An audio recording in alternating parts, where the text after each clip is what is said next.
The people of Tongjo City reeled in shock. A proclamation was posted for all to see, declaring that due to the great merit of a man named John, the senior princess of the Qing dynasty, would take his hand in marriage.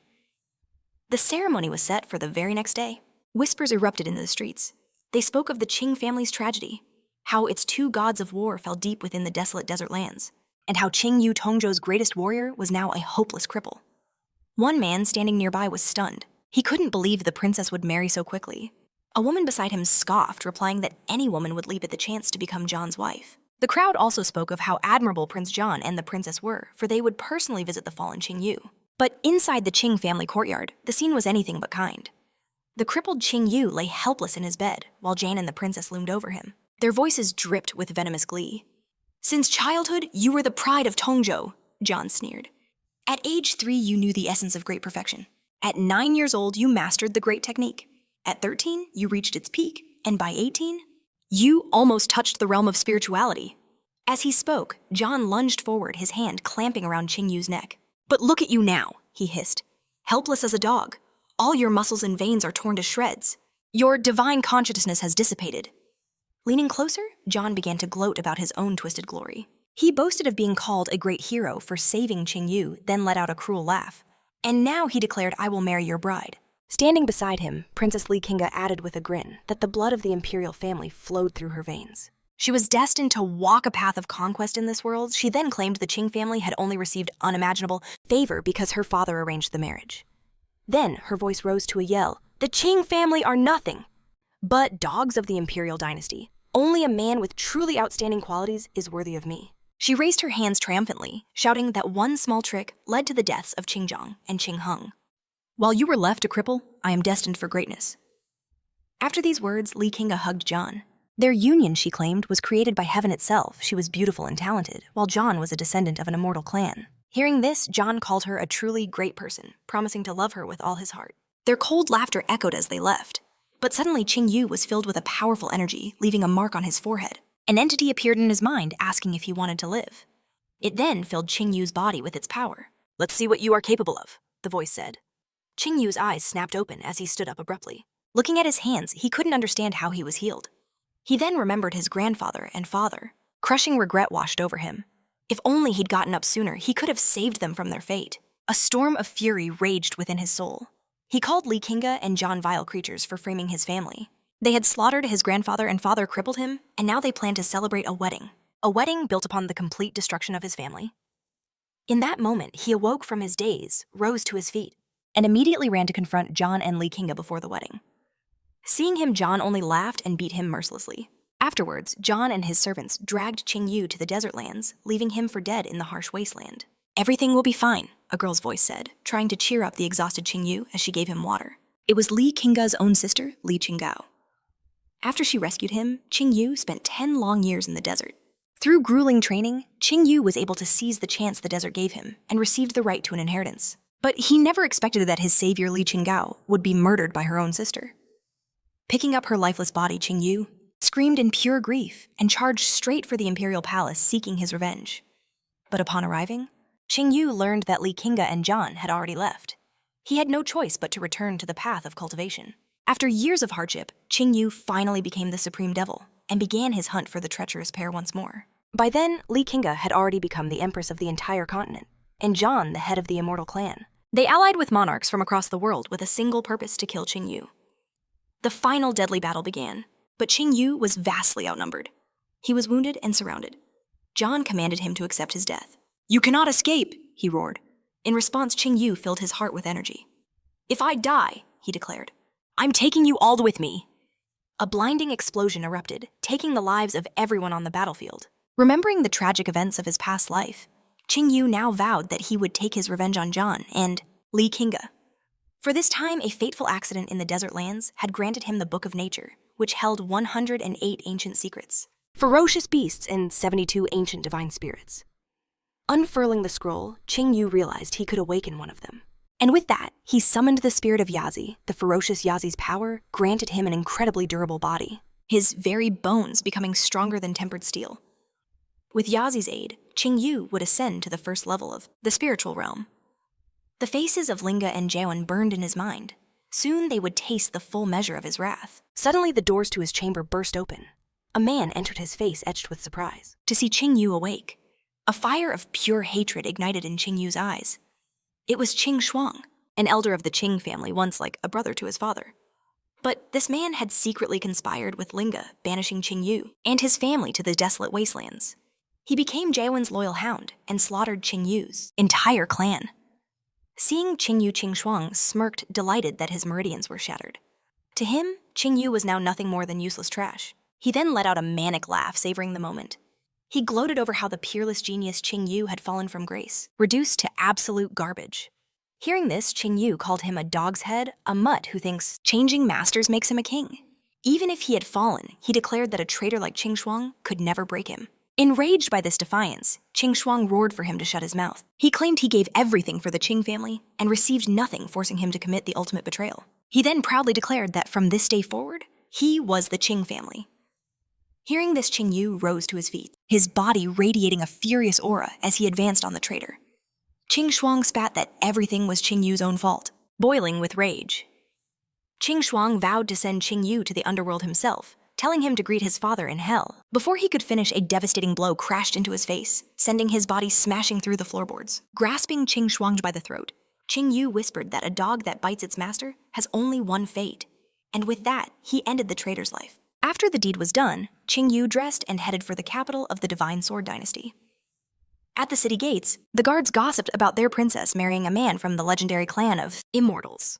One guard whispered that those from the Immortal clan are terrifying existences that no one would ever dare to provoke. Hearing this, a senior guard ordered them to silence their wagging tongues. They were speaking of the princess's future husband after all. He told them to focus on their duty.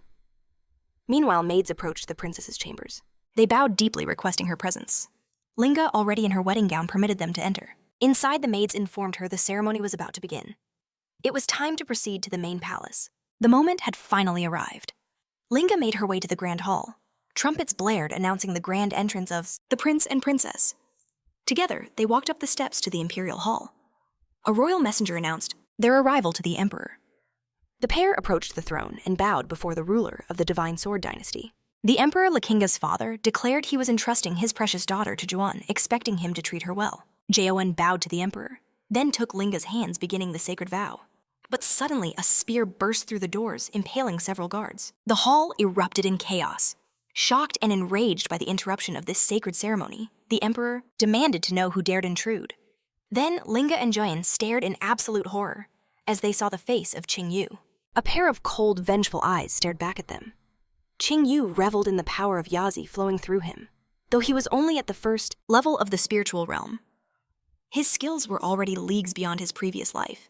He thought back to how he couldn't even summon a beast before. He could only imagine the terrifying power he would wield once he fully mastered this ability. Joanne was horrified. Ching Yu's cultivation. It had returned the shocked Linga, couldn't comprehend it. His meridians had been destroyed. He was supposed to be a worthless cripple for life. Ching Yu ascended the stairs, each step echoing in the silent hall. A terrified Joanne couldn't believe what he was seeing. The emperor sneered. Though Jaeon was from the Immortal clan, he was utterly pathetic. Meanwhile, Ching Yu's presence had only grown stronger, more profound.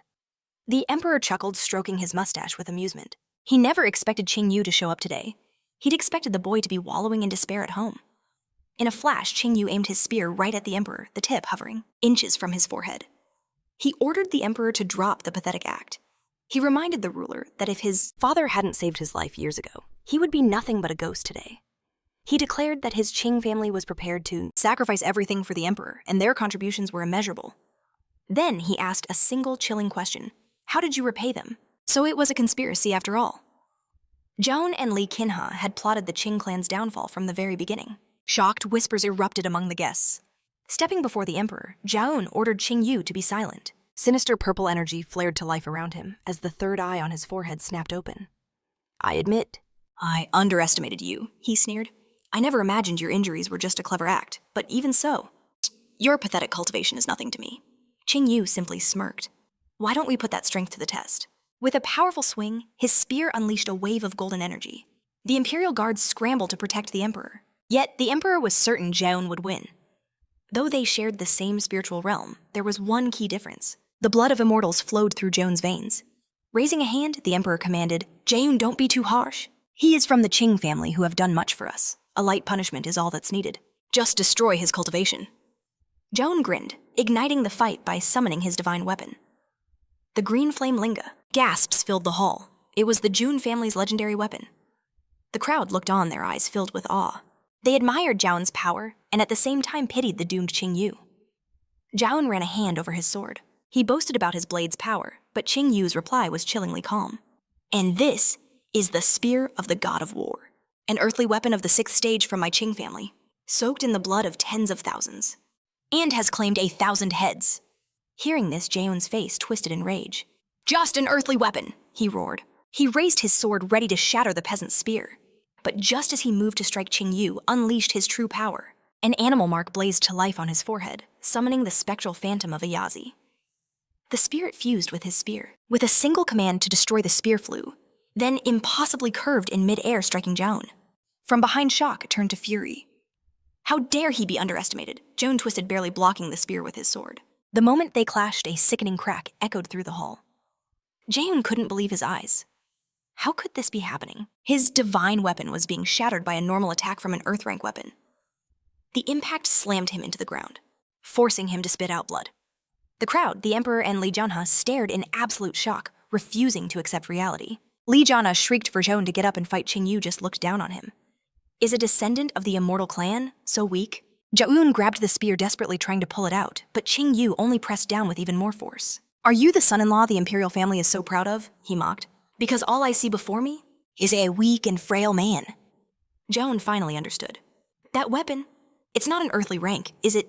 It has to be a divine one to break my sword. Wiping the blood from his spear, Ching Yu explained to the fool beneath him.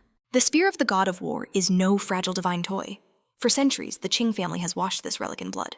In his mind, Ching Yu knew the truth. The Yazi's divine power had a special ability. It could combine with weapons both earthly and divine. At this moment, his spear held a power of at least a 2nd-level divine weapon. The Emperor watched, stunned. The Ching family had a divine weapon. He doubted it, having watched their every move. Then it hit him. Ching Yu must have found the spear in the desolate desert lands. He decided then and there to watch him closely to find out what other secrets he was hiding. The Emperor's gaze turned cold as he looked at Zhao. I was mistaken to entrust my daughter to you. You can't even defeat Ching Yu. Zhao tried to explain himself, but he knew it would be pointless. He clenched his teeth in humiliation and let out a furious scream. His eyes glowed red as the 3rd eye on his forehead burst completely open, unleashing all his power. Zhao roared, I underestimated you, before declaring himself a descendant of the immortal clan. He leaped at Ching Yu, calling him nothing more than an ordinary person. But as soon as Zhao got close, a single punch sent him flying. Ching Yu complained about all the noise. He then stepped on him with crushing force and declared, Today you will pay for everything you've done. Ching Yu raised the spear. With a cry of, Die! He prepared to plunge the spear into Zhao's heart. Seeing this, Li Jianhe begged her father to save him. As the spear descended, Zhao's arrogance vanished, replaced by a pathetic plea to be rescued. In that instant, a flash of light appeared. Sensing the new enemy, Ching Yu immediately moved to block the incoming blow. A guard slammed into the spear, the force so great it sent Ching Yu flying back, shocked by the sheer power of the newcomer. Taking advantage of the moment, the guard grabbed Zhao, pulling him to safety, before standing tall to face Ching Yu. The guard recognized Ching Yu's talent, yet he dared to cause chaos in the imperial city. Ching Yu knew this man. He was Li Qinghe's personal guard, a warrior who had nearly reached the 2nd level of the spiritual realm. Li Qinghe ordered her guard to eliminate Ching Yu. The emperor then declared that for disrespecting the law, for his arrogance and for harming the imperial dynasty, he deserved punishment. But since Ching Yu was from the Qing family, Bei Wuti was ordered to merely break his arms and legs. A cruel smile spread across Bei Wuti's face. Accepting the command, he lunged toward Ching Yu with a maniacal laugh. His speed was utterly shocking. A brutal blow sent Ching Yu flying, but the crazed guard gave him no time to recover, relentlessly closing in, roaring for him to get up. In response, Ching Yu summoned the power of the Dragon Yazi and shattered the guard's attack. The guard stared in disbelief. Seeing the dragon's phantom, Bei Wuti fearfully stammered, What is that thing? Ching Yu seized his hands, launched himself into the air, and declared, This ends now, before unleashing a powerful kick. The might of Yazi sent the guard soaring, unable to comprehend how he could have lost. Ching Yu raised his spear. My next target, he announced, is Li Qinghe. Hearing this, the emperor's face darkened with rage. You forget your place, he bellowed. Protected by the Qing family, Ching Yu had forgotten the terrifying might of the imperial family. Instantly, imperial guards swarmed around him. Ching Yu glanced at the soldiers. "Is this truly the extent of your power?" he mocked. He then looked at the emperor. "You don't seem to understand the power I command." In a flash, he moved past them all and seized the emperor by the throat. Li Qinghe and the guards froze in sheer panic. "Think about what you're doing," Li Qinghe pleaded, desperate to save her father. "You're surrounded by masters at the second level of the spiritual realm." A faint smile touched Ching Yu's lips. "Don't worry," he told the emperor. He looked around, a sense of déjà vu washing over him. It was just like his past life. The guards were clad in heavy armor, incredibly damaging, but it made them agonizingly slow. Ching Yu tightened his grip. The emperor could only let out a weak whimper, begging for his life. But Ching Yu offered no mercy. Suddenly, a pillar of light tore through the heavens, and an incredible pressure slammed down on Ching Yu. A figure appeared from the flash. "Show forgiveness where you can," the man said, hoping he would release the emperor. Ching Yu was stunned by the immense power he felt, the very peak of the spiritual realm. He remembered this man, but in his past life he wasn't this strong. A celestial being in white robes with 3 eyes on his forehead. The newcomer introduced himself. He was John, the head of the Immortal Clan.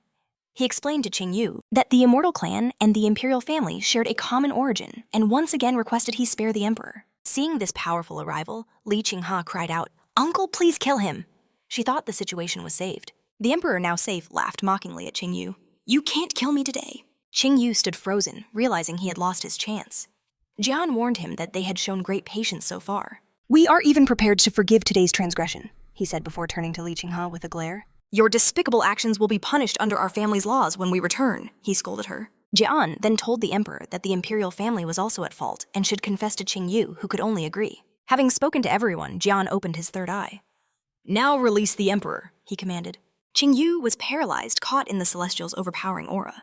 He instantly recognized it, the absolute power of the 9th level of the spiritual realm. Realizing what was happening, Ching Yu unleashed his own power. "You can't control me with mere suppression," he roared, tightening his grip on the emperor's neck even more. Jian was in disbelief. How could a cultivator at only the 1st level of the spiritual realm defy his power? Now free from the pressure, Ching Yu declared, "Since you force my hand, then I have only one choice left." With a single decisive movement, he ended the emperor's life. The man could only let out a final choked cry. Li Qinghe stared in horror at her father's death. The entire crowd was stunned into silence. Ching Yu had killed the emperor. The guards charged forward at once. Jian, startled by the turn of events, guessed that Ching Yu must have found something incredible in the deserted lands. After killing the emperor, Ching Yu grabbed his robes and hurled the body at the celestial being, who opened his wings to catch it. In that moment, Ching Yu turned and fled. He tried to bid farewell to the head of the immortals, but an unseen force slammed down, forcing him to his knees. Jian's voice dripped with scorn, mocking his arrogance for trying to flee a celestial at the peak of spirituality. After slaying the emperor, Ching Yu felt the crushing pressure again. But this time, it was 10 times stronger. He summoned the powers of Yazi and roared, forcing himself back to his feet from a kneeling position. Raising his spear, he unleashed energy waves toward Linga and Jian, but the celestial swatted them away like they were nothing. Calling them mere children's toys, he suddenly realized. Ching Yu was using the attack as a diversion to escape. "Farewell again," Ching Yu taunted as Jian spread his wings, declaring there was no escape from his grasp. But Ching Yu issued a chilling ultimatum. If the celestial pursued him, Jian would surely die from his grievous wounds.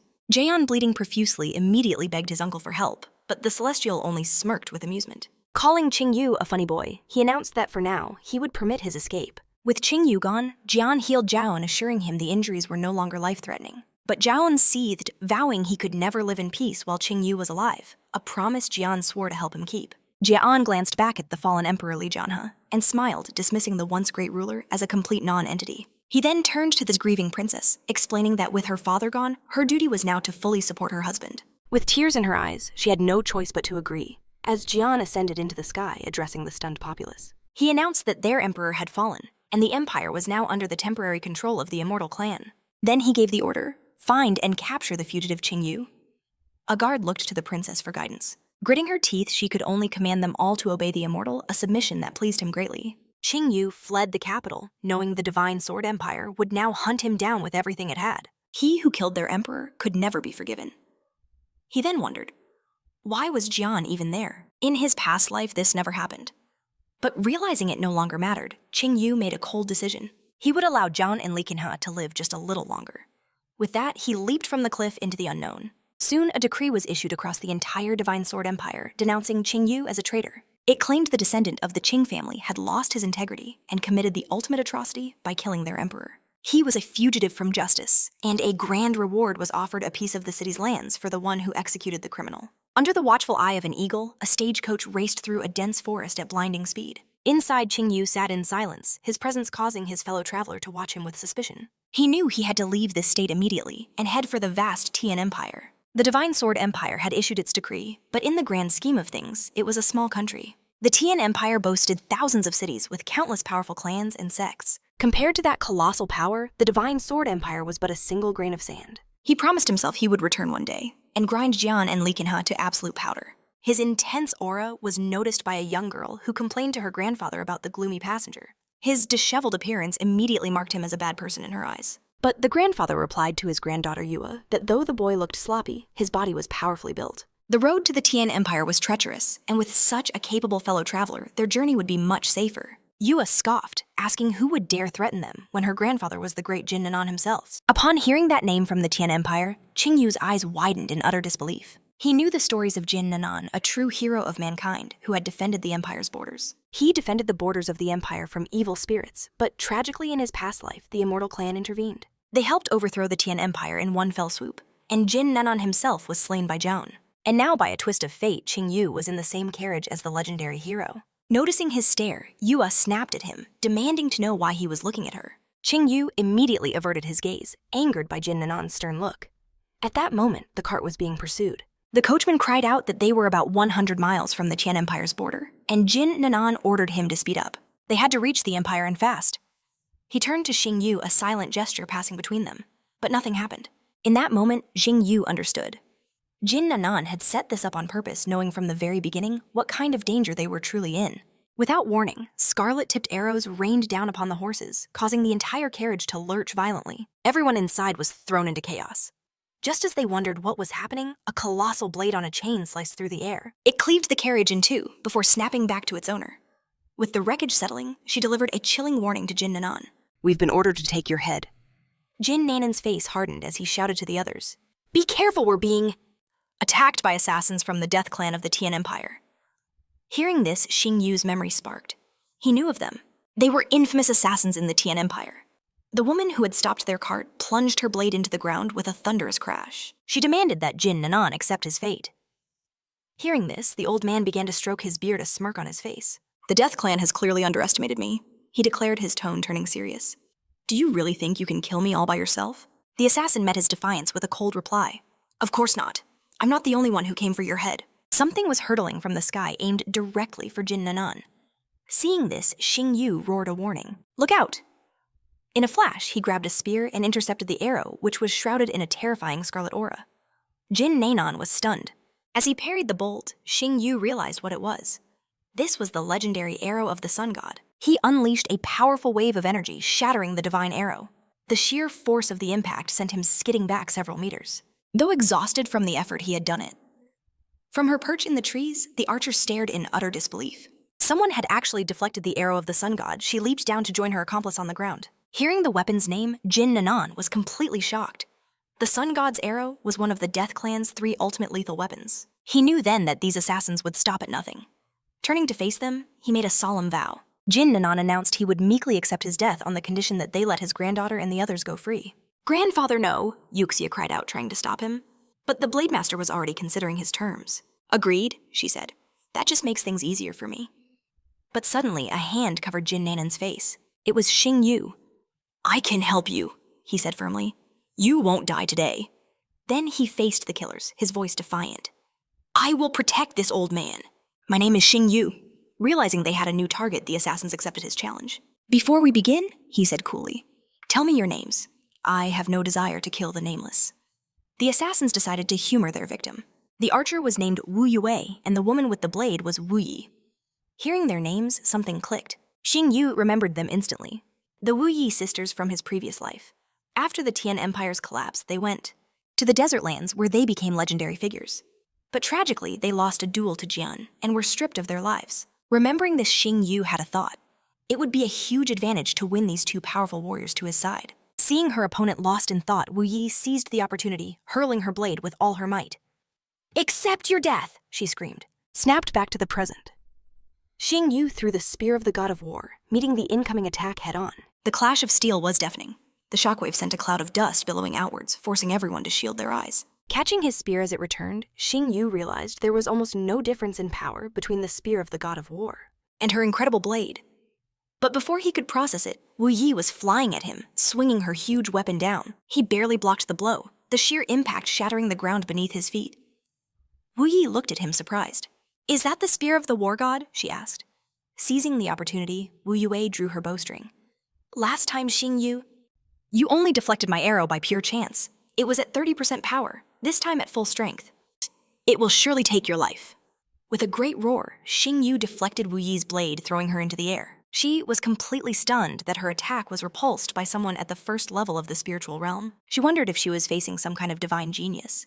But preparing for a new assault, she sneered, "The gap between us is too great. I will show you." She then unleashed the ultimate skill of her yellow-level high-class weapon, Blade of the Scorching Sun, reacting instantly. Ching Yu summoned the ghost of a Yazi to block the searing blade of light. He was barely holding it back. Seeing how Ching Yu struggled under her onslaught, Wu Yi mocked him. "You can't even handle me alone." With one final push, she shattered his defenses, sending him flying backward. Ching Yu twisted in midair, righting himself just before he landed, digging his heels and his free hand into the dirt to stop his momentum. Even with the spirit of Yaji at his command, he couldn't dare reveal his true power in front of Wu Yi. Ching Yu rose to his feet, mocking Wu Yi's clumsy fighting style. She shot back, calling his words utter nonsense. But he explained that her martial arts were flawed.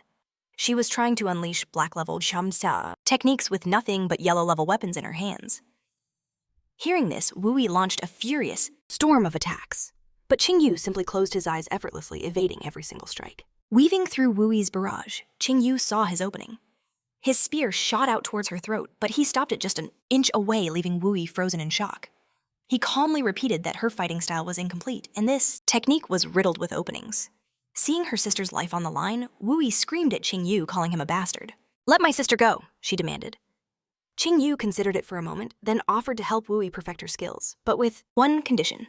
Wu Yi cut him off with a defiant roar, shouting that she didn't need his help. "If my skills are inferior to my enemies," she declared, "then I deserve to die."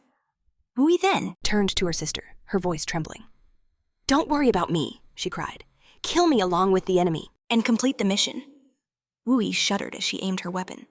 Ching Yu knew the bond between them was incredibly strong. He couldn't dismiss her resolve. Watching the tense showdown, Yaha had to admit Ching Yu was truly powerful. Her grandfather mused that his bet on the boy from the Ching family was paying off handsomely. The journey to the desert lands had clearly sharpened him. Ching Yu tightened his grip on the spear, its tip inching ever closer to Wu Yi's neck. Her sister cried out for him to stop dropping her bow and arrows to the ground. She bowed deeply, begging him, "Please release my sister. Just kill me instead." After a moment, Ching Yu withdrew his spear. "The Death Clan is worthless," he scoffed, "and utterly shameless. They raise you as assassins," he continued, "forcing you to act against your own will." He then asked if they truly wanted to remain their puppets. Hand clutching her throat, Wu Yi demanded, "How could you possibly know anything about the Death Clan?" "Of course I know," he said with chilling certainty. "I even know their leader has been plotting to take you sisters for himself." The revelation struck Wu Yi like a lightning bolt. "That's impossible!" she screamed. Ching Yu's voice dropped, revealing an even darker truth about their clan. "All the people you've been ordered to kill, even your own relatives, they were all secretly controlled by the Death Clan. They were nothing more than puppets, to be tortured and discarded." "It can't be!" Wu Yi cried, her world shattering. "Our leader only kills those who deserve to die." Ching Yu simply suggested they find out the truth for themselves. He could see the seeds of doubt had been planted. They never knew the true nature of their clan. Now bringing them to his side was only a matter of time. Looking at the broken sisters, Ching Yu made them an incredible offer. "Renounce your clan," he proposed, "and serve me instead." Wu Yi could only let out a bitter laugh. "What a generous offer," she spat. "Do you have any idea how powerful the Death Clan is? Do you know what happens? If we betray them, only death awaits us. Can you truly protect us from that fate?" she challenged. Ching Yu made his spear vanish. "Don't be so hasty," he said calmly. "I'll give you time to think it over. When you've made your decision," he told them, "find me at the largest inn in the Tian Empire. I will be waiting." Enraged, Wu Yi declared that he had missed his chance. "From this day on, my sister and I will dedicate our lives to killing you." The departing Ching Yu merely replied, "You can try." Hearing his cold confidence, Wu Yi's fire seemed to die down. Her sister spoke up, "We of the Mushi clan always repay our debts. Next time, I will surely take your life." After spitting her threat, Wu Yi turned to Jin Nanwan. "Don't think that just because you're in the Tian Empire, your life is safe. The Death Clan has 100 ways to deal with you." Jin Nanwan was left speechless by the entire ordeal. Meanwhile, Yua blushed a deep red, twisting her hair nervously as she tried to thank Ching Yu. Seeing her flustered state, Ching Yu leaned in close. To be personally thanked by Jin Nanwan's granddaughter is a great honor. He then turned to her grandfather. "Sir," he asked with a bold grin, "would you consider giving me your granddaughter's hand in marriage?" The sudden question made Yua even more flustered, steam practically pouring from her ears. Hearing this, Jin Nanwan replied thoughtfully, "Ching Yu, from a cultivation standpoint, you are indeed a leader among the young generation. I wouldn't have the courage, and if I think about it, a reputation that could cause a storm." Yua looked at Ching Yu, wondering what her grandfather could possibly mean. And then it hit her. He was that Ching Yu, the man who assassinated the emperor of the Divine Sword Empire, the most wanted man in the world. She realized her grandfather had known everything from the very start. He simply chuckled, telling her she was a bit slow on the uptake. Jin Nanan placed a reassuring hand on his granddaughter's shoulder. He declared that if Ching Yu's brother truly desired this, then he was ready to bear such a heavy responsibility. Hearing whispers of marriage, Yua tried to protest, but Ching Yu suddenly cleared his throat. He announced he still needed time to think. It was all just a joke. The words sent Yua tumbling to the ground in shock. Ignoring her completely, Ching Yu urged Jin Nanan to hurry. The old king happily agreed, a joke. The embarrassment morphed into a burning rage. All she wanted now was to make him pay for this humiliation. Tian City. As they neared the majestic gates, the citizens erupted. Upon seeing Jin Nanan, the people cheered for their king. The men spoke of his legendary rule, while the young women gossiped about Princess Yua beside him. Suddenly, a figure pushed his way through the crowd. Hang Fei strode forward, greeting his ruler with a deep bow. He passed on a message that his father missed him dearly. Jin Nanan laughed, stroking his beard, saying it had been too long since he'd seen his old friend. Hang Fei then turned to Yua, calling her Liu. He leaned in close, telling her how much he'd missed her. Startled by his forwardness, Liu nervously replied that they barely knew each other. Confused, Hang Fei reminded her that everyone knew they'd been betrothed since they were children, that they were practically engaged. At this, Ching Yu chimed in that Liu had excellent taste. He added that Wang Fei was quite a talent. "I do not," she screamed, mortified by Ching Yu's words. But Hang Fei just laughed, puffed up with pride. He told Ching Yu he didn't deserve such high praise.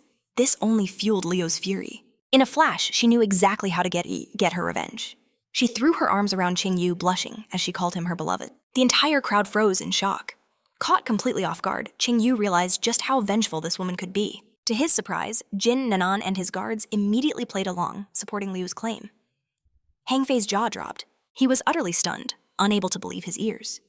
To drive the point home, Liu added that Ching Yu was her lover. The ground beneath Hang Fei's feet cracked under the force of his fury. A terrifying aura erupted from his body. "Don't make me laugh," he seethed. Unfazed, told him they'd been together for a long time and that they would be married soon. Hang Fei's rage boiled over, shattering the fan in his hand. He insisted she must just be tired from her journey and that he had already prepared a banquet for her. He then turned to the king, bowing and adding that the banquet was in his honor as well. The king, thoroughly enjoying the drama, gladly accepted with a rub of his beard. In Tian City, colossal dinosaurs roamed the streets, drawing stares of awe from the people. Riding atop one of these beasts, Liu remarked to her grandfather that it had been far too long since their last visit. Ching Yu and Hang Fei stood on opposite sides, a tense silence between them. Unable to contain his rage any longer, Wang Fei turned to Ching Yu. He warned him that Liu belonged to him and him alone. He then gave Ching Yu a simple choice: get out of Tian City by the next day, or he would be skinned alive. Hearing this, Ching Yu just smiled. He calmly agreed to leave Tiano, but said Hang Fei would have to be patient. After all, first he planned to marry Liu, raise a son and a daughter with her, and only then would he be ready to discuss leaving. The image of Ching Yu and Liu with a child sent Wang Fei reeling. He clutched his heart, roaring that it would never happen. He threatened Ching Yu with death, calling him an insolent whelp who thought Liu could protect him. "My apologies," Ching Yu said calmly, "but I happen to be both arrogant and talented." He then told Hang Fei to keep his word. The enraged Hang Fei released his grip, snarling that his time would come. Ching Yu brushed the dust from his robes where Hang Fei had grabbed him. He sighed, thinking this woman had already caused him far too many headaches. They arrived at the blacksmith clan's domain. At the entrance stood grand artifacts, including a massive burning furnace. Hang Fei leaped from the dinosaur addressing the king and his daughter announcing their arrival. As King Jin Nanan and Liu descended, the king stroked his beard, admitting the blacksmith clan's fame was well-deserved. Even their gates were lavishly decorated, with an enormous amount of gold. The sight of it all, however, only filled Liu with disgust. Wang Fei bowed deeply to the king, thanking him for his praise. Explaining that his own father had forged every magnificent decoration at the entrance, before grandly ushering them inside. As Wang Fei escorted the guests to the banquet hall, he delivered some important news. His father was occupied with urgent business and couldn't attend, so he alone would be hosting the honored guests of King Jin Nanan.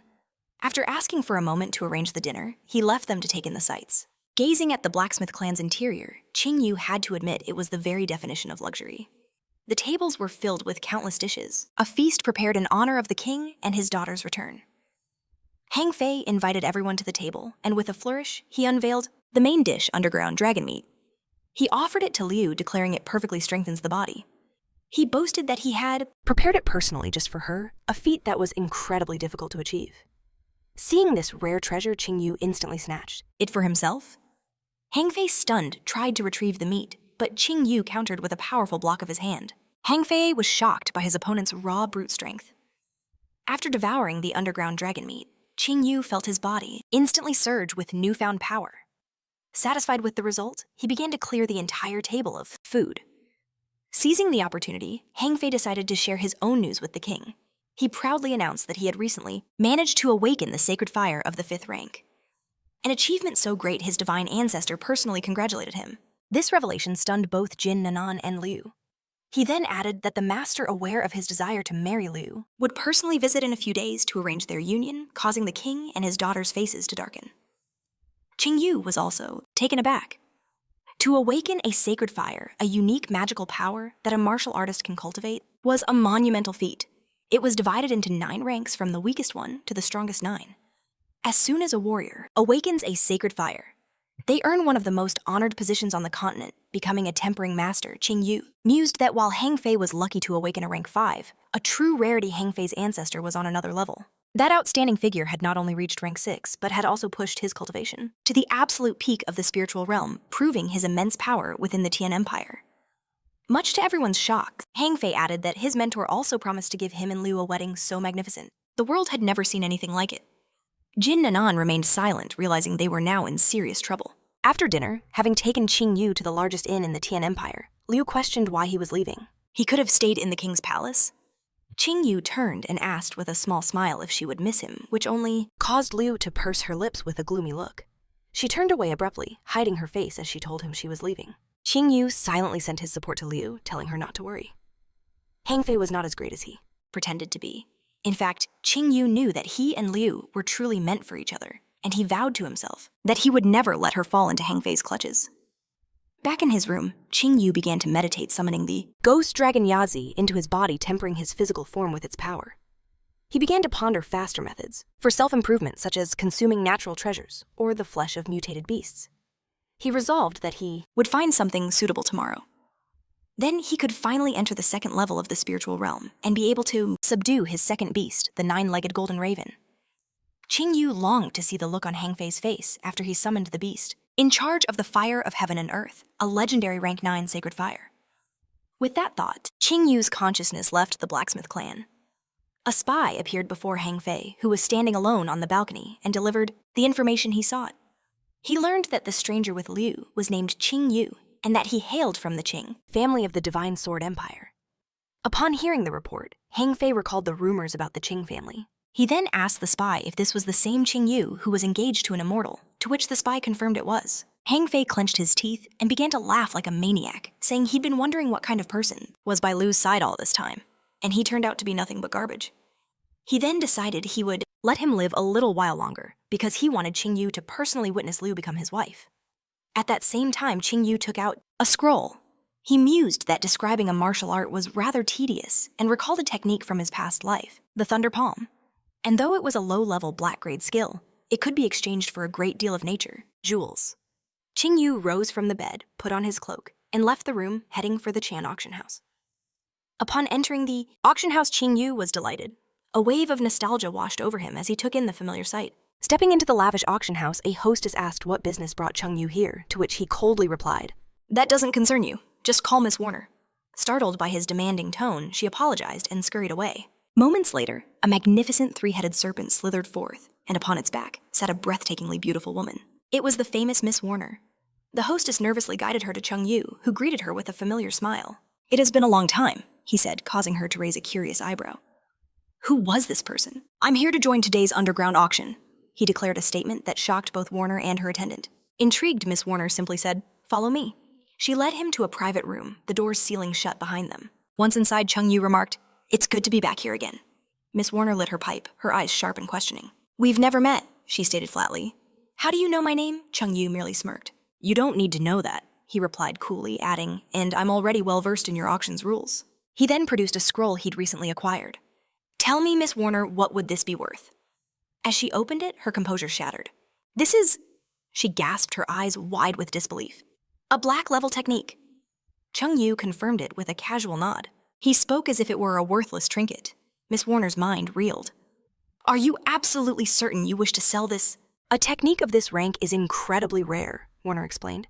"At auction, it could be worth millions of gold." "If you trust us," she offered, "our house will buy it directly for 1.5 million. Ching Yu's mind began to calculate. A single tempering pill costs 10,000 gold. With 1.5 million, he could acquire 150 pills. "I accept your offer," he said, "but I want the value exchanged for tempering pills." Overjoyed by this monumental deal, Warner's face lit up. "Done," she agreed instantly. "Thank you for your business." After the exchange, Warner took a thoughtful draw from her pipe. Who was this man to so casually part with a black-level technique? Perhaps he was a disciple of some powerful sect sent to the city of Tian for training. "Will you be participating in today's auction as well?" she asked. He nodded. "Of course, that's precisely why I came. There is one extraordinary jewel being exhibited today that I intend to acquire." Warner's interest deepened. "Then allow me to escort you personally." As Warner led Ching Yu into the grand auction arena, a wave of whispers and shocked gasps followed them. The crowd stared in disbelief. They had never witnessed the famously aloof Miss Warner smile with such genuine warmth. Taking his seat in the VIP section, Ching Yu commented, "The view from this spot is quite excellent." "Only our most esteemed guests are permitted to sit here," she replied with a smile. But their conversation was suddenly interrupted. A loud, arrogant voice called out from afar. "Warner, I heard you were here, so I came to find you." Warner's warm expression instantly froze over. "Mr. Hang?" She greeted him with forced pleasantry. With a slimy smile, Hang Xian approached. "I've brought a truly magnificent item for you today." Warner thanked him curtly, hiding her discomfort. "My father has approached you several times about our matchmaking," he pressed on, "and yet you reject him every time." He suddenly reached for her, but Warner deftly dodged his touch. Missing his target, Hang Xian let out a cruel laugh. "It's so easy to make you blush," he taunted. "I've already spoken with my father. The entire fee from today's lot will be your bride price," he declared with a lustful grin. "An offer not even your father can refuse." The color drained from Warner's face. Listening to the exchange, Ching Yu's eyes narrowed. So his instincts were correct. The damaged divine spear would be sold today. Just then, Hang Xian finally noticed Ching Yu and brazenly slammed a hand on his shoulder. "This is my private seat," he snarled. "Now get lost before I make you..." Seeing her guest being harassed, Warner's voice turned to ice. "He is my guest, Hang Xian. You will treat him with respect." Stunned by her defense, Hang Xian whined, "But this has always been my place." To which Ching Yu replied calmly, "Not anymore. This place belongs to me now." Hearing this, Hang Xian's face twisted in fury. "You piece of trash!" he shrieked. "You're just a nobody who's only reached the first spiritual realm." But Ching Yu had heard enough. A sharp crack echoed through the hall as Ching Yu's palm connected with Hang Xian's face, sending him flying several meters away. "You're annoying," Ching Yu said, his voice deadly calm. "Say one more word and I'll send you to the next world." Pushed to his limit, Hang Xian clenched his teeth, a powerful energy erupting around him. "You freak!" he roared. "No one has ever dared to speak to me that way. If you want to die so badly, I'll be happy to help." But just as he was about to strike, Warner's authoritative voice boomed. "Stop! Do not cause a scandal in my auction house." That the rule applied to everyone. Hearing this, Wang Xian desperately tried to defend himself, pointing a finger straight at Ching Yu, but the auction master's icy warning cut him off, ordering him to be silent.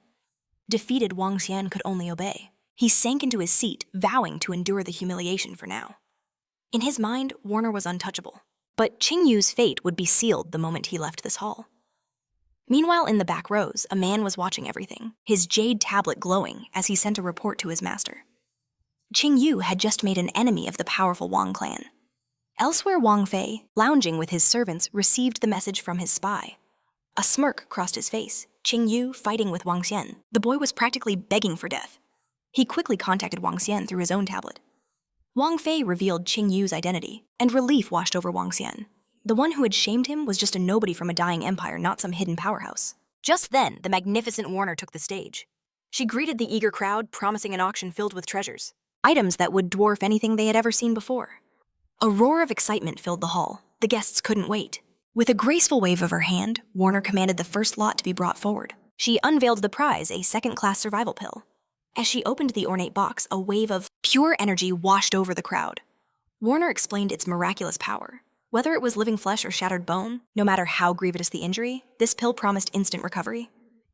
The starting price, a staggering 10,000 gold. The hall erupted. A bald man immediately roared a bid of 15,000, but he was instantly silenced by a horned man beside him who bellowed 18,000.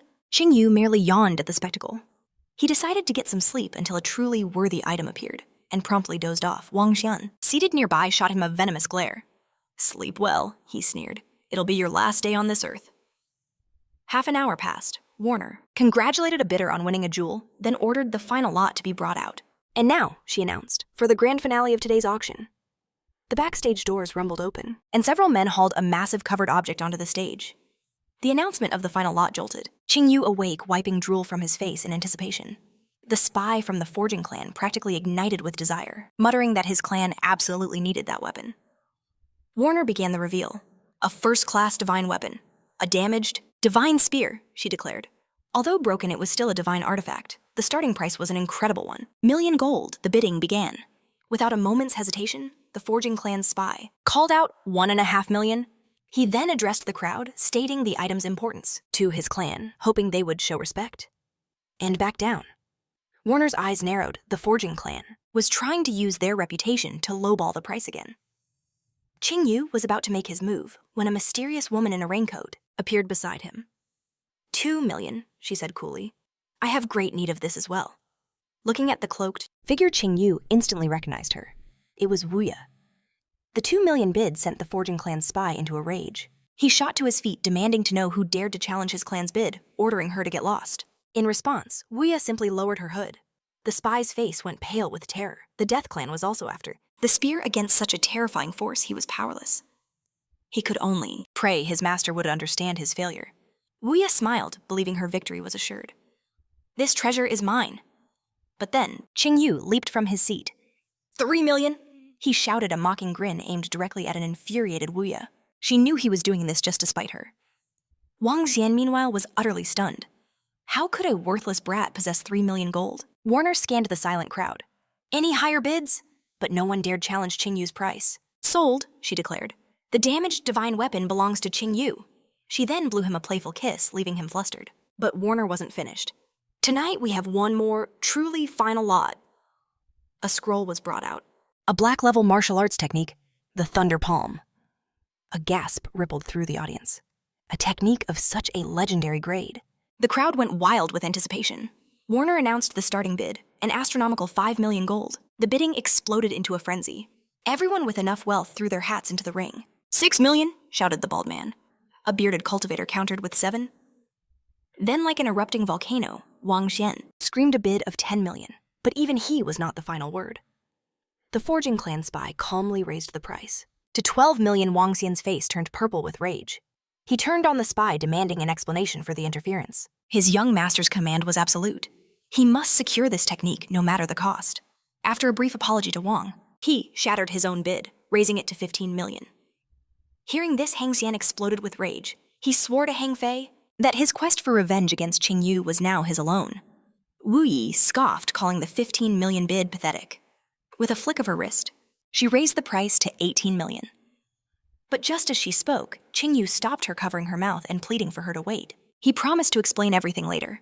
Outraged by his touch, Wu Yi declared she didn't have to obey him. She was about to shout 20 million, but her hand slowly lowered. To her own surprise, she found herself agreeing with Ching Yu. Why on earth was she listening to him? With no other bidders stepping forward, Warner announced the technique was sold. It now belonged to the spy from the blacksmith clan. The spy let out a triumphant laugh, having secured a black-level technique for his lord. Ching Yu reminded Wu Yi to remember his words. He then invited her to visit him sometime, mentioning he was staying at Tianhe's grandest guest house before taking his leave. A moment later, Warner slipped into Ching Yu's private room. She teased him, saying he was almost too late. He simply smiled, replying that he arrived just when the opportunity was ripe at that. Warner offered her sincere thanks. Ching Yu praised her skill, remarking that she sold the equipment for an incredible price, without a hint of deception. He then asked if he still owed her for the favor. Warner gracefully moved closer to Ching Yu and whispered in his ear that there was still one way he could help her.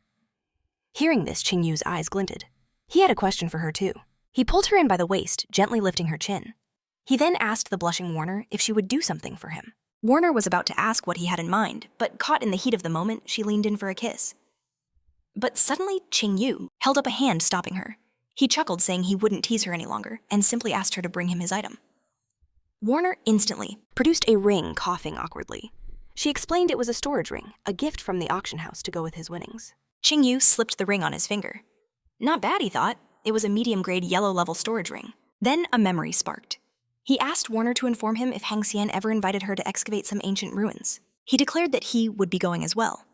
With a final goodbye, he departed, leaving a very confused Warner behind. What ruins could he possibly be talking about, it or on?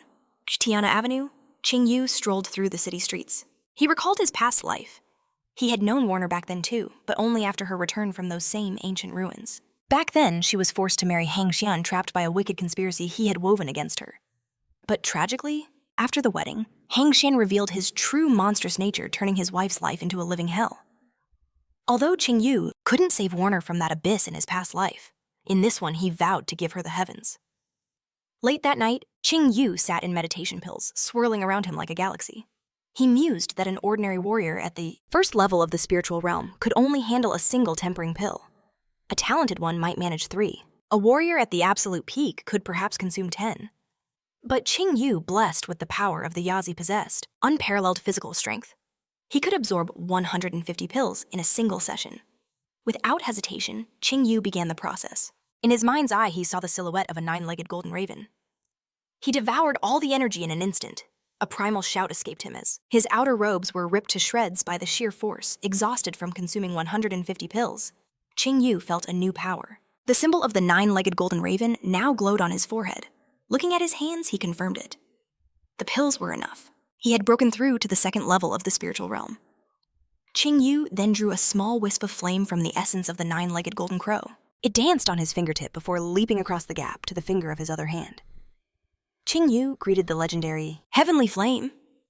He shook the satisfied wisp from his hand and retrieved the damaged divine spear from his inventory ring. The Spear of the War.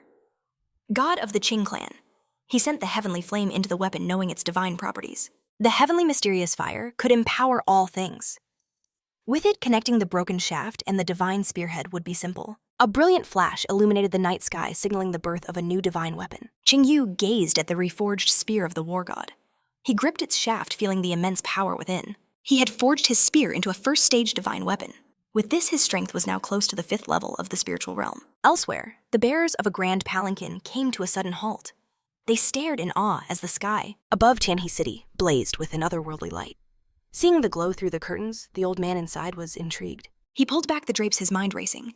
This celestial flash, it could only mean one thing. A first-stage divine weapon had just been born in Tianhe. If such a legendary item truly existed here, then he absolutely must possess it. He schemed on how to claim it all for himself. A wicked laugh echoed, filled with visions of immense profit. This was the lavish stronghold of the Death Clan. The hall was decorated with morbid elegance. Burning skulls stared from the walls, their eye sockets glowing with a haunting, ethereal light, as if they were still alive. Wu Yu and Wu Yi bowed deeply before their master, the formidable head of the Death Clan Keelan.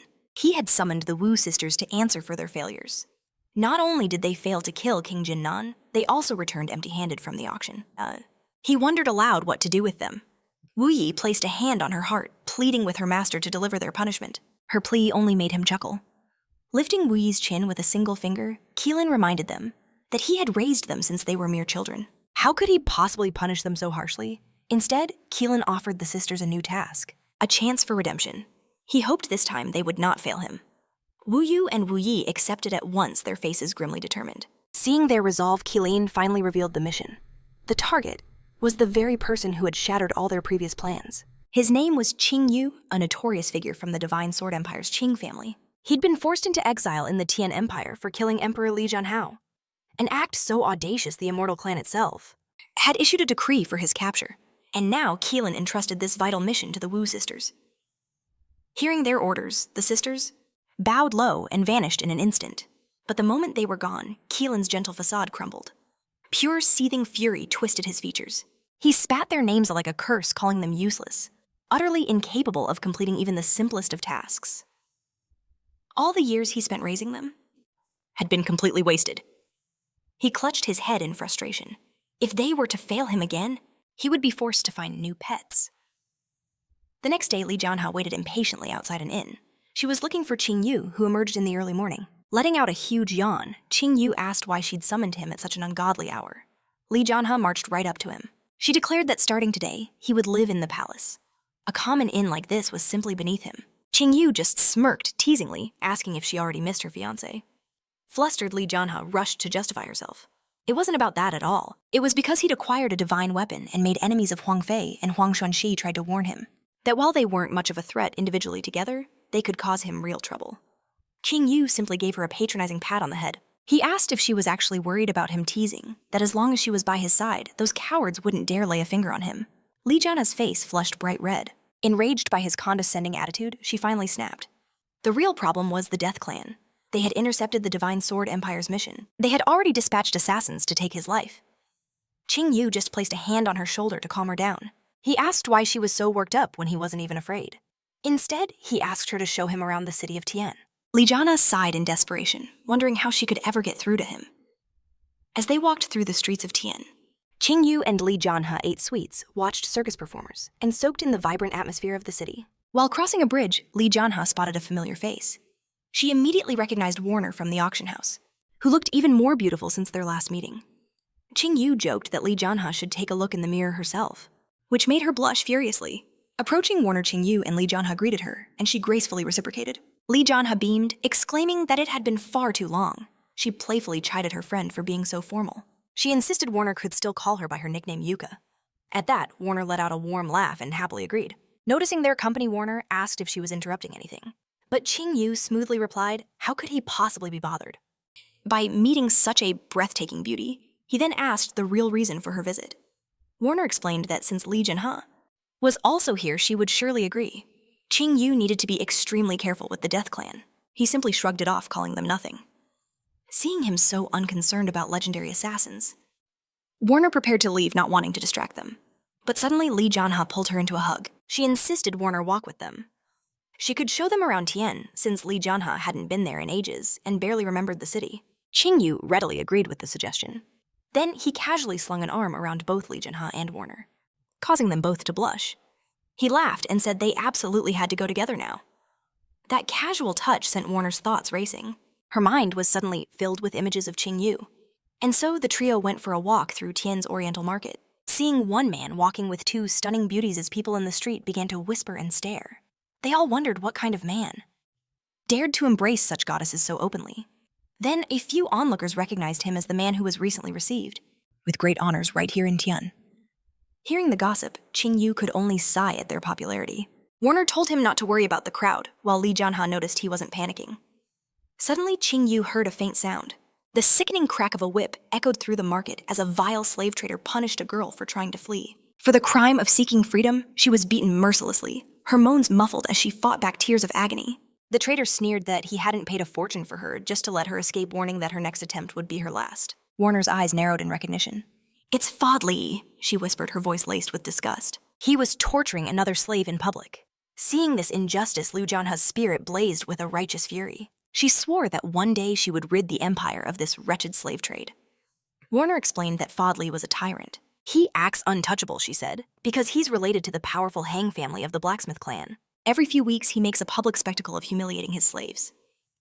Just then, the fat pig Fodley delivered another vicious blow, sending the girl sprawling. He demanded to know if, but she fought back with every fiber of her being. Just as the slave girl steeled her resolve, Fatty Lee demanded to know why she was defying him. Through a stream of tears, she stared him down and swore, "If you kill me, I will hunt you from the afterlife for murdering my entire family." Hearing such defiance from a mere slave, Fatty Lee unleashed a vicious kick. He sneered, asking why he'd ever bother with trash like her family calling them garbage just like her. "The only thing saving you is that pretty face," he roared, boasting that he had spent 2 million silver on her. a truly staggering fortune. "Now I am your master, your absolute sky." With that, the monster stomped forward and grabbed the Chain on the slave's collar. But at the mention of the name, Jiro Ao, Ching Yu's eyes narrowed, and he immediately asked his companions if he had heard the name correctly. Warner gave a solemn nod. A faint, dangerous smirk touched Ching Yu's lips. "I never expected to find this here," he murmured. Seeing that cold smirk, Liu knew instantly that he was about to do something incredibly reckless. Ching Yu moved toward the fat man, his voice calm. "That slave needs to be rescued." His mind flashed back to a terrible event from his past life. Meanwhile, Fatty Lee dropped the chain panting from his outburst. He glared at the gathering crowd, demanding that they all disperse at once. "What are you all staring at? Never seen a disobedient slave being punished?" At his words, Jiro Ao looked up, her eyes filled with despair. Seeing that gaze, a shiver ran down Fatty Lee's spine. He wondered why a miserable slave's stare could unnerve him. Shaking it off, he raised his whip, preparing to strike again. But suddenly, a hand shot out, catching his wrist in an iron grip, startled Fatty Lee, spun around, demanding to know who dared to interfere in his affairs. Ching Yu replied coolly, "I'm willing to buy this girl from you." "Just name your price." But the fat man scoffed, declaring she wasn't for sale and ordering Ching Yu to get lost before he got hurt. Ching Yu simply reminded him of what the slave had said. "She was sold against her will. In that case," he declared, "I'll have to free her by force." The fat man roared with laughter at his audacity. "Does this little brat have any idea who he's talking to?" He snarled, ordering him one last time, to get lost. Hearing the final refusal, Ching Yu sighed. "Then you've left me no other choice." The arrogant Fatty Lee began to boast. "You wouldn't dare."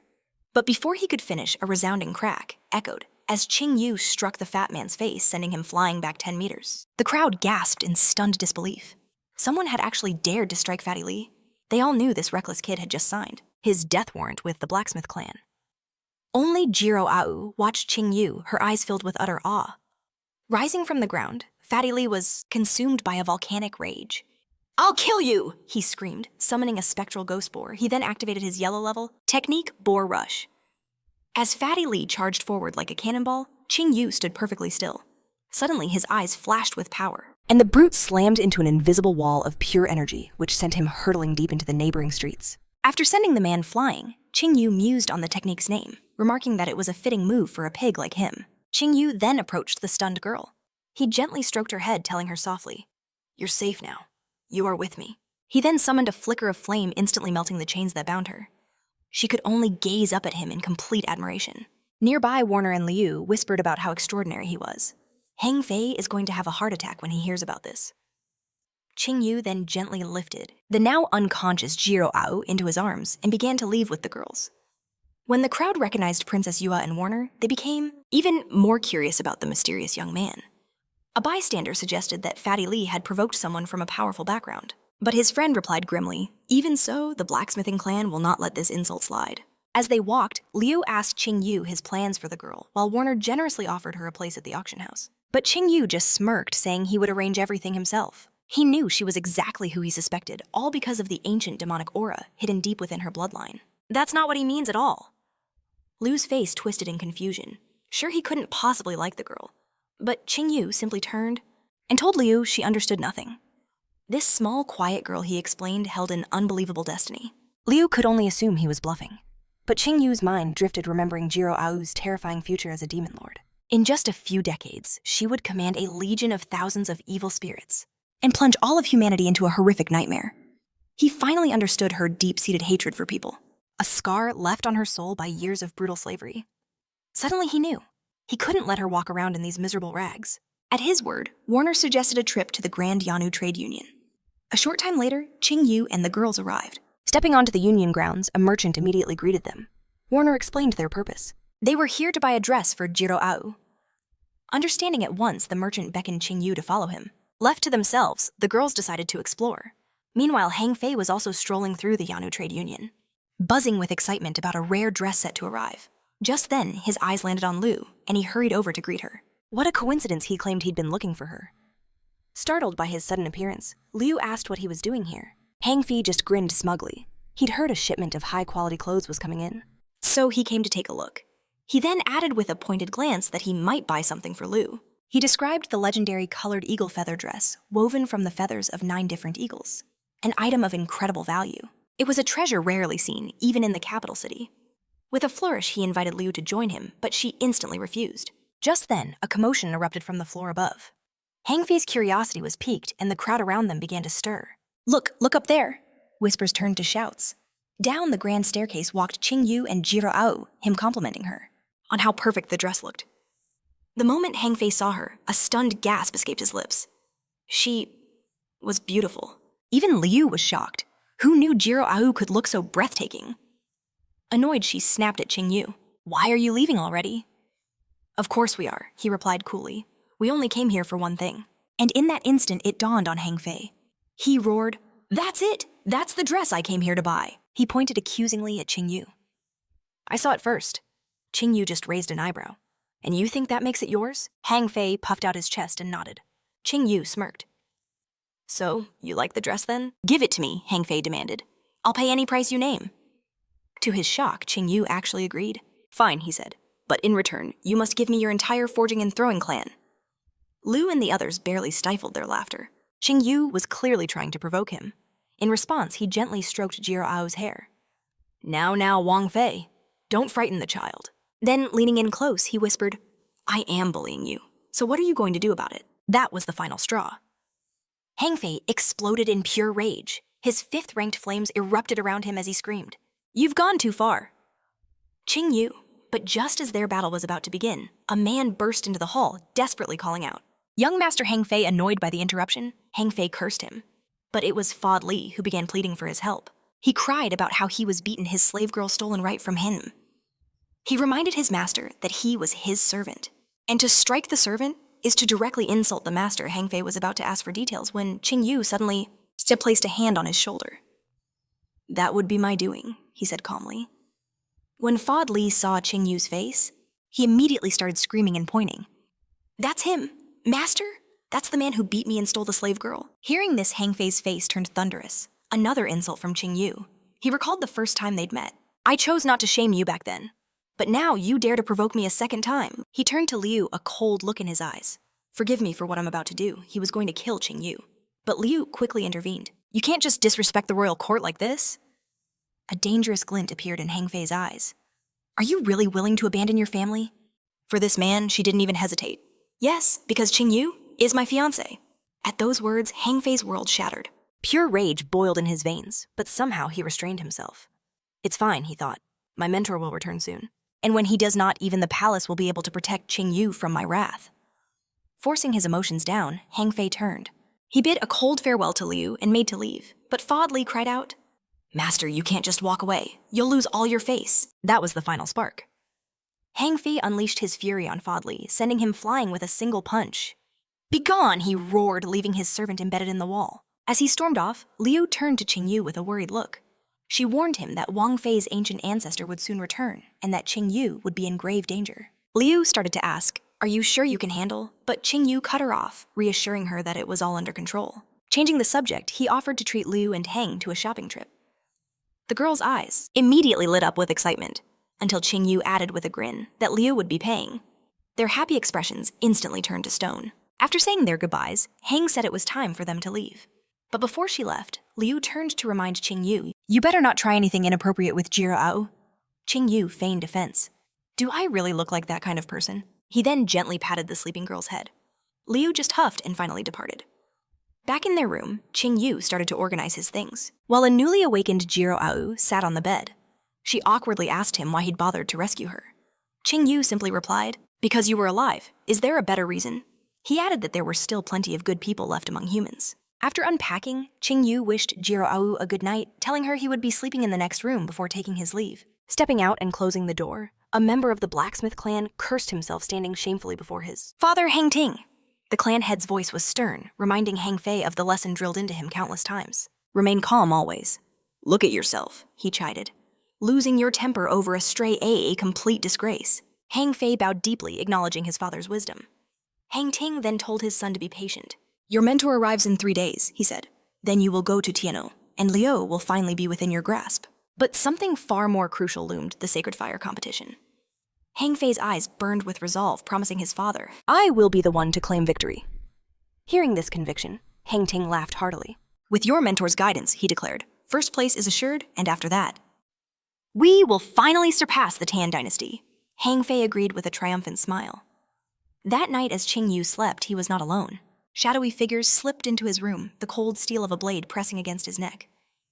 So, what's the hesitation? Ching Yu asked calmly. The assassin gripped her blade ready for the killing blow, but Ching Yu simply sat up and stretched utterly unfazed. Aren't those veils uncomfortable at night? He mused. At his words, they removed them. You were awake, Waya demanded. How could I possibly sleep? He replied smoothly, with two stunning beauties standing over me. Instantly, her blade was back at his throat. Then you should know exactly why we are here. Ching Yu scoffed. Enough with this farce. You are no assassins. Woya's eyes widened. How did you know about the Death Clan? She whispered slowly, lowering her blade from his throat. It was clear from their expressions that he had struck a nerve.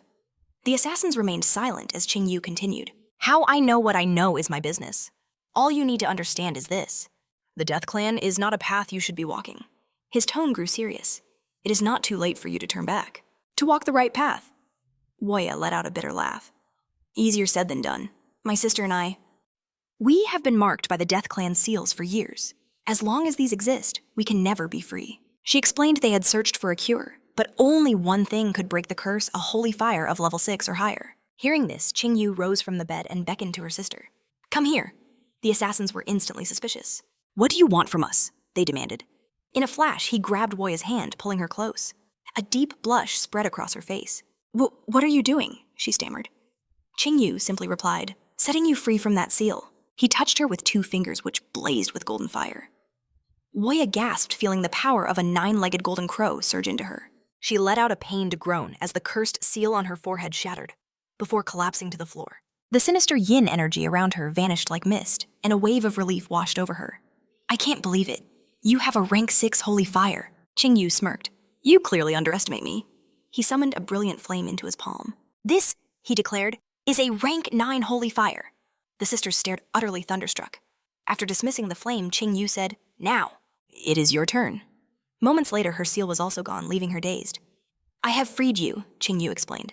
From now on, the Death Clan no longer has any power over you. Tears of joy streamed down their faces as the sisters embraced, Finally free from their shackles. Not wishing to interrupt the moment, Ching Yu simply asked, Are you willing to follow and serve me? The sisters shared a look of understanding. They bowed low before Ching Yu, taking an oath of undying allegiance. Upon hearing this, Ching Yu noted a flaw in Woya's technique. It should be at the black level yet. You can only manifest it at the yellow level. He touched her forehead, channeling a surge of rune magic to help her. Withdrawing his hand, he revealed her progress. Her refinement had already reached the 2nd spiritual realm. This meant she could now master even more powerful sword techniques. Once she hit the 3rd realm, he promised her a legendary medium-grade black-level technique. After empowering Muxia, Ching Yu turned to Wu Yu. Did she have the sun, God Arrow? She produced it in an instant. As she grasped the divine weapon, Ching Yu began teaching her an initial, black-level technique designed to unleash its full devastating potential. Overwhelmed by the gifts, Wu Yu asked, if he truly found all this in the desolate lands. Ching Yu simply smiled, replying that they would know the answer when the time was right. His smile turned mischievous as he noted the late hour, and suggested they all head to bed. The sisters' faces flushed crimson, too stunned to reply.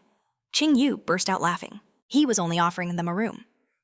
The sisters quickly agreed and bowed, making a hasty exit. The moment they left, Ching Yu collapsed on his bed with a sigh.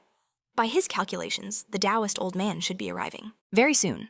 That meant the Sacred Fire competition was just around the corner. This grand tournament is held in Tianai City every 3 years, organized by the 4 great sects guarding Tingu from all directions. The sole purpose of this event is to discover the ultimate disciple and forge them into a tempering master. These 4 major powers are the Buddha Heart Temple, the Polar Sun Clan, the Ruthless Sword School, and the Jade Fairy Clan. They are locked in constant competition, yet their strength remains remarkably balanced. Ching Yu recalled that long ago, the Taoist old man himself had conquered this very competition, a victory that launched him to unimaginable heights. The 4 sects possessed deep, profound foundations with cultivation knowledge beyond measure. Under their guidance, any disciple could achieve legendary power. For this tournament, the 4 great sects have pooled their resources to create a single divine pill, the Power Unleashing Pill, awarded only to the champion.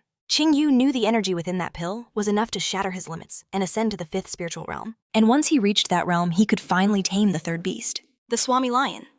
With the spirit of the Swami Lion under his command, he would gain access to limitless energy and techniques.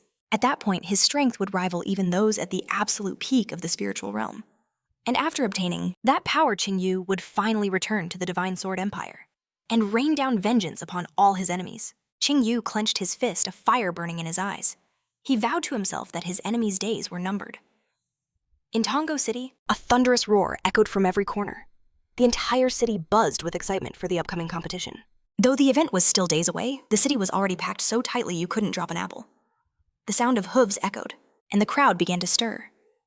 Was it a representative from the Buddha Heart Temple people whispered excitedly, saying the temple maiden herself was rumored to be visiting? Everyone hoped to catch a glimpse of her fabled beauty. Suddenly, a delicate hand emerged from a carriage window, pulling back the curtain and revealing the temple, Maiden Ling Chenan. The entire street fell silent, captivated by her ethereal beauty. Everyone wanted her attention, but her eyes found Ching Yu. Ling Chenan scoffed at his gaze, then greeted him by name, noting how long it had been. The onlookers who witnessed this were utterly shocked. How could this nobody know the temple maiden? At that moment, Ching Yu realized. In this life, he hadn't met Ling Chenan yet. She too was confused. Who was this man, and how did he know her name? Just then, Aunt Yu closed the curtain, complaining about the rabble outside. She reminded Ling Chenan that the entire temple was counting on her to convince this year's champion to join their clan. Ling Chenan nodded, promising to do her best to fulfill her father's command. Aunt Yu tried to reassure her, saying that only a truly outstanding man could win first place. And if that man Was a boy, he would become her son-in-law. Hearing this, Ling Chenan mentally apologized to her aunt. she would never allow herself to be bartered like a prize. I understand, she cut in, suggesting they first pay a visit to Prince Xingnan. A short while later, the carriage halted. As Ling Chenan and Aunt Yu emerged, they were immediately met by the spiritual son of the Polar Sun clan Chulin. So the rumors are true, he sneered. The great Buddha Heart Temple is trying to recruit the champion by offering up their temple maiden as a prize. Ling Chinan's eyes flashed with cold fury. Shut your filthy mouth, Chulin, or I'll teach you a lesson just like last time. He laughed mockingly. I only gave in because you're a fragile girl. But hearing you now, I see I was mistaken. She had clearly mistaken his nobility for weakness. Ling Chinwan spun around, suggesting her aunt and she should leave. Seeing her dare to ignore him, fury flashed in Chulin's eyes. But just then, he was distracted By a calm voice nearby, the newcomer greeted Chinwan, making Chulin wonder who this nobody was. Chen Yu asked if she was visiting Prince Jinan, offering to escort her, since he knew the residents so well. Internally, the aunt cursed Chen Yu, this leech who had followed them all the way here. Chulin laughed, slapping Chen Yu's shoulder. He sneered that he'd underestimated Chinwan's tastes. To think she'd pick up such a country bumpkin? Hearing this, Chinwan whirled around, her eyes blazing with anger. She warned Shalane that he was making the same mistake again and again. Was his patience truly limitless? As she prepared her guard to attack, Chen Yu stepped forward. A terrifying aura exploded from him. Shut your mouth, he commanded, his sheer presence forcing Chulin back in horror. Who do you think you are? Shocked by this power, Chulin declared, I am the spiritual son of the Polar Sun clan. You impudent dog. But his words only caused Chen Yu's aura to surge with terrifying power. Insult her again, Chen Yu warned, and you'll go from a spiritual son to a dead one. Chulin staggered back in fear. How could this first-level nobody project such immense pressure? It was impossible. He shook himself from his stupor. He was a spiritual son. He feared no one. He would wash away this humiliation in blood. I won't kill you here, Chulin roared, out of respect for Prince Jinan. Now kneel and beg for your life. An enraged Chen Yu simply gestured for him to attack. You first. With a cry, Chulin summoned a blade of fire. He charged forward, intent on absolute destruction. Qinwan cried out, Be careful, he has a rank 5 holy fire. But Chen Yu just smiled. Chulin swung his blade, victory already in his eyes. But then his flames sputtered, collapsing to the ground, as if they were nothing, fizzling out before his very eyes. Chen Yu stomped on this last ember. Is that it? He mocked. Did you buy your holy flame from a street vendor? What did you do? Chulin stammered in absolute terror. How was my holy fire defeated so easily? Nearby, Qinwan and her aunt watched, their mouths agape in shock. To crush a rank 5 sacred fire so effortlessly? Did he also have a rank 5 fire, or was his natural element on an entirely different level? As realization dawned, Chulin was shaking with pure rage. Answer me, he shrieked. How can scum from the first spiritual realm suppress my flame? You must have cheated. Suddenly, a powerful voice cut in. Enough! Prince Jinan appeared. This is my residence, not a marketplace. At the sight of the Prince Chulayan and Qinwan immediately bowed, explaining they were here for a visit. The prince nodded, but Chen Yu's eyes narrowed. Jinan had been watching this entire time, and only chose to intervene now. The prince, meanwhile, was assessing Chen Yu's power. To find such a flame in the desolate lands, he knew he had made the right choice on the day they met. Jinan greeted Chen Yu warmly and beckoned him into the mansion. Seeing this casual display of favor, Chulin trembled with uncontrollable anger. He hastily thanked the prince for his time, and immediately fled in disgrace. Watching him go, Qinwan muttered, "What an idiot." Inside the reception hall, Jinan began to explain why he'd summoned him. But Chen Yu already knew. "You want to discuss the sacred fire competition," he stated. The prince smiled, confirming his guess. The royal court had a special quota to enter the competition, and he was offering it to Chen Yu. Chen Yu bowed deeply in gratitude. Seeing her chance, Qinwan asked, "Will you join the Buddha Heart Temple?" Chen Yu replied, "Let's revisit that topic after I've won." Frustrated Qinwan could only agree. She then turned to her aunt, who promptly took out a storage ring. "A humble offering from our temple." Prince Janayan accepted the ring, thanking her for the generous gift. The aunt then leaned close to Qinwan. "He has the prince's favor," she whispered, "and an incredible holy fire. You must be proactive and build a strong relationship with him." With a slight blush, Qinwan agreed. She turned to Chen Yu. "Would you walk with me through Tian City?" Ching Yu accepted Qinwan's request. Noticing this, Prince Jinnan approached Ching Yu. He told him that since the young lady invited him, he should accept. "But be sure to return to my residence for dinner," he insisted. Then, with a sly grin, he added that his fiancée would be cooking herself. Ching Yu cursed him internally. That old fox. What a devious prank. Meanwhile, Qinwan's face fell, hearing that Ching Yu already had a fiancée. After setting the dinner arrangement, the prince dismissed them, not wanting to waste their precious time. As he watched them depart, a thought crossed his mind. He mused to himself. If the Buddha Heart Temple uses their maiden to lure in talent, then he would play his own game. His own daughter was just as remarkable as Qinwan. A cunning laugh echoed through the hall. Meanwhile, at the Forging and Smelting clan, inside the reception hall, Chulin sat upon the throne. Hang Fie bowed deeply before him. "I never expected you to grace us with your presence. It is a great honor for our clan," he exclaimed. Chulin cut straight to the point, asking Hang Fei if he truly believed he could dominate the Sacred Fire competition. Hang Fie confidently agreed, his determination unwavering. He boasted that his mentor would arrive soon, and with their combined support, no one could possibly stand in his way. But Chulin's expression darkened. He revealed he'd just met someone, a mere first-level spiritual realm cultivator. And yet this, nobody was able to completely suppress his own holy fire. Hang Fei was utterly stunned. He couldn't believe it. Was someone that powerful truly hiding in Tongjo City? Chulin then conjured an image of the stranger, asking if Hang Fei recognized him. Hang Fei's eyes widened in recognition. It was the very man who had tormented him. Seeing this, Chulin knew he had his answer. He stammered that the man's name was Ching Yu. Hearing that name, Chulin's gaze sharpened. Is that the same Ching Yu who killed Emperor Li Zhanghai, the one wanted by the Sacred Sword Empire? Hang Fei immediately confirmed it was him. Chulin recalled the rumors that Ching Yu had journeyed to the desolate lands, a journey that was said to be unbelievably fruitful. It all clicked for Hang Fei. That must have been when Ching Yu managed to strengthen his holy fire so dramatically. Chulin added grimly that Ching Yu's flame was on another level, at least 2 tiers higher than his own. He feared that with such power, Ching Yu could easily seize victory in the competition. Hearing this, Hang Fei exploded with rage. He roared that he would never let that happen. "How soon until my mentor arrives?" he demanded. Hang Fei confirmed that the esteemed elder would be there by tomorrow. A cruel smile formed on Chulin's lips. "Excellent. We shall wait for the old master and plan our next move."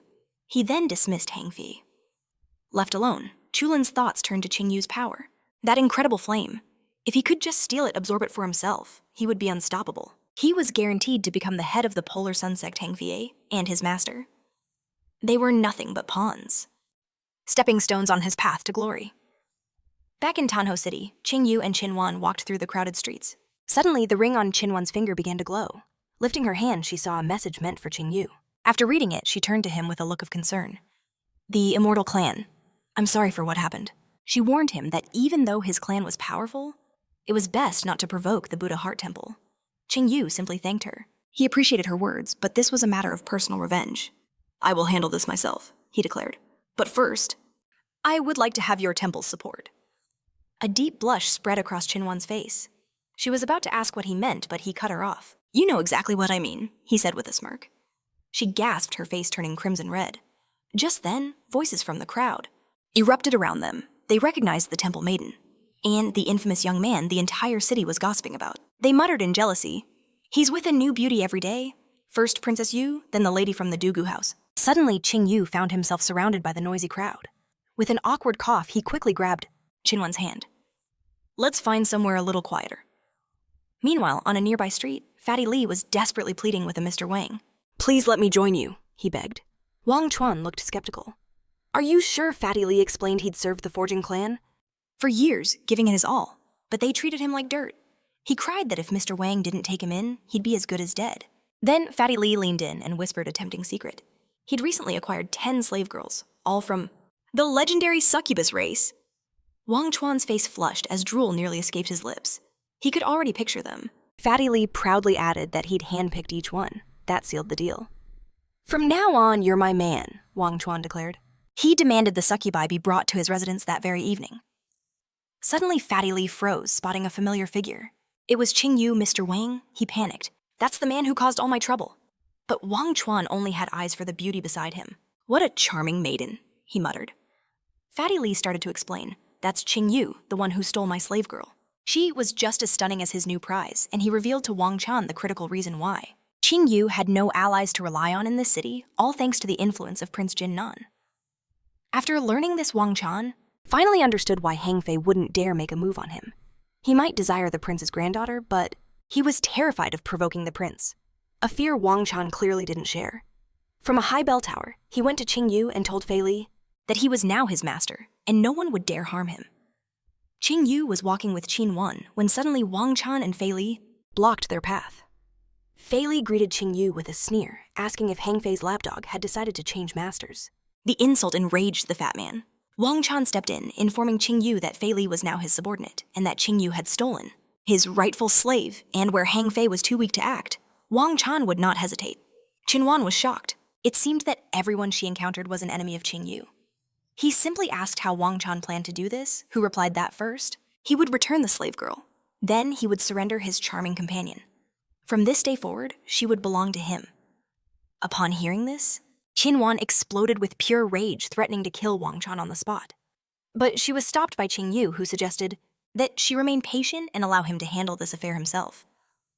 After calming her down, Ching Yu asked Wang Chuan what he would do if he refused.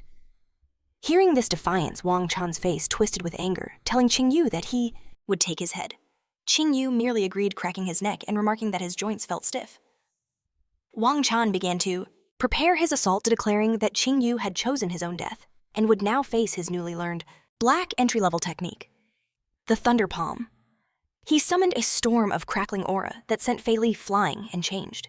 The very weather itself, Qin Wan warned Ching Yu that the Thunder Palm was a formidable technique, offering to deal with Wang Chuan herself. But Ching Yu waved her off, telling her not to bother. He could easily handle it since it was only an entry-level black technique. Drunk on his newfound power, Wang Chuan roared with laughter, boasting that he'd bought this technique from Hang Fei for a fortune, and now he had the perfect opportunity to test its true power. Wang Chuan gathered the thunderstorm's energy into an orb and fired the thunderbolt at Ching Yu. But instead of dodging, he simply took a deep breath and summoned the dragon spirit Yazi. It let out a deafening roar, shattering the enemy's technique and sending it flying. Seeing how effortlessly his new master was defeated, Fei Li began to panic. Ching Yu sighed and told Qin Wan that the technique was utterly worthless, which stunned her. Qin Wan knew Wang Chuan's cultivation was at the 4th spiritual realm, and he had used an initial black-level technique, yet he couldn't even repel a single attack from Ching Yu. She realized Ching Yu must have also used a black-level technique. After dealing with the obstacle, Ching Yu turned to the panicked Fei Li, threatening him with a chilling voice. "Now it's your turn." Fei Li immediately slammed his head on the ground and begged for mercy, offering all of his possessions in exchange for his life. Ching Yu asked if he truly meant all of them, to which he eagerly agreed.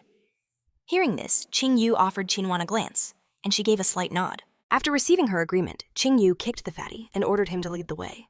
At Fei Li's estate, Ching Yu walked around the house inspecting Fei Li's treasures. He then asked if this was truly everything he owned, to which Fei Li nervously agreed. Not getting the answer he wanted, Ching Yu glared at the fat man, stating this was not enough to trade for his life. Fei Li began to plead for mercy once more, swearing this was truly all his property, that he had nothing else. But for Ching Yu, it wasn't enough. He prepared to strike, but suddenly Fei Li remembered he still owned a slave market. Ching Yu demanded Fei Li show him the slaves. Fei Li immediately started to open a secret door by pressing the correct tile on the floor. After he pressed it, a huge door opened, from which a putrid, stinking smell emerged. Qin Wan immediately covered her nose from the foul stench. Ching Yu asked the fat man what kind of monster keeps someone in such a horrible place. He knew the fat man was foul, but at this moment, he surpassed even Ching Yu's darkest expectations. Ching Yu grabbed Fei Li's clothes and dragged him into the room, telling Qin Wan to be patient. Inside the hall were countless cages. Qin Wan was horrified by the condition of the slaves. Emaciated and mutilated, they waited in fear for their fate. Suddenly, one of the slaves tried to attack Fei Li, but was stopped by his shackles. He wanted to take revenge on Fei Li for exterminating his people and making him a slave. Qin Wan was furious and wanted to punish Fei Li for all his evil deeds, but Fei Li just begged for mercy, promising he would never do such things again. Ching Yu said that it was hard to even call him a person now, and dragged him away. Suddenly, Ching Yu stopped at one of the cages. He saw the frightened succubus inside and asked Fei Li if she belonged to him. Fei Li immediately started bragging that, "Behold his latest prize, a collection of first-class succubi." Ching Yu expressed his approval to the portly merchant. The merchant, deeply relieved, asked if he was free to go. Ching Yu granted it, promising his life would be spared. Elation filled the man's face as he turned to depart, when suddenly a blade pierced his chest. It was Qin Wan. She declared coolly, "Ching Yu's mercy is not my own." Wiping the blood from her hand, she stared down at the dying man. "A monster who preys on the weak deserves nothing but death." Qin Wan then turned to Ching Yu, asking about the slave's fate. "These are all broken souls," Ching Yu replied softly. "I will let courtesan Nan decide what becomes of them." Qin Wan accepted his judgment, calling it a merciful act. A short time later, the prince's forces stormed the area, with the fiery Liu leading the charge. She roared at her subordinates to release every single slave immediately. With the order given, she confronted Ching Yu. "That man got off too easy," she fumed. "He should have rotted here until he paid for his crimes." But Ching Yu calmly countered, "Killing one man will not change the grand scheme of things. Our true objective is to uproot this entire corrupt system." He then asked Liu to keep Mrs. Liu company, warning her that he wouldn't be present for dinner before taking his leave. At his words, Liu's face went crimson. Fury ignited within her. All the food she had diligently prepared for him, wasted. "Next time, I won't be so forgiving," she vowed. Witnessing this exchange, Qin Wan felt a wave of relief. Ching Yu and Liu's bond hadn't deepened after all. But Liu noticed her companion's expression. "And why are you blushing?" she teased, poking her cheek. Qin Wan frantically denied it, leaving Liu utterly baffled by her reaction. Meanwhile, at the Tianan drawing court, surrounded by an array of powerful talismans, Ching Yu sat in deep meditation, preparing for the sacred fire competition. He used every available moment to advance his cultivation. Elsewhere at the Divine Spear clan head Wang Tian was welcoming an esteemed guest. He expressed his honor that Mr. Liu would visit their humble home. But Lo Julan of the Ruthless Sword School had no time for idle chatter.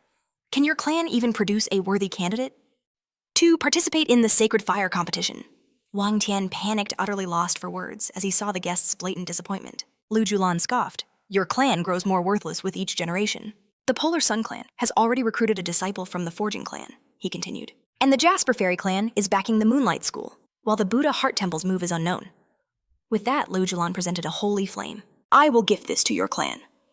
Wang Tian stared puzzled for a moment, before pure unadulterated joy consumed him. He practically drooled at the sight. A rank 6 holy flame. Lu Julan confirmed its authenticity. "Indeed, a 6th rank sacred flame. I call it the soul-devouring flame. I hope this power will help your disciple become a true contender." Wang Tian dropped to his knees, stammering his endless thanks to their new benefactor. Just then, Wang Xian burst into the room sobbing. "Father, you must avenge me," he wailed. Lu Julan watched the pathetic display in silence. When Wang Xian finally noticed the guest, he demanded to know who he was. Wang Tian ordered him to be quiet. "Stop squealing like a pig," he hissed. "This is Mr. Lo Julan of the Ruthless Sword School." The introduction left his son dumbfounded. Liu Julan left the flame and departed, hoping this father-son duo wouldn't disappoint him. As soon as he was gone, Wang Xian's questions began. He demanded to know about the powerful flame. In response, Wang Tian smacked his son across the head. "You imbecile!" he roared. "This is a 6th rank holy flame!" Wang Xian's eyes widened in utter shock. His father explained that the Ruthless Sword School had decided to back their clan. "You must master this power immediately and win the sacred fire competition." Wang Xian drooled, gazing at his newfound power as a wicked laugh escaped his lips. He knew the Thunder Palm was useless against Ching Yu, but this flame was a different story. With a 6th level holy fire and his own natural talent, He was confident he had reached an entirely new realm of power. Ching Yu, he swore to himself, your days are numbered. Seeing his son's manic state, Wang Tian asked who had wronged him so. But Wang Xian just sneered that it no longer mattered. He stormed out of the room, laughing triumphantly. Watching him go, Wang Tian felt a surge of pride. His son had acquired the holy flame, and with it a glorious future for their clan. The name of the Divine Spear Clan would soon ring throughout Tianan City. In another part of the city, Hang Fei waited for his mentor. When the palanquin arrived, he greeted him with utmost reverence. His mentor invited him inside, stating they had to leave at once. Their destination, the Prince of Xuan's residence. Hang Fei agreed without hesitation. I have returned for only 2 reasons, his mentor began. First, to arrange your marriage to Liu, and second, to ensure you claim victory in the Sacred Fire competition. He decided to report back to his mentor, detailing the rise of Ching Yu from the Divine Sword Empire. Instantly, the mentor's interest was piqued. As he listened, the mentor realized the rumors held a terrifying truth. Ching Yu had clearly obtained a great power within the desolate lands, forcing him to reconsider the boy's true strength. Suddenly, a memory flashed in his mind, a brilliant light he'd seen approaching the city.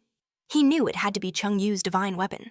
Hang Fei quickly warned his master, speaking of Ching Yu's impossibly strong holy fire, a power so great that not even Chulin could stand against it. He insisted Ching Yu must be barred from the holy fire competition. The mentor simply smirked, telling his disciple not to worry. He had ways to ensure the boy could never win, revealing a chilling blue sacred flame. This, he explained, was his own 6th-ranked sacred fire, the chilling underworld flame. He had cultivated it for countless years, bringing it to the very brink of the legendary 7th rank. With his sacred technique, Hang Fei would be able to absorb its power in almost no time at all. The very mention of the 7th rank left Hang Fei utterly stunned. The mentor explained that any holy fire above the 7th rank was a legend, something rarely seen in the world. He theorized that Ching Yu's flame must also be at the 6th rank, which meant his chilling underworld flame made victory an absolute certainty. Accepting the flame, Hang Fei immediately began the secret assimilation technique. As power surged through him, he thanked his master, vowing not to fail him. But in his heart, he sneered. He would utterly annihilate the low-born Ching Yu in the arena, crushing him and everything he stood for. Meanwhile, at Prince Jin Nan's residence, a tearful Liu begged her grandfather for help. Hang Fei and his master were on their way. Jin Nan simply told her to find Ching Yu, a suggestion that made the young man spit out his tea in shock. He was so tired Of constantly having to protect the impulsive Liu, she rushed to his side, pleading with him to confront Hang Fei, just so the arrogant fool would finally leave her alone. Ching Yu could only sigh as Hang Fei and his mentor made their grand entrance. They greeted the prince with false pleasantries. Ching Yu's eyes narrowed on Hang Fei, sensing the change in his sacred flame. Just recently, he was a mere 5th rank, but now he had surged to the 6th rank, teetering on the edge of the 7th. He knew instantly. It was the Taoist elder's power. Hang Fei strode towards Liu, greeting her with a smug grin, announcing the mentor had come to arrange their marriage. In a flash, Liu grabbed Ching Yu, pulling him close. She shot a defiant glare at Hang Fei, reminding him she already had a fiancé. We were just children, she declared. Nothing more. Stop harassing me with this ridiculous proposal. The Taoist elder turned his gaze to Ching Yu, asking if he was truly the boy from the Sacred Sword Empire. Ching Yu calmly confirmed his identity. The elder sneered. And you truly believe you are worthy to marry Liu? You are just a foreigner, the last remnant of a fallen family. He then pointed proudly to his disciple. He boasted of Hang Fei's glorious future as the champion of the Sacred Fire competition. And you?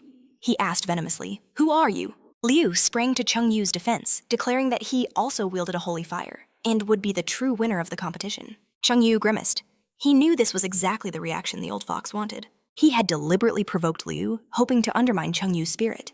But Ching Yu knew their true intent. This competition wasn't about victory, it was an assassination attempt. He thought to himself, we'll see who destroys who. The Taoist elder chuckled his trap sprung. If Ching Yu can miraculously win, he conceded, then of course Hang Fei is no match for him. But, he asked with a predatory gleam, what happens when he loses? Liu immediately fired back, refusing to even consider that possibility. Seizing the moment, Hang Fei made his move. Then marry me, Liu, marry me the moment I win the competition. He was certain she wouldn't dare refuse, not after boasting so confidently of victory. Of course, Liu couldn't control her temper and instantly accepted the wager. She spun towards Ching Yu, her eyes wide with panic. You heard him, she whispered frantically. You have to win or I'll be trapped with that monster forever. Satisfied, the Taoist elder declared the matter settled until the competition and then made a hasty retreat. As their backs faded from view, Liu began to fume about how insufferable they were, turning to Ching Yu. You have to teach them a lesson they'll never forget, she demanded. After hearing her, Ching Yu decided it was time for a dose of reality. Liu, he said calmly. Hang Fei is not the same man he was before. He's no longer rank 5, but a powerful rank 6, nearly rank 7. Liu scoffed, saying the weakling was nothing, until the weight of Ching Yu's words crashed down upon her. Fear washed over her face. The terrifying possibility of marrying Hang Fei became real. Why didn't you warn me sooner? She shrieked. Ching Yu let out a heavy sigh. I'm no longer sure I can win, he said grimly. It seems you may have to become Hang Fei's bride after all. Overwhelmed by her impulsive actions, Liu collapsed in tears. Prince Jan Nan simply watched the scene, laughing heartily. He called out for Ching Yu to stop his teasing, having long suspected a secret. For Ching Yu, the difference in power was meaningless. Whether his opponent wielded a 6th level or 7th level holy fire, it made no difference at all. Seeing Liu's tear-streaked face, Ching Yu finally snapped out of it, acting as if nothing happened. Later that night, Ching Yu was deep in meditation, absorbing the herbal pills. When he finally opened his eyes, he summoned 2 immense powers. In one hand, the spirit energy of the dragon spirit Yazi, and in the other, the 9-legged golden raven. He masterfully fused them, creating a swirling orb of yellow and purple. Without warning, the sphere of energy detonated. Its raw power surged directly into Ching Yu, erupting into an ethereal blue flame. His meditation complete, Ching Yu let out a long sigh. He'd broken through to the 3rd spiritual level, just in time, for tomorrow. A day of destiny awaited. Utterly spent, he collapsed onto his bed. The arena for the Sacred Fire competition was electric. Crowds roared, buzzing with anticipation for the clash of titans. Prince Jan Nanwang leaned forward, eager for the show to start, while a confident Chenan hoped that Ching Yu would seize victory. High above them, all the Taoist elders sat, absolutely certain of his disciples' triumph. The excitement was palpable, but so was the envy. Some fumed bitter that they didn't possess the holy fire. Hang Fei scanned the crowd with utter disdain. In his mind, they were nothing but a swarm of talentless insects, fools who naively believed they stood a chance. He was certain of his victory, while the rest were merely destined to grovel at his feet. Noticing Hang Fei's arrogance, Wang Xian approached him, asking Hang Xian if he truly believed he could win it all. But instead of answering, Hang Fei scoffed, asking what Hang Xian was even doing here since he had no holy fire. To that, Hang Xian replied with a smug grin, promising he would witness his power very soon. In that instant, sparks of animosity flew between the 2 rivals. But just then, Ching Yu made his entrance. Spotting their common enemy Hang Fei and Hang Xian instantly shifted their focus. A temporary truce was formed, born of shared hatred. Ching Yu mentally scoffed at the 2 clowns. He greeted them with a wide smile, saying he hoped they'd put on a good show today, and try not to embarrass themselves too much. Enraged by his taunt, Hang Xian and Hang Fei shot back with threats, vowing that he wouldn't live to see the end of the day. They sneered that they would be the ones laughing in the end. Nearby, a representative from one of the 4 major eights sects began praising the gathered geniuses, but her eyes were fixed on Ching Yu. All at once, her young ward recognized him. It was Ching Yu. She gracefully leaped towards him, landing softly with her parasol. As she drew near, Li Qin was certain it was indeed him. When Ching Yu saw his old friend, a warm smile spread across his face. He greeted her, saying it had been too long since she went to cultivate with the Jasper Fairy clan 3 years ago. He complimented her, saying she had blossomed into a truly graceful young lady. In return, she admitted he had also changed greatly since they last met, and that she hadn't expected to find him at the Sacred Fire competition. Ching Yu simply replied that there was no way he'd miss such a grand event. But then Li Qin's expression turned somber. She offered her deepest condolences for what her sister and father had done to his family. A betrayal, after all the Xian family had sacrificed for the empire. Ching Yu gently stroked her head, telling her not to worry. This wasn't her burden to bear. It was a matter between them. The Jasper Fairy matriarch's eyes widened. So this was the boy who had killed the emperor.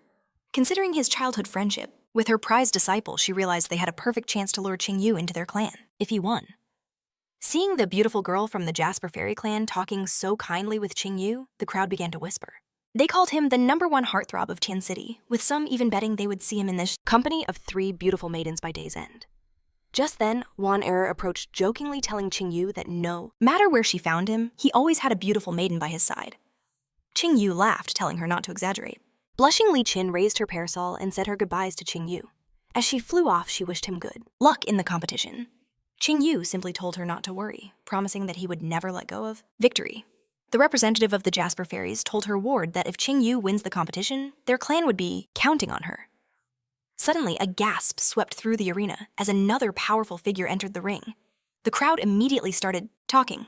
It was Chuani from the Moonlight School. According to her sect leader, she was their most precious prodigy in the past 100 years. Although only 16 years old, she had already reached the 5th level of the spiritual realm with a 6th rank holy fire. Many barely recognized her. After all, she had been in seclusion for 3 whole years. Before that, she was just an unassuming young girl. Chuani strode directly toward Ching Yu, causing Hangfei. Hangen could only burn with rage as the beauties all flocked around Ching Yu. Chuani declared that her destiny was forever tied to the Xian family, vowing they would meet again. But if that meeting was on this stage, she would show him no mercy. Ching Yu just grinned at her retreating back, amused by her fiery spirit. Soon the arena was filled with participants, a sea of anxious and determined faces.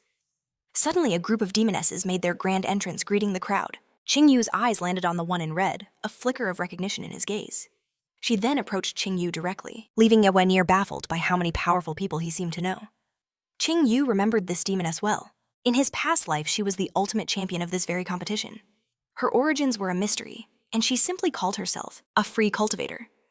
From his memories, Ching Yu deduced she had already reached the 8th level of the spirit, whirled her holy fire, no weaker than an 8th grade flame. And the strangest part? After her victory, no one ever saw her again. This time, Ching Yu was determined to uncover her true identity. Suddenly, a hush fell over the crowd as the elder announced the competition's start. He then stepped into the ring alongside Prince J.Y. Nan. The prince raised a hand for silence, his voice booming across the arena. He proclaimed that today was a monumental event for the Tianan Empire, the day a new sacred fire champion would be crowned. The prince wished all the contestants the best of luck before inviting the 4 major sect representatives to the stage. With powerful leaps they landed, immediately calling forth a massive ancient stone. Hangfei gasped, recognizing the legendary Heavenly Firestone. Hangshan began to explain its history, calling it the most mysterious artifact in the entire Tianan Empire, perhaps as ancient as heaven and earth itself. Merely being near it could help a cultivator focus their holy fire with some. Even achieving breakthroughs on the spot, because of its immense value, the stone was shared among the 4 major sects. While everyone stared in awe at the priceless treasure, Ching Yu laughed to himself. If only they knew what a small fragment this truly was. What would they do if they saw the entire mountain of this stone in the desert lands? Qinwan stepped forward, announcing that every sacred fire wielder knew of this stone's power. He declared it a true shrine for them all, explaining how the 4 sects had the right to possess it, rotating it every 3 months. However, if the winner of this competition chose to join, one of their sects, that sect would gain sole custody of the stone for an entire year. The crowd roared with excitement at the sight of the prize. Qin Chuan whispered a silent prayer for Ching Yu's victory. Chulan then captured the crowd's attention, explaining the simple rules of the competition. He stated there would be just 3 rounds. In the first, participants would duel one-on-one with the winners moving on. But first, everyone had to draw lots. Chulan summoned a large number of tablets, and the contestants began to choose. When Ching Yu's turn came, he casually greeted Chulan, asking if he'd rigged the lottery. Chulan scoffed, telling Ching Yu not to underestimate him and to show some respect. Ching Yu smirked, saying that even if he cheated, it wouldn't guarantee his victory. Chulan agreed, but challenged him, wanting to see just how far Ching Yu could even get. With a final taunt, Ching Yu told him to watch closely as he claimed his victory. Barely containing his fury, Chulan ordered the participants to check their tablets, explaining that each board held a number. Those with matching numbers would fight. Looking down, Ching Yu saw the number 5, curious about which poor soul would face him in the very first round. Chulan then announced for the first combatants to enter the ring, while everyone else was to clear the arena immediately. The first duel began a towering, armor-clad Cyclops against a stoic bald man. After a brief bow, the Cyclops unleashed a torrent of flame from his mouth, blasting his opponent from the stage. He laughed, reveling in his effortless win. Hangfei scoffed, in annoyance, calling the first-class holy fire users fools for even trying. Hangxian simply replied that their empire had no shortage of idiots. The next 3 rounds passed in a flash as those with stronger flames easily overpowered their weaker opponents. Then came the 5th duel. It was Ching Yu's turn. His challenger was a massive man covered in chains. The brute mocked Ching Yu's pretty face, telling him to surrender now if he valued his life. In response, Ching Yu simply gestured for him to shut up and bring it on. Enraged, the giant roared, summoning a phantom tiger from his aura, preparing for a killing blow. Han Guang observed from the side, knowing the giant could have gone far. If only he hadn't drawn Ching Yu as his opponent. A hulking brute lunged at Chen Yu, trying to crush him like an insect. But with a single contemptuous kick, Chen Yu sent him hurtling over the edge. Han Gong watched in shock, having grossly underestimated Chen Yu's power. Bored by the pathetic display, Chen Yu simply turned and walked away. As he left, Han Gong muttered a cryptic warning his time was running out. The 6th round, meanwhile, was won by Han Fei, who incinerated his opponent in an instant. In the 7th round, Han Gang, the unnamed contestant, and Shu Han also claimed effortless victories. Chulin yawned, bored by these one-sided slaughters. He turned to the Taoist elder, suggesting they place some bets to liven things up. The old master agreed, curious to see what the other esteemed guests would decide to wager. The representatives from the Ruthless Sword School and the Jasper Fairy clan eagerly supported the idea, and so Chulin made the first move. He wagered a third-rank bone and muscle strengthening pill on Han Fei. The Taoist elder then also bet on Han Fei offering up a treasure of his own, the legendary Sword of Inflexibility. A blade he personally forged, Jin Wan praised the gentlemen for their valuable wagers. She declared that the Buddha Heart clan would also make a bet. Her stake would be the heavenly crystal armor, and she was betting it all on Cheng Yu's victory. Lu Julan then wagered a third tier ruthlessness pill on Han Xuan's success, while the Jasper Fairy representative offered a lower black-level floating clouds technique, betting on Shu Han's victory. The spectators gasped, marveling at the incredible wealth of the four major sects, to risk such legendary items just for fun. Some onlookers prayed they might join these powerful clans if they failed to be chosen here. Any of the major sects offered a better life than their own. When the rogue cultivator heard about the massive bounty, she boldly asked what would happen if none of their chosen candidates won. Chulin told her that the entire prize pool would go to the ultimate champion of the competition. The girl's eyes lit up, and after a moment's thought, she pointed her finger directly at Cheng Yu. She announced to everyone that only he and she had any real chance of winning. Cheng Yu was shocked as every eye in the arena suddenly turned on him. Han Xuan started shouting that Cheng Yu might have had a chance if he wasn't here. But now his luck had run out and victory would be his. Other contestants, inspired, began to shout their own claims to glory. Seeing his chance, Chulin leaped onto the fighting stage. He announced that the second round was about to begin and he was changing the rules. It would now be an all-out battle royale, every man for himself. Immediately, the other contestants surrounded Cheng Yu. It was clear to him that many had already been bribed. What a bunch of naive fools. Chulin continued his explanation. He said the second round would last until a single stick of incense had burned out. The last four contestants left standing would advance to the third round. He added that if round 1 culled the weak, then round 2 was a true trial by fire. Contestants would only be allowed to use the power of their sacred flames. All cold weapons and hand-to-hand combat were forbidden. As Chulin announced the start of the second round, the crowd roared, hungry for the spectacle. The mob around Cheng Yu immediately summoned their flames with clear killing intent. Cheng Yu just smirked, inviting them to attack if they thought they could cause him even a little trouble. Enraged, his opponents immediately charged. One screamed that his mouth wouldn't be smirking when he was dead. A torrent of flames shot towards Cheng Yu. Liu panicked, seeing Cheng Yu swarmed by the crowd. Ling Yao, however, felt a strange warmth, a deep worry for his safety. The combined inferno slammed into him. Each of his opponents wielded a rank 4 holy fire, and they had been practicing this joint technique for a long time. They believed that even if he didn't die from the attack, his skin would at least be peeled away. But standing in the middle of the fire, Cheng Yu taunted them, saying he couldn't feel his skin peeling off. He mocked the results of their training. And now that they were finished, he offered to truly surprise them. He summoned a pillar of flame. The Taoist elder's eyes widened. He had only seen a rank 6 holy fire. Liu, on the other hand, cheered for Cheng Yu, recognizing the 6th rank flame. Cheng Yu turned to Han Xuan and Han Fei. He asked why they were sending such small fry at him if they were so eager for his death. Furious Han Fei and Han Xuan immediately summoned their own holy fires. Han Fei retorted that even with a 6th rank fire, there would always be bigger fish. To prove it, Han Xuan unleashed his own 6th rank fire. Liu was shocked. Even Han Xuan had a 6th rank holy fire. At that moment, Chulin realized the Ruthless School had been hiding its true power. Han Fei and Han Xuan told Cheng Yu that not even prayers could help him against 2 6th rank sacred fire wielders, and they immediately launched a joint attack of red and blue flames. Without a change in his expression, Cheng Yu admitted that he was just warming up, models he. He scoffed, wondering why they thought his holy fire was merely 6th rank. Then his expression turned deadly serious as he summoned the silhouette of a colossal golden 9-tailed raven to devour Hang Fei and Hang Xian's pathetic flames. The Taoist elder was frozen in terror, trying to comprehend Ching Yu's true level. This wasn't a 7th class fire, or even an 8th class. This was a legendary 9th class holy fire. Chulin was utterly stunned by the 9th rank flame. After all, even the fire of her own sect head barely approached the 8th rank. A wave of absolute shock crashed over the entire arena as Hang Xian and Hang Fei stared in total disbelief. Meanwhile, Prince Jinnan was thrilled that his bet on Ching Yu had paid off so magnificently. He knew that in the entire history of the Tian Empire, fewer than 10 divine fire marshals had ever reached the 9th rank, and the weakest of those legends had long since surpassed the peak of the spiritual realm.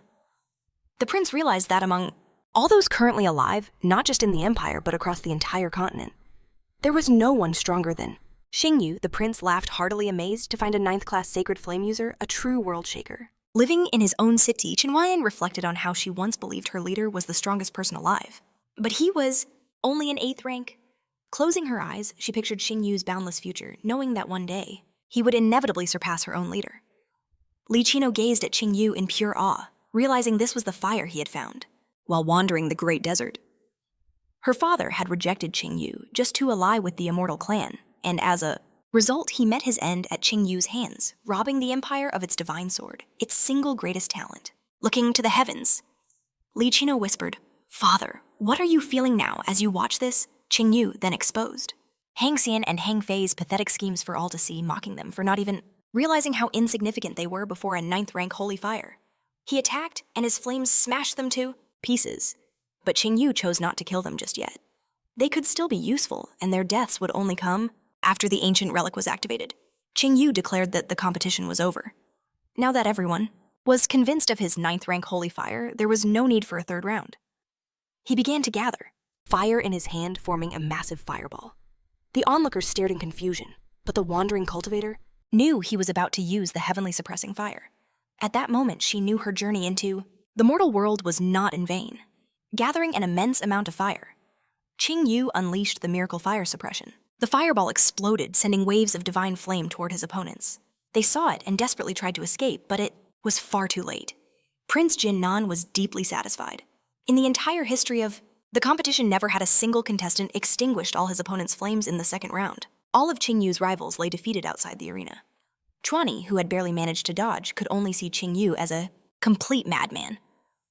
At that moment, the wandering cultivator, completely unharmed, realized her father was right. The world of mortals could indeed be fun and interesting. She hoped that the next time they met Ching Yu would be even more powerful. Ching Yu stood as the sole warrior in the arena and announced that since he was the only one left standing, he was the undisputed winner of the competition. The representatives of the 4 great clans were speechless at the swift conclusion. Wang wanted to curse Ching Yu for stealing the holy flame right from under. His nose, Hang Fei finally broke, screaming that Ching Yu should be groveling at the bottom of society in the Sacred Sword Empire, not acting like some great warrior in their Tianhai Empire. He shrieked that he would kill him no matter what it took, because Ching Yu was, and always would be, a worthless lowlife from the 1st spiritual realm. Suddenly, Hang Fei's muscles swelled as he erupted in a sinister blue flame, ready to claim victory by any means necessary. Certain that no one could stop his desperate gambit, he lunged at Ching Yu from behind, preparing a single killing blow. Ching Wan cried out a warning of the imminent threat. But Ching Yu simply stated he had offered the man a gift of life. But since Hang Fei refused that gift, Ching Yu summoned the Yazi dragon. He struck instantly, surprising Hang Fei with the sudden counterattack and sent him crashing into a wall, bleeding. Hang Fei couldn't understand why he kept losing. Finally enraged, he screamed that scum like Ching Yu were meant to crawl at his feet, and that he would not rest until he had taken his life. Calling Hang Fei the garbage he was, Ching Yu threw the God of War spear. The spear pierced through Hang Fei, pinning him to the wall. The old Taoist immediately recognized the divine-grade weapon, confirming his fears that this whole disaster was because of Ching Yu. He was furious that one man possessed both a divine-grade weapon and a 9th rank holy fire. The holy flame, Chulin burned with fury, leveling a threat against Chen Yu for slaying his disciple. Chen Yu simply tossed the spear back, his voice dripping with ice. So it was fine for him to kill me, and I was just supposed to take it. He warned Chulin that if he kept yapping, he'd be the next to die. Chulin spat back, calling him a madman, yet still ready to fight. But suddenly, a hand blocked his path. It was Chingan, who declared that Chen Yu was now under the temple's protection. If Chulin wanted to fight, he would need the temple's permission, or risk becoming their sworn enemy. Chen Yu, however, told Chingan not to interfere. He had no problem sending this master to the afterlife to join his student. Hearing himself belittled, Chulin's rage exploded and he shot into the sky. He brought his hands together, unleashing a black, mid-level technique, Polar Sun, at its zenith. A colossal sun materialized in the air. Chingan watched in horror, a technique only the top 3 disciples could ever master. When used to its full potential, its destructive power rivaled even the highest-tier black techniques. Chulin was certain that not even the 9th-level holy fire could withstand this power. He launched the miniature sun directly at Chen Yu, but seeing the blazing sphere hurtling towards him, Chen Yu just grinned. This was the perfect chance to unleash his War God Spear. He activated his own technique, the earthly high-level heavenly thunder spear. It tore through the massive sun like paper. Chulan stared in utter disbelief at Chen Yu's overwhelming strength. Another attack struck him, and he instantly recognized it as another earth-level technique. Lu wondered just how many more tricks did this man have. The Taoist old man was seething. Chen Yu was defeated, yet he refused to stay down. Chulin had lost. Chen Yu placed the tip of his spear against the man's neck, ready to send him to meet Hang Fei. Chingen desperately warned him not to kill Chulin, but Chen Yu plunged the spear forward without hesitation. With his dying breath, Chulin begged the Taoist old man to handle Chen Yu, or he'd never be able to face the Polar Sun clan. The old master demanded Chen Yu release him, throwing a jade ring as a distraction. But Chen Yu summoned Dragon Yazi, blocking the attack. The ring shattered into dust. Chulin begged for his life one last time before Chen Yu ended him keeping his promise. He sent Chulin to join his protege in the afterlife. The Taoist old man was beyond furious. First, his favorite disciple now, the spiritual son of the Polar Sun clan.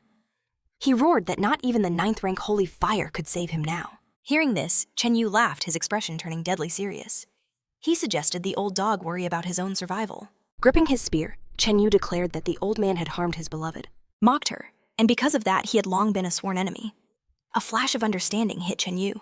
He finally knew why he felt such deep resentment.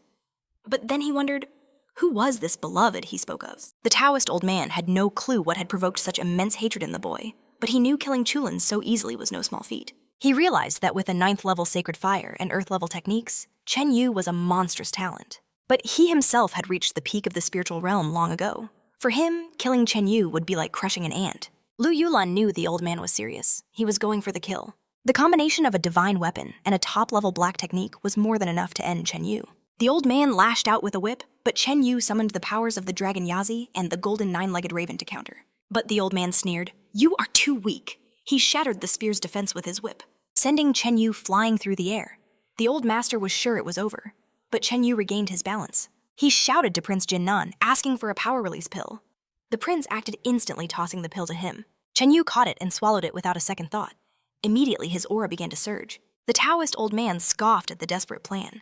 It took years to master that pill. He called Chen Yu a fool for expecting an instant breakthrough. But then the old man felt a tremor. Chen Yu's power exploded. He broke through, gaining the strength of a Swanee lion. The old man couldn't comprehend it. How could anyone absorb that pill so quickly? Chen Yu's power was now at the absolute peak of the spiritual realm. He aimed his spear at the stunned old master, now channeling the power of all 3 spirits. He offered the man a second taste of his spear before launching his attack. The old man barely reacted in time, throwing up his purple whip as a desperate shield. The resulting shockwave rocked the entire arena, and even Prince Jinnan was stunned by the incredible display of power. A devastating force erupted. But as the dust settled, his eyes widened in shock. A massive crater scarred the arena, and the Taoist elder was bleeding profusely.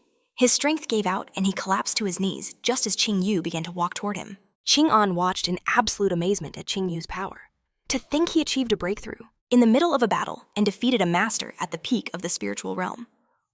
The prince couldn't process what he had just witnessed. But Lu Julan felt a wave of relief, glad he hadn't challenged this demon. Otherwise, the entire ruthless sword school would have been wiped from existence. Ching Yu loomed over the wounded old man, his fate sealed. In his desperation, the old man admitted defeat. He offered Ching Yu anything his heart desired, so long as he spared his life. But Ching Yu's reply was ice cold. "I only want your death." Suddenly, his body grew heavy as symbols, blazed to life on the ground, forming a magic circle around him. Seeing this, the elder's despair turned to manic glee. With Ching Yu trapped, the old man began to laugh like a madman. He realized Ching Yu was the continent's greatest talent, but also fatally inexperienced. The elder began to gloat about the trap he'd sprung. For years, he had poured his soul into creating this magic circle. Its purpose was terrifyingly simple. Once inside a person's very soul would begin to decay into an empty shell. The old man sneered, "I have walked this world for over 100 years and destroyed countless lives with this very art. And you're just a young boy who's seen nothing yet dares to be so proud." With that, the old man activated his technique. The magic circle blazed, intending to incinerate Ching Yu's soul and let the old man claim his holy fire. But then, cracks began to spiderweb across the formation. The old man was horrified. His ultimate technique, honed over decades, couldn't harm Ching Yu in the slightest. In a blur, Ching Yu grabbed the elder, telling him, "I have seen horrors in the desert you could never dream of. Your magic circle is impressive, but techniques that attack the soul are completely useless against me." Ching Yu called the old man a miserable old dog who thought he had everything under control after trampling these lands. For over a century, most people couldn't imagine his evil, but Ching Yu knew far, far more. The Taoist elder's confidence shattered into pure terror. He began begging for mercy, promising to never oppose Ching Yu again. "You've already insulted the Polar Sun clan by killing Kulin, but if you kill me, the clan will never rest until they have their revenge." The old man pleaded, even offering to become Ching Yu's loyal messenger. willing to help the immortal clan get their own revenge. But Ching Yu responded with a brutal attack, shredding the old man's arm to pieces.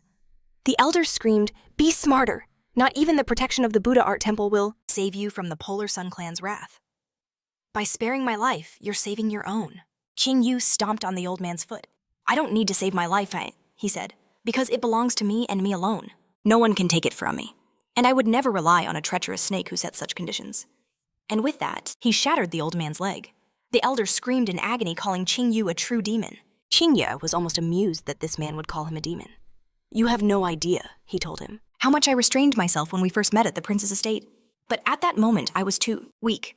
I kept telling myself to be patient, just a little longer. Ching Yu then crushed the man's other arm, his voice dripping with venom. But now, my anger cannot be contained. On the verge of death, the old man let out a soft laugh. To die by the hands of such a warrior isn't shameful.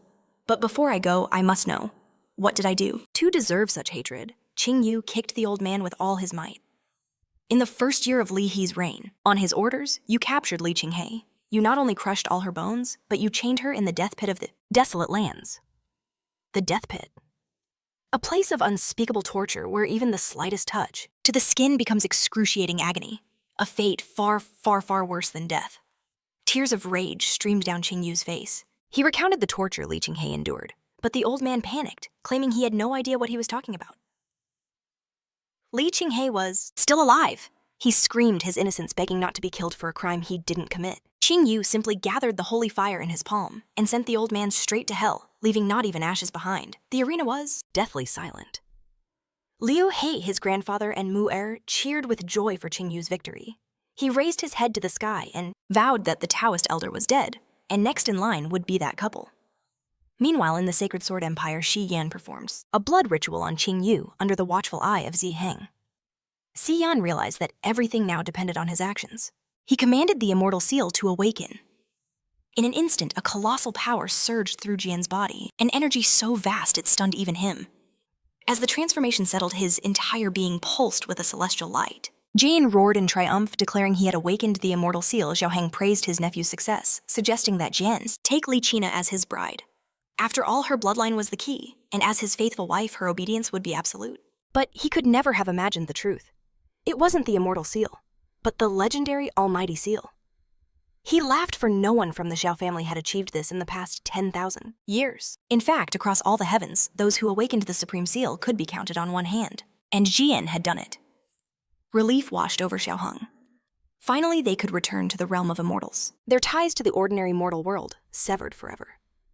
Xiao Heng urged Jian to return to the heavens, to cultivate his boundless new strength. With this power, they could unite all immortals, and the members of the Xiao clan would become their supreme rulers. But Jian coldly reminded his uncle of ancient tradition. The one who awakens the supreme seal becomes the head of the family. When Xiao Heng heard this, a flicker of indignation flashed in his eyes, but he had no choice but to concede. Jian, however, was not finished and issued a sharp command, "Kneel."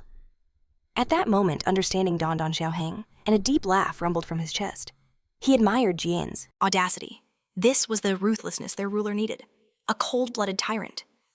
Xiao Heng knelt without hesitation and announced himself formally. Xiao Heng, immortal of the Xiao family's 147th generation, welcomes Xiao Jian as the new head of our family. Jian then ordered his uncle to spread the news of the new ruler to every member of this clan. They were to descend to this mortal world and bow before him. An order Xiao Heng accepted without question.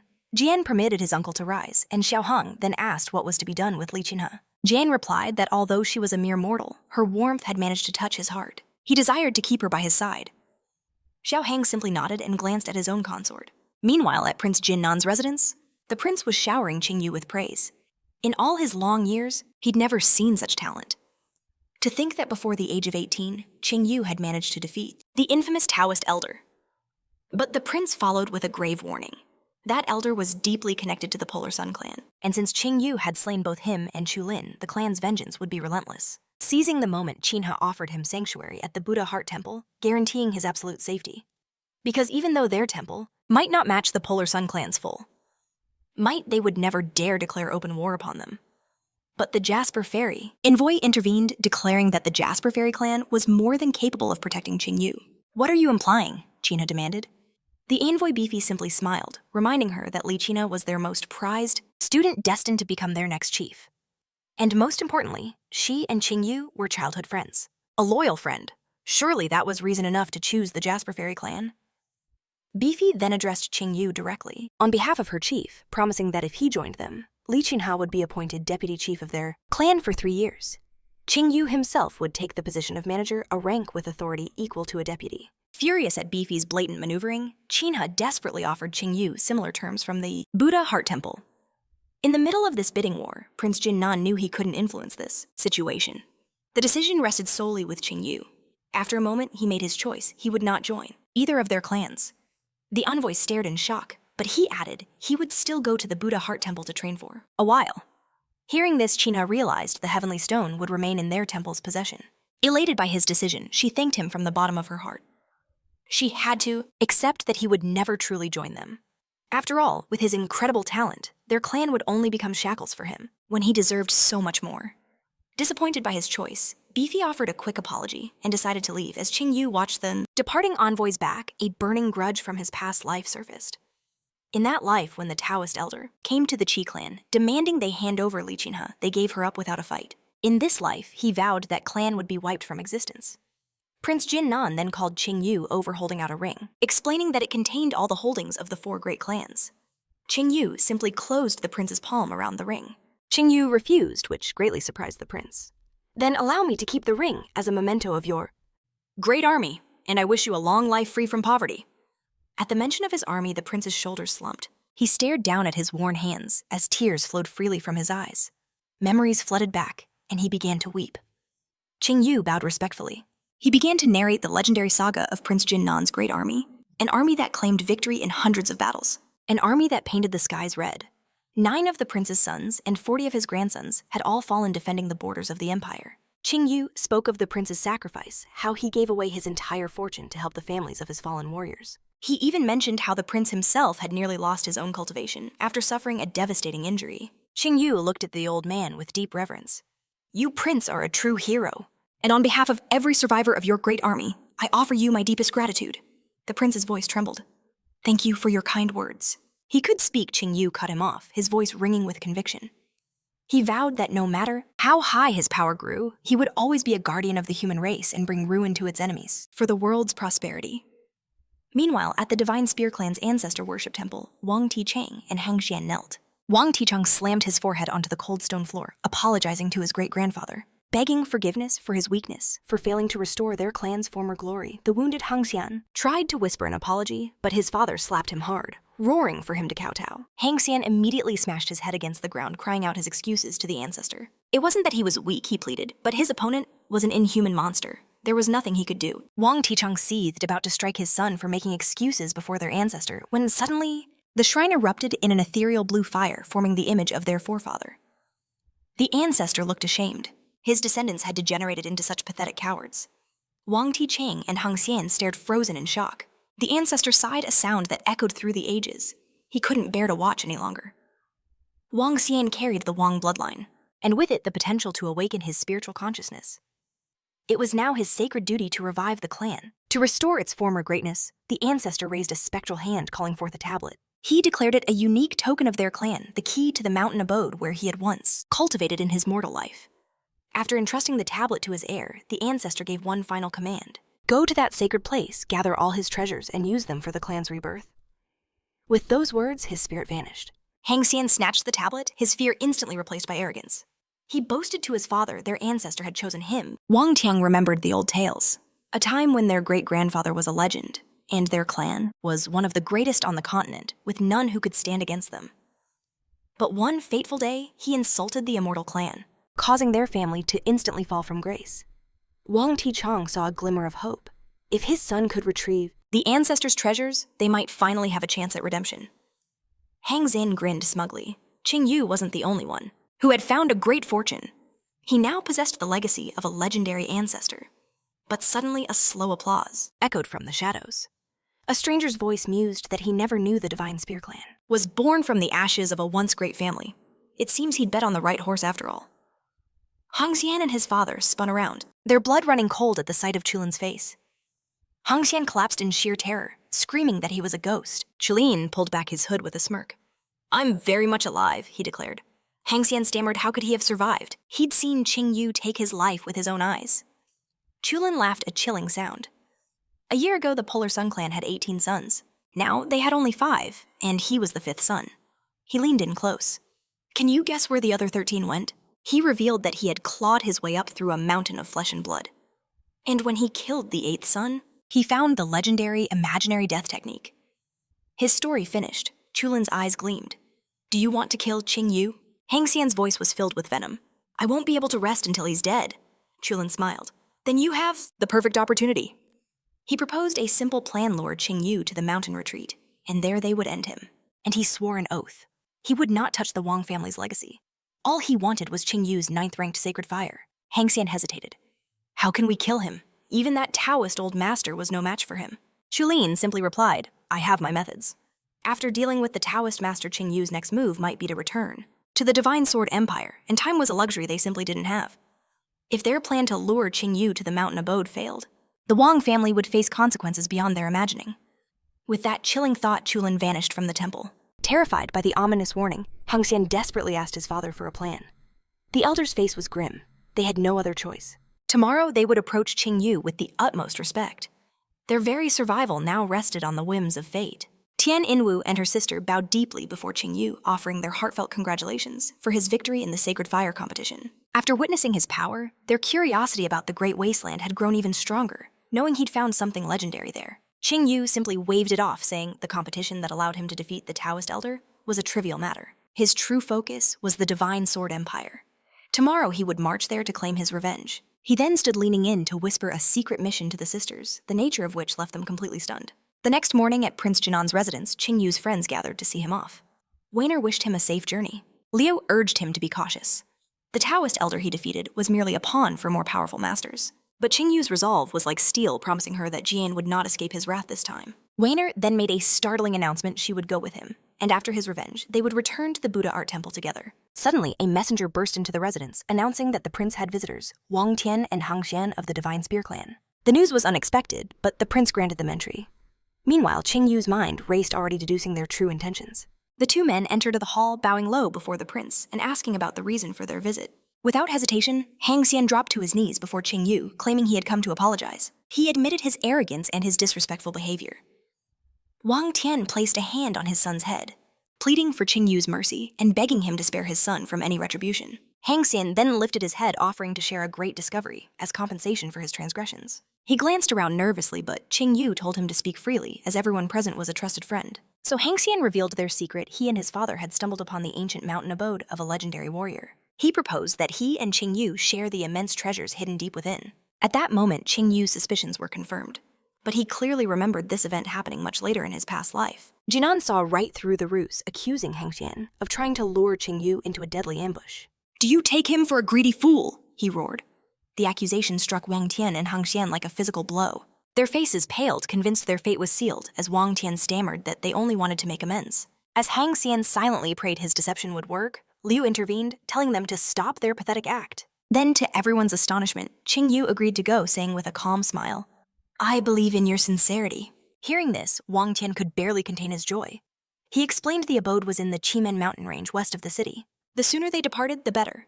Leaving the next morning, they could arrive in a day's time. Ching Yu agreed without a moment's hesitation. Wang Tian forced his son to bow one last time before they hurriedly left. The moment they were gone, Liu turned on Ching Yu, exclaiming, "It's obviously a trap." Ching Yu simply smirked. "If even you can see that, how could I not understand it?" He assured them that since he had agreed, it meant he was fully prepared. Jinan offered to go with him, but Ching Yu insisted he could handle this alone. The prince then gave a final warning. "We know you are powerful, but overconfidence can be a tomb."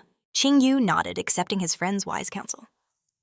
The following day, at the base of Qimen Mountain, Ching Yu leaped from his mount, his gaze distant as his mind drifted back to his previous life. It was Weiner who was lured to this very spot, a tragedy that he now remembered all too well. It seemed his victory had altered the timeline, accelerating the flow of fate itself. His thoughts were suddenly interrupted by Wang Tian, who announced the ancient abode was just ahead. A dark cave entrance awaited them.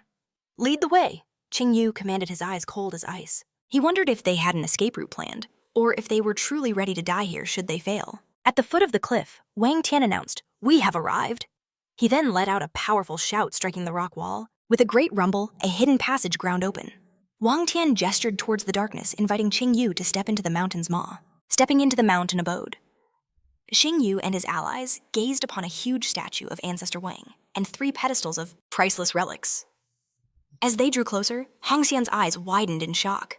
These were first-class divine weapons, but to his dismay, Wang Ticheng offered all 3 legendary treasures to Ching Yu.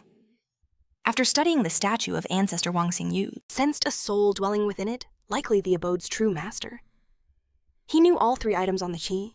Pedestals were protected by a powerful magical seal. Only one recognized by the statue could claim them. If an outsider dared to try, their very body would be torn to shreds. But Ching Yu had already reached a level where such petty tricks meant nothing. He reached out and grasped the divine spear, and instantly a fiery aura blazed to life, threatening to incinerate him. As the inferno gathered, Ching Yu took a deep breath, then exhaled with such force that the menacing aura completely vanished. With the problem solved, Ching Yu stored the divine spear in his ring. He planned to forge the power of these 3 divine weapons into his own spear of the war god. Wang Ticheng and Hong Xian could only watch in awe, stunned that Ching Yu had effortlessly bypassed the trap. Suddenly, a space warped at the statue's feet and a token shot forth.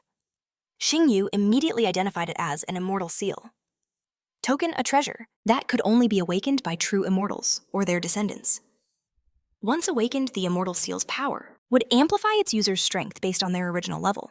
At a minimum, their body would become 10 times stronger, but for a simple mortal, there was only one path to awaken this seal. Kill an immortal and use a secret art to peel away the seal itself. Ching Yu recalled that in his past life, Wang Xian had obtained a seal, hoping to unlock its immortal power. However, his seal had been incomplete. Hong Xian stared at the token in disbelief, knowing his ancestor had left him a terrifying path to power. Ching Yu reminded Hang Xian that he possessed a similar token and coldly demanded he hand it over. Suddenly, 5 sinister figures materialized from the shadows.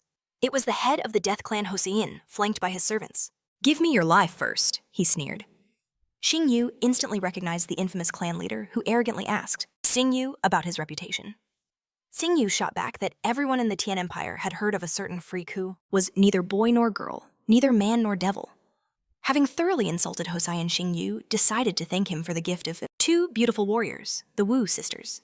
Enraged that Xing Yu was gloating about winning the Sacred Fire competition, Hossein admitted he'd heard about the recent killing of a Taoist old man and some other lowlifes, but he warned Xing Yu that the Death Clan was far more dangerous than he could ever imagine.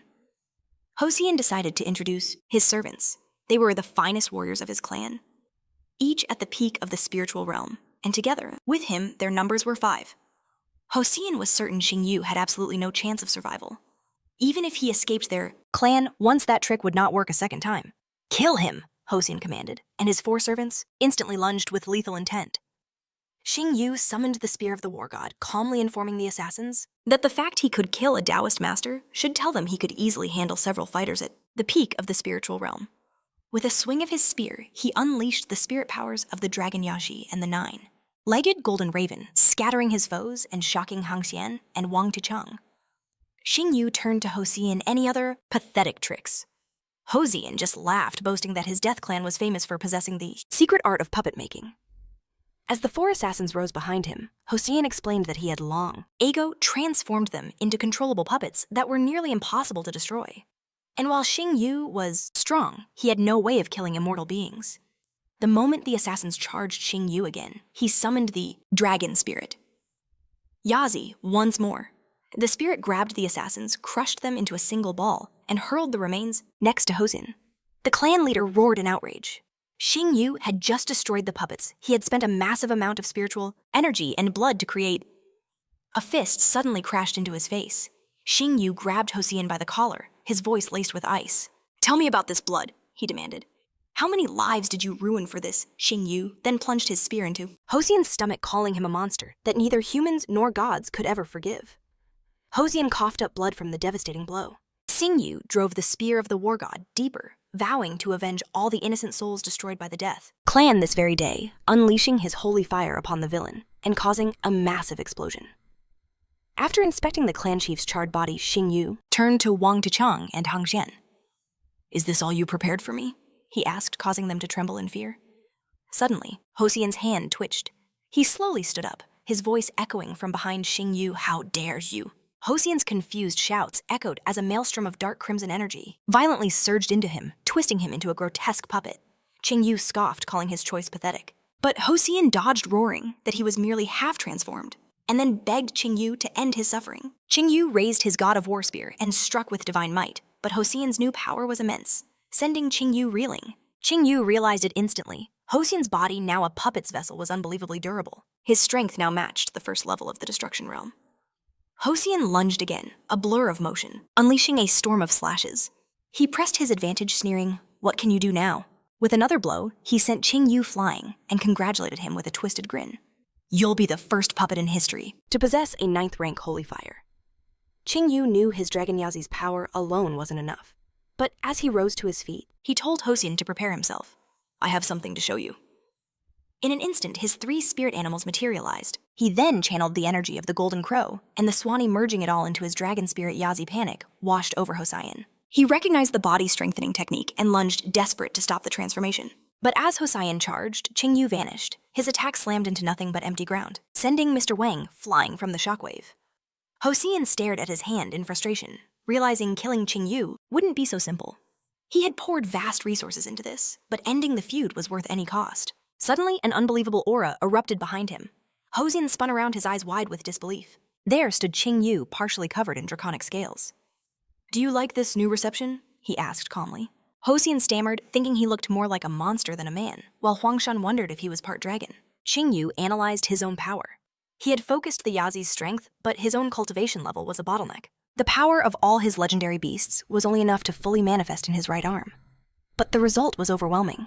His arm now held power, rivaling the 3rd level of the destruction realm. With a single swipe of his scaled hand, a terrifying wave of Yazi's energy slammed into Hosian, launching him into the distance. Defeated, Hosian reverted to his original form.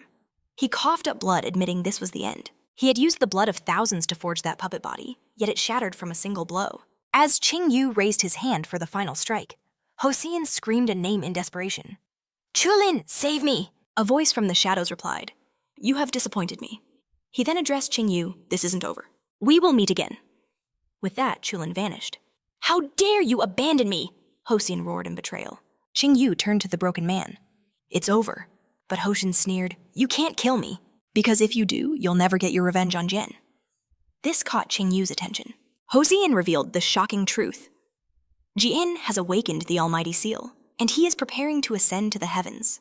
He taunted that Ching Yu could find the ascension place himself, but it would take weeks, and by then, Jian would already be in the realm of immortals. But Hosian bargained, "I can tell you where it is, if you spare my life."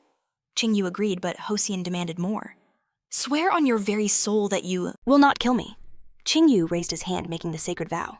Relieved, Hosian finally confessed.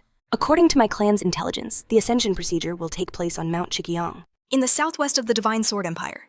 You have a maximum of 10 days. If you do not make it in time, Jian will be beyond your reach forever." Ching Yu thanked him for the valuable information, and then moved to kill him without hesitation. Hosian screamed in protest, "You swore an oath. You pledged your soul. If you break that vow, the heavens will surely rain down their punishment and obliterate you. Are you truly willing to defy heaven?" Without a word, Ching Yu crushed the life from him and tossed his body aside. "For scum like you," he said coldly, "my word means nothing."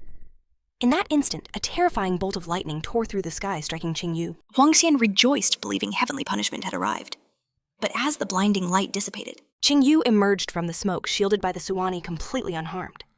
He thanked his loyal spirit beast and immediately turned into Huangxian for a token. Huangxian handed it over and asked to be pushed away, promising not to resist, and tell everyone what happened here, and that Ching Yu was a monster in human skin. Wang Tichang fell to his knees, muttering in despair. He knew he couldn't just kill his son. He had to kill his own bloodline. With Hangxian's death, their entire lineage would be extinguished. But Ching Yu decided to twist the knife, telling them he had no intention of sparing them, especially since Yazi bore a deep grudge against them. There would be no mercy. Ching Yu raised a hand, blasting them with a wave of pure energy. In a flash of light, Wang Tichang and his son were gone. With his enemies dealt with, Ching Yu turned to the tokens. He brought them together, watching them dissolve into a stream of energy that flowed into Dragon Yai's scale-covered hand. "Will you absorb the power of the immortality seal?" Ching Yu asked. The dragon's will agreed without hesitation. "Then get ready," Ching Yu commanded. A tremendous wave of energy surged into the dragon's arm, causing it to grow uncontrollably. Ching Yu realized with a jolt. Even Dragon Yai couldn't handle this much power at once, the 7th-ranked immortality seal. He would forge its remaining energy to elevate his own spiritual power. Under the sheer pressure of this immense power, the very ground buckled. Once Ching Yu finished absorbing it all, he gazed at his palm, realizing the power of the dragon hand had grown by leaps and bounds. His cultivation had now reached the absolute peak of the spiritual realm. Ching Yu calculated his new combat strength. He could now crush an enemy at the 3rd stage of the destructive realm. And with the dragon hand, even a 5th-stage master would fall before him. With this power, he didn't care what kind of seal. Jia'an had awakened. The man's days were numbered. Ching Yu figured the journey would take 9 days. There was no time to return to Tian. He would head straight for Jian. He then conjured a letter in the air for Wu Yu, telling her to inform Prince Jinnan and the others that he had gone to seek vengeance alone. He would only return to Tian after Jian's life was his. With the message sent, Ching Yu began his solitary march, chiefing mountain. Jian Linia and Xiao Heng stood atop the cliff. Linia asked her husband if she would be mocked in the heavenly kingdom. He scoffed. No one would dare not with him by her side. Jian then made a grand promise to Linia. When he became the Lord of Immortals, she would be crowned the Empress of all humanity. Hearing this, Linia was overjoyed. But behind them, Xiao Heng's face was grim with anticipation. Suddenly, the heavens split open with a blinding light as a passage appeared. From the heart of the storm, a ladder of pure energy descended, and 2 immortals emerged from the celestial gate. Xiao Shan'er greeted her lord, then explained she couldn't enter the mortal world as her cultivation was too immense. Her very presence would bring chaos to this fragile realm, so she was unable to descend in person. Hearing this, Xiao Heng sneered, telling his nephew it was all nonsense about chaos. This upstart was just posturing. Jian simply told his uncle not to be upset. For such an insult, he wouldn't let her live much longer anyway. He then turned to Linia, inviting her to ascend with him to the immortal world. Suddenly, a voice from afar called out Jian's name. As the 3 of them turned, they saw Ching Yu land beside them, his presence like a gathering storm. Recognizing his rival, Jian's eyes filled with contempt as if looking at scum. But Ching Yu was here to settle their score. Xiao Shan'er immediately realized this must be the Ching Yu from the rumors. So this was why this day felt so fateful. Her brother confirmed it was indeed him, and even offered to dispose of the mortal. But Xiao Shan'er stopped him. There was no need to interfere since Jian had awakened the Almighty Seal. Dealing with a mere mortal should be child's play for him. And if Jian still couldn't kill this man, then he was unworthy to lead her Jia clan to rule the world. Her brother could only agree. Ching Yu stood ready for battle, but Linia was panicking. Her father's murderer had finally caught up to them. After a brief clash, Ji'an praised him with a smirk, saying only a few could reach the peak of the spirit world in such a short time. But Ching Yu merely roared back, telling him to just beg his uncle for help like a coward. Jian burst into laughter. Was Ching Yu truly trying to provoke him? Do you think you have become worthy of challenging an immortal just by reaching the peak of the spiritual realm? Jian confessed he was once jealous of what Ching Yu had achieved in the desolate lands, but now it was all worthless trash to him. Jian then commanded his uncle to kill Ching Yu, who instantly lunged forward to meet the attack. Xiao Heng advised Ching Yu that it would have been better for him to hide in a corner like a scared mouse instead of marching here to his death. To which Ching Yu shot back, "You think far too highly of yourself," and unleashed a devastating counterattack. Xiao Funing asked, "How many hits can he even take?" To which Ching Yu coolly replied, "Not a single one." He declared he could handle not just Zhao Heng, but Xiao Dian as well. Hearing this, Xiao Shen'er was in disbelief. She questioned her brother. Zhao Dian is in the destruction realm. He has a supreme seal. How could he lose to Ching Yu? Xiao Funing explained, Ching Yu may only be at the peak of the spiritual realm, but a ferocious power resides in his body. It's a power of an unknown origin, perhaps something he found in the desert lands. But more importantly, he can even handle Xiao Dian. Meanwhile, Zhao Dian stepped onto the stairs, gloating to Li Qinhe that his brother's punch was pure power. He was absolutely certain Ching Yu was already dust. "Let's go," he said, turning to leave. But from the cloud of smoke, Ching Yu's voice echoed, "Why the sudden hurry to leave?" Zhao Heng gasped, his neck caught firmly in Ching Yu's grip. He cursed his opponent, calling him a fraud for hiding his true strength, for deceiving him about his destruction realm power. Zhao Heng seethed with regret, wishing he'd killed Ching Yu when he had the chance. But Ching Yu simply stated, "Unlike me, you don't get a second chance." With a sickening crack, he snapped his neck. Ching Yu tossed the lifeless body aside. He looked at Zhao Dian and said flatly, "Your uncle was a weakling." Rage erupted from Zhao Dian at his uncle's death. He instantly unleashed his seal's energy. Ching Yu braced himself for battle, anticipating the might of the immortal seal. Zhao Dian summoned his divine weapon. "Things have changed since you last defeated me," he snarled. In that instant, Ching Yu realized Zhao Dian's power had surged past the spiritual realm's peak. He had broken through to the destruction stage. The immortal seal was even amplifying his divine weapon, making him a far greater threat than any puppet. Zhao Dian lunged forward. Die! He roared. Ching Yu met the attack with his heavenly thunder spear technique, but the raw power of the blow sent him flying backward. As Zhao Dian closed the distance, he sneered, "You are no longer my match." He swung his blade in a vicious horizontal arc, but Ching Yu narrowly dodged it. Zhao Dian followed up with a powerful leg swing, preparing for a crushing vertical strike. But Ching Yu caught his leg mid-air and slammed him into the ground. It's too early to celebrate. They both exploded from the ground with enough force to shatter the earth, clashing in a blinding series of impacts. Ching Yu smashed his knee into Zhao Dian, launching him skyward, then followed with his second technique. Second strike, Heavenly Thunder Spear. He brought the full force of his Spirit of Fury down, hammering Zhao Dian into the ground. Ching Yu landed, ordering him, "Get up, I know a pathetic blow like that won't kill you." Zhao Dian began to radiate even more energy. He laughed mockingly. "Not only can you not kill me, you won't even harm a single hair on my body." He admitted, "I knew you stood no chance, but I never imagined this. The omnipotent seal would be this incredible..." After a moment's thought, Ching Yu knew he'd never heard of such a thing. He could only assume the omnipotent seal was a rank above the immortal seal. In a flash, Zhao Dian appeared directly behind him. Ching Yu had no time to react. A brutal series of punches slammed into his back. Zhao Dian then drove his fist into his chest. He boasted, "You can't even withstand a single real blow." The force of the strike sent cracks splintering across the ground. Zhao Dian roared that while Ching Yu's strength faded, his own power was endless. But Ching Yu just spat. "The mere sight of you disgusts me." Zhao Dian muttered that Ching Yu was only putting on a brave face. "You could have had a great future if fate had been on your side." But your destiny is to be nothing more than a stepping stone on my path to greatness. Zhao Dian created a palm-sized ball of energy. It swelled to a massive size before he hurled it at Ching Yu. "Don't be sad about your death," he mocked. "To be a stepping stone on my journey is an honor for a mere mortal. You are far luckier than the other insects in this world."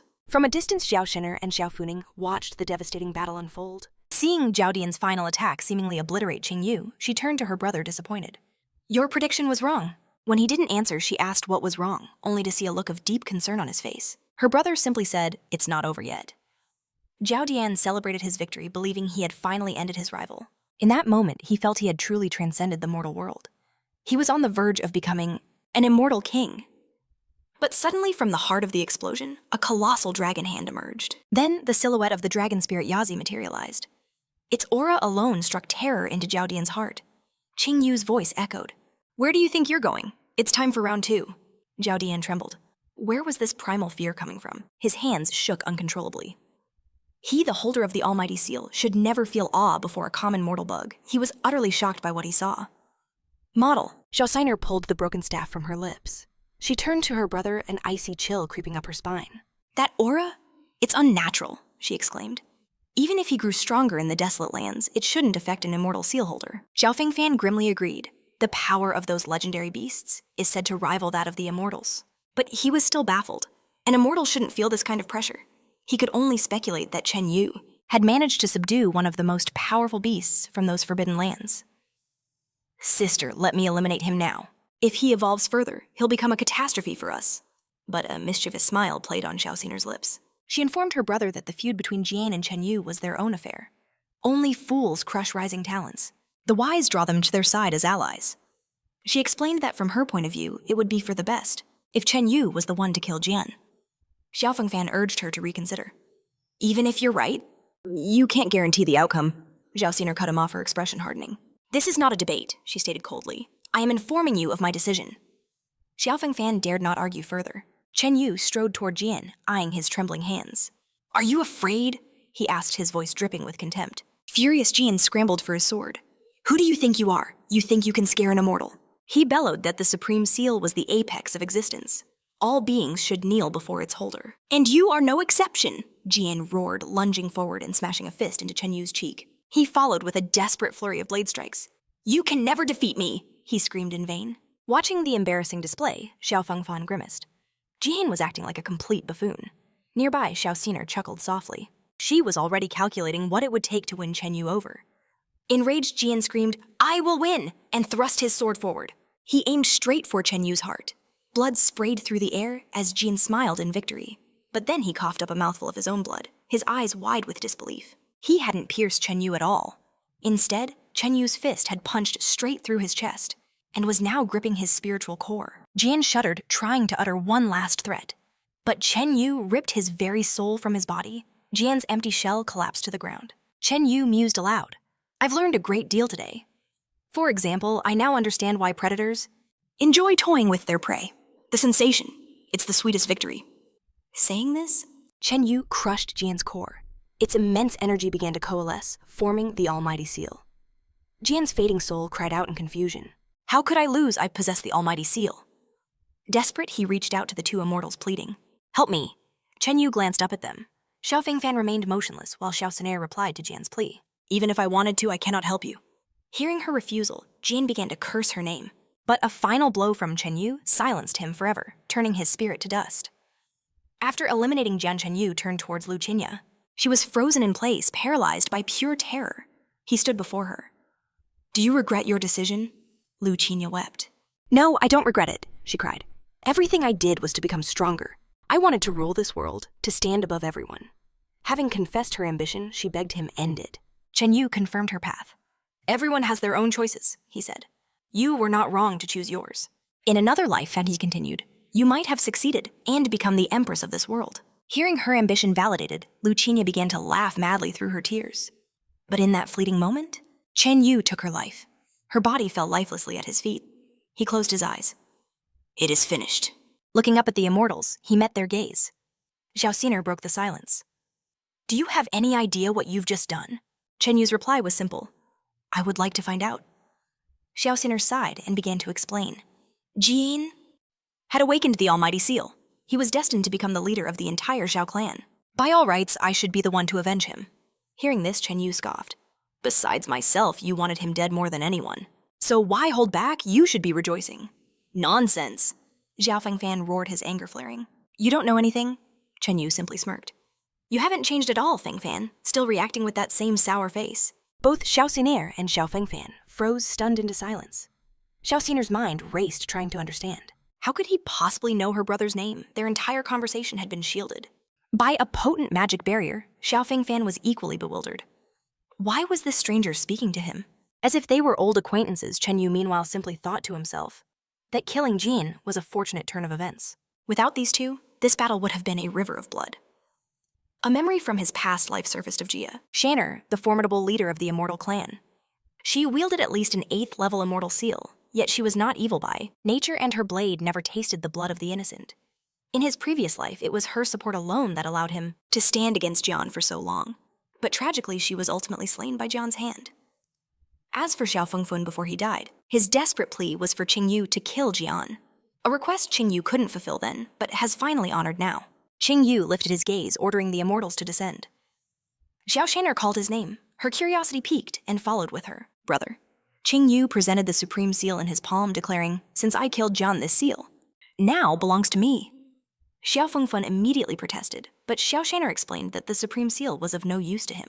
While secret arts could awaken an immortal seal, the supreme seal was an entirely different existence. Its value surpassed any immortal seal, and a chosen one who could awaken it is born only once every 1,000 years. It can only be absorbed by immortals of the Zhao family, she stated.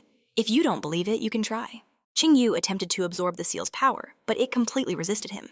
Shanner said, now you have personally verified that I did not deceive you. Ching Yu knew he couldn't absorb the seal now, but if he could awaken the 5th son of the dragon Taowu, he might just be able to absorb it. Its power would become immense, but Taowu would not appear until he reached the very peak of the destruction realm. Xiao Shanner smiled faintly and made an offer. Give up the supreme seal? In exchange, I'll give you a 3rd level divine weapon and a 7th level immortality seal. But Ching Yu instantly refused. Those trinkets aren't even comparable to the supreme seal. Shanner's expression remained unchanged.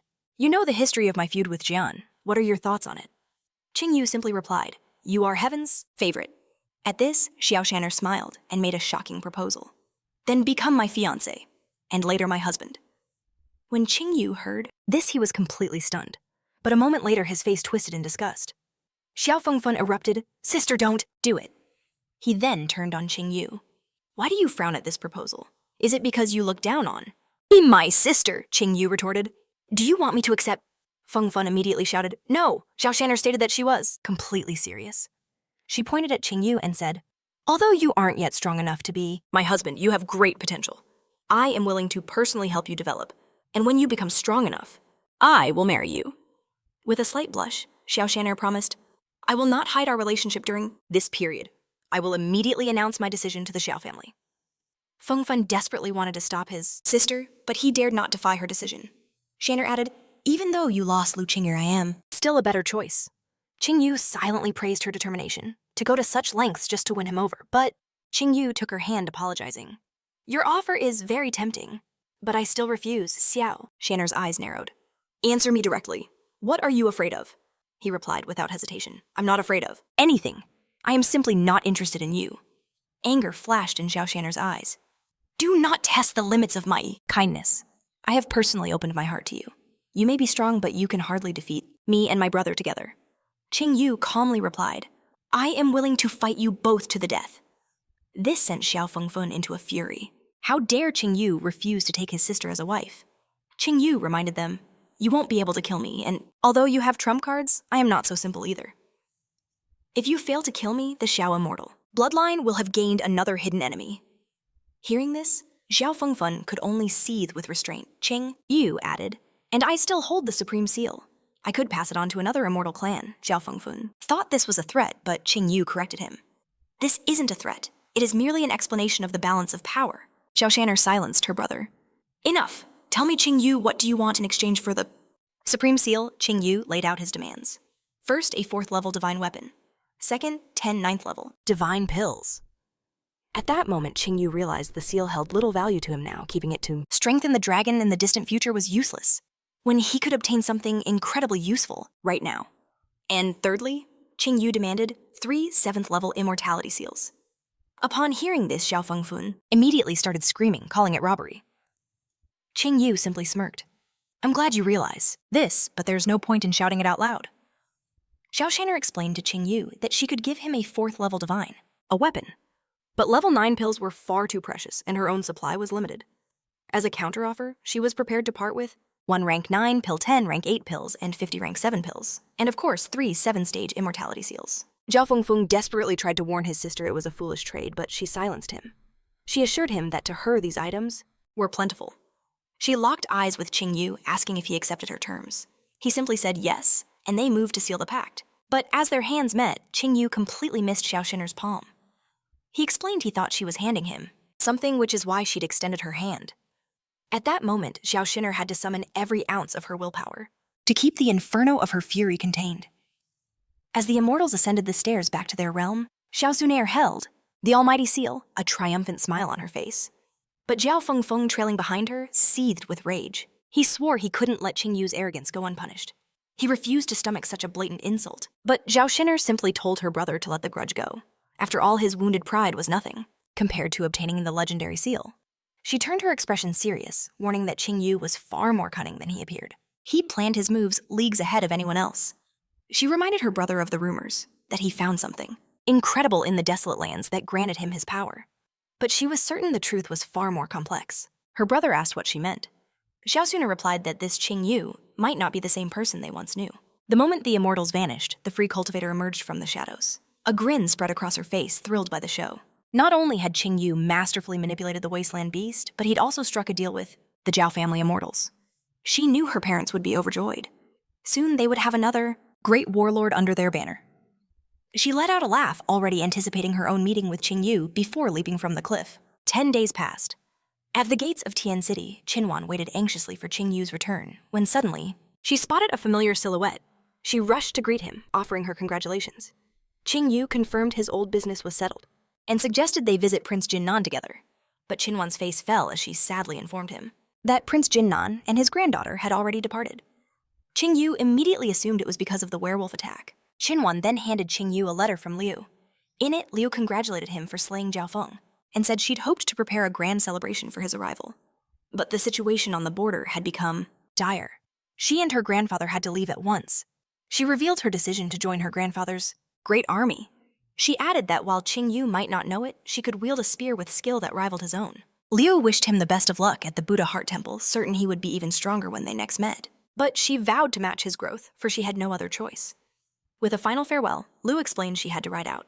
After reading the letter, Ching Yu offered a silent prayer for her safe return. Chinwan told him not to worry, assuring him the prince and his granddaughter would surely crush the werewolf invasion. Ching Yu declared that they should get moving as well, and Chinwan readily agreed. Soon their carriage was thundering down the road. Inside sat Ching Yu, Jiao Yu Warner, and Chinwan. Ching Yu remarked that he hadn't realized Warner also had business at the Buddha Heart Temple. She smiled, replying that she'd long planned to open a branch of her auction house there. She was just delighted to have his company on the long road. Hearing her out, Ching Yu nodded in understanding. Just then, Jiao Yu tugged on his sleeve, asking where An Wu and Mu Shi were. Ching Yu replied that their friends were already waiting for them in Buddha Heart City. Half a month later, their journey ended. As they arrived, Jiao Yu peered out the window, mesmerized by the sheer size of the metropolis. Warner had to agree it dwarfed even Tian City. Chinwan explained their plan first. They would rest in the city for a few days before heading to the temple. Suddenly, Ching Yu's eyes were drawn to a commotion nearby. Chinwan hesitated, not daring to speak until Ching Yu prompted her. She explained they were free warriors trying to recruit members for their teams. They had no powerful sects or temples backing them, so to earn a living, they were forced to... Ching Yu finished her sentence, his voice heavy. They're heading to the desolate lands.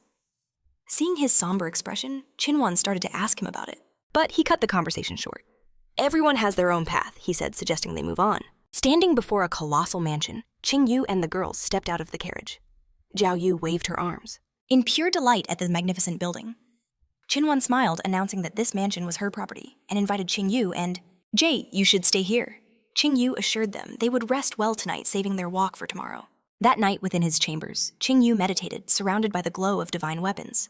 He then summoned the god of War Spear, unleashing heavenly fire suppression to refine it using the others as fuel. By sacrificing one final divine weapon, Ching Yu successfully forged the war god's spear into a 4th grade divine armament. With the spear's upgrade complete, Ching Yu presented 3 7th grade immortality seals, intending to make an offering.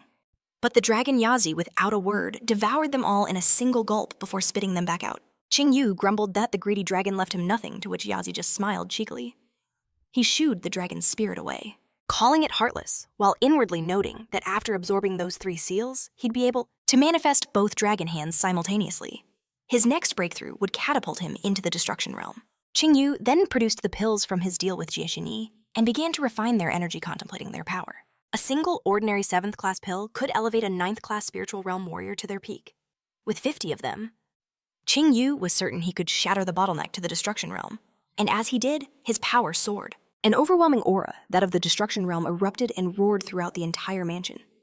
He had broken through to the 1st level. He knew this was a monumental step on the long road to true greatness. That path consisted of 7 legendary stages: spiritual division, destruction, emptiness, fusion, ascension, immutability, and finally, supremacy. Upon entering the destruction realm, an energy crystal forms within the body, capable of storing immense spiritual power.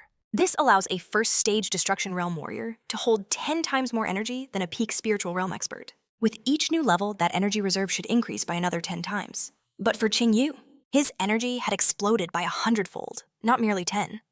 He calculated that with his current strength, combined with the power of Dragon Yazi's hands, he could easily crush a warrior at the 5th stage of the destruction realm. He could even contend with a peak destruction realm master. In a life or death battle, he might even slay a warrior at the 1st stage of the void realm. At this very moment, no one in the entire Tianyi Empire was his match. After all, in his previous life, he only reached this height at 40 years old. In this life, he was just 18.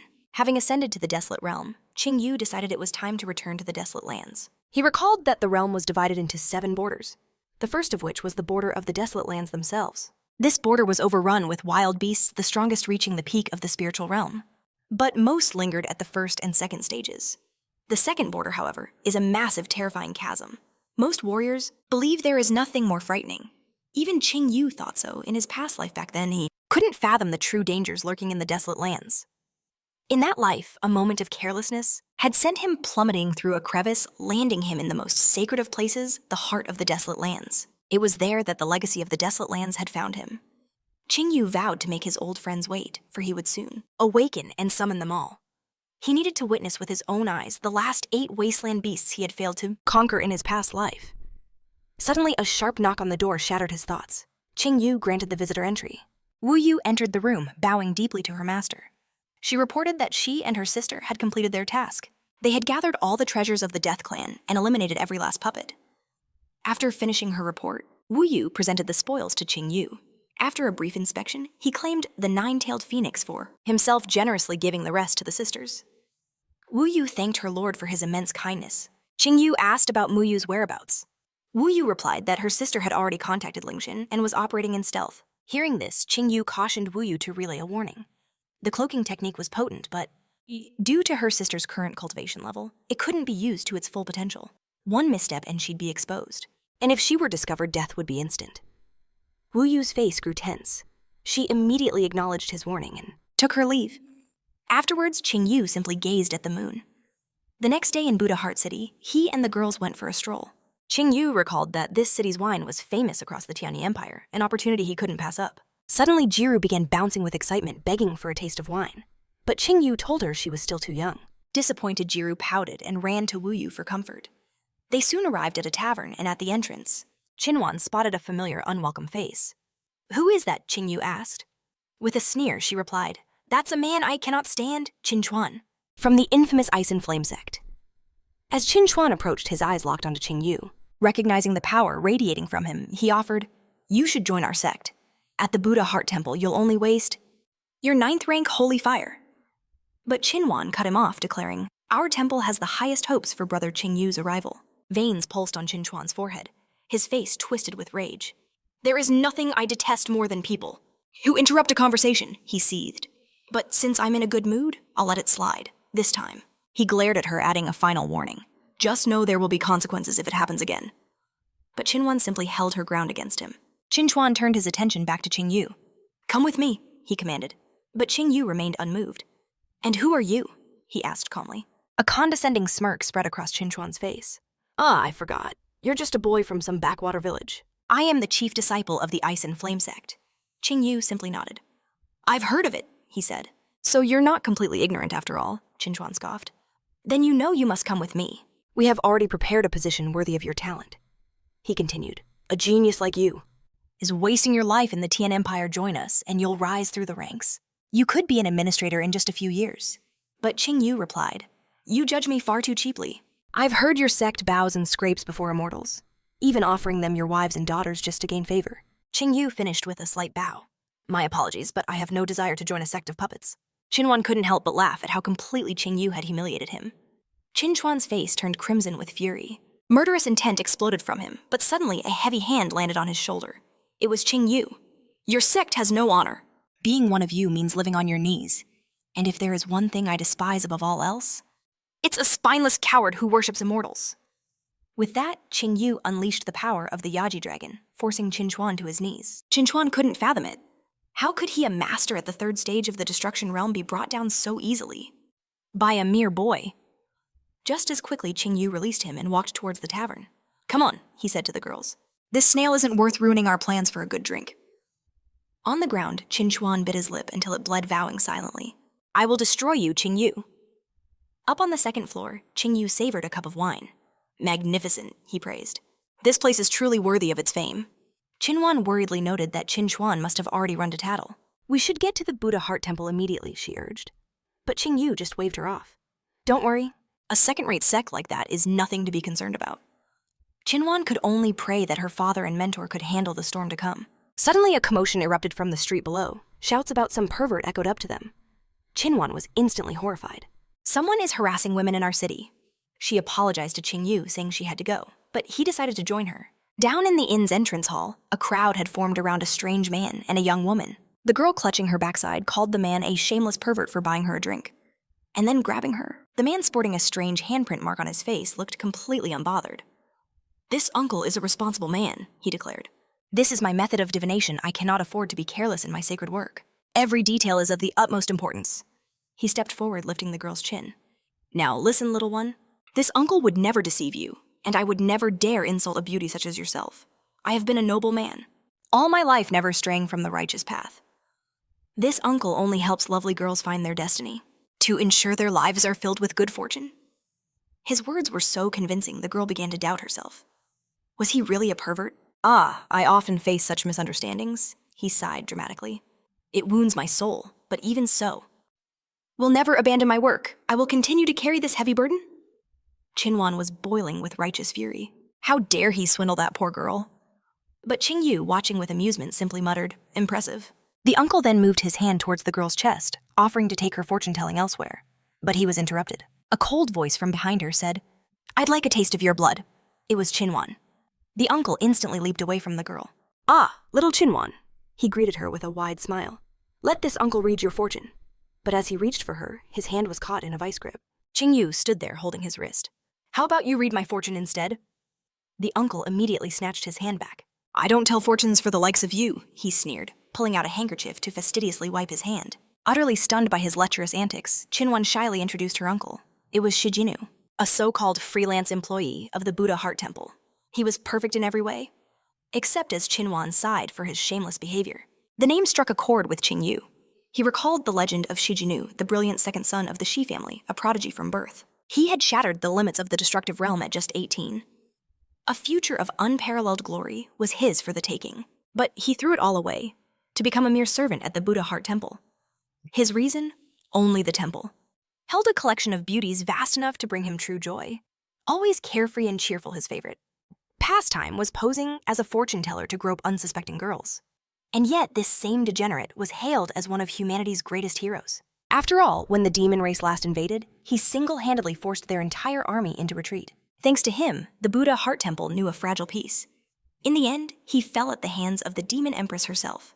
But even in death, he remained shameless, managing to pinch her rear just before his last breath. For years, the empress could not escape that infuriating memory. Though he was no gentleman, he was a peerless warrior. That was Shijinu. He pleaded with Ching Yu not to give him that terrifying look. But Chinwan cut in, reminding her uncle. His mentor's warning was clear: harass the other disciples, and he'd be reported to the temple the moment she returned. Shijinu instantly fell to his knees, begging for another chance. But Chin had already arrived. Chinwan refused.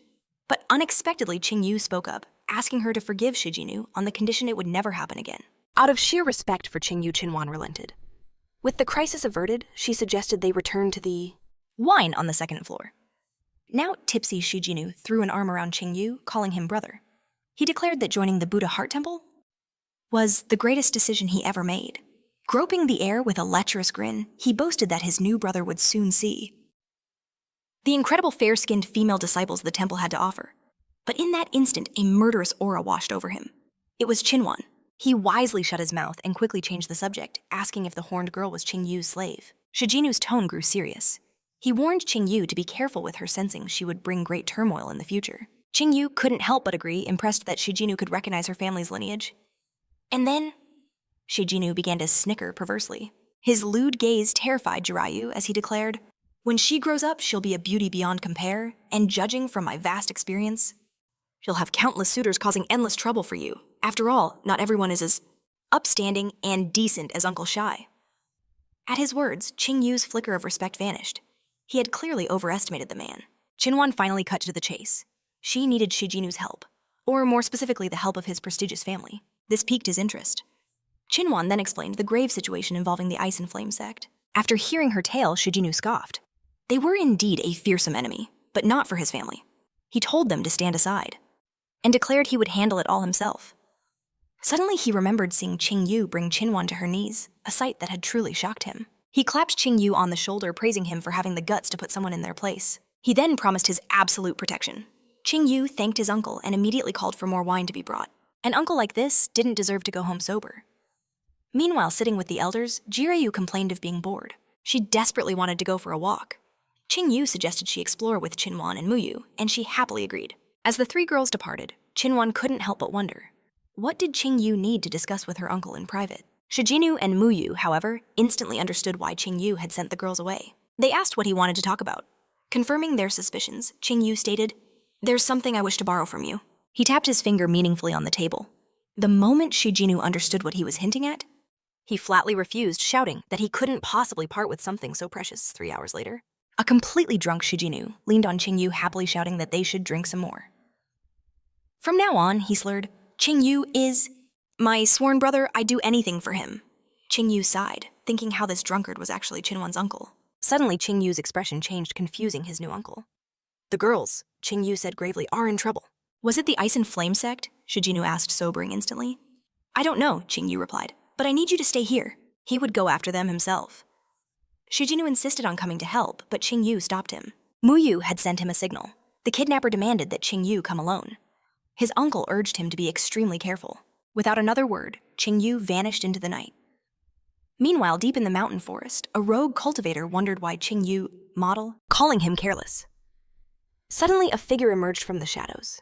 It was Ching Yu, the war god spear in hand, crackling with killing intent. Yet the girl simply greeted him sweetly, crossing her arms over her chest. She even waved him over, but Ching Yu responded by hurling his spear, which erupted in a colossal fireball. The blast shocked the rogue cultivator. In a flash, Ching Yu lunged through the flames, his hand seizing her throat. "You're clearly looking for death," he snarled. The girl tried to remind Ching Yu who she was, but he only demanded her name. Gasping, she asked him to loosen his hold. She now understood Ching Yu's fiery temperament, but she was truly thrilled to finally meet him. Ching Yu then demanded if she was from the Ice and Flame Sect. She wrinkled her nose in disgust. That pathetic sect, they're nothing but minions of the Immortal Clan. You think far too little of me, she declared. Ching Yu glared at her, asking why she forced him to appear. With a slight blush, she simply asked him to stop strangling her first. Ching Yu released the cultivator's neck, and she immediately explained her purpose, an invitation to join her clan because of the wasteland beast that resided within him. Shocked, Ching Yu demanded to know who she was, wondering how she could possibly know about the Yazi dragon. Don't be nervous, the cultivator said, her aura shifting.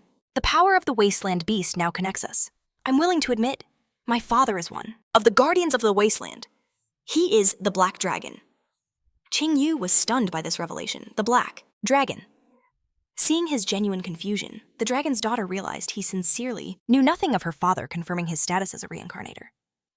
The dragon's daughter then asked Ching Yu if he knew just how vast the desolate lands were. Ching Yu could only admit his ignorance. She began to explain. The desolate lands stretch for hundreds of millions of kilometers, an area far larger than the immortal world itself. This massive realm is divided by 7 natural borders, and each border is ruled by one of the great princes. Her father, she revealed, is the prince who rules the 7th border. She explained that in terms of status, her father was no less than the head of the immortal clan. And in cultivation, even the strongest masters of the immortal race were powerless to harm him. Realizing the danger, Ching Yu asked Yazi how he could have been in the desert lands for 10 years and never heard of such a being, the dragon spirit. Yazi rumbled within him. The Black King is my younger brother. Ching Yu scoffed, accusing Yazi of trying to deceive him. The dragon's daughter told Ching Yu that it was only natural for him to join her clan now. She was even willing to give him time to compose himself, after which she would take him to her father. Ching Yu thanked her for the invitation, but refused, stating he was used to walking his own path. The Black Dragon's daughter started losing her patience. Do you think I'm deceiving you, or is there something else you're afraid of? But Ching Yu simply replied that he wasn't interested. The dragon's daughter insisted he was no longer human, and only with them could he truly belong. Then she asked, "Are you rejecting my offer because you like Xiao, Shun'er?" Hearing this, Ching Yu realized that during his fight with Jinyuan, the dragon's daughter was hiding nearby, completely unnoticed. Ching Yu replied that his feelings for Xiao Shun'er were his own business, but he would not be joining the wasteland beasts. Realizing she couldn't persuade him, the dragon's daughter sighed. In that case, she said, the doors of my clan will remain open to you forever. Ching Yu then turned away from the dragon's daughter and walked toward her companions. I don't like your methods, he warned. There will be no mercy next time.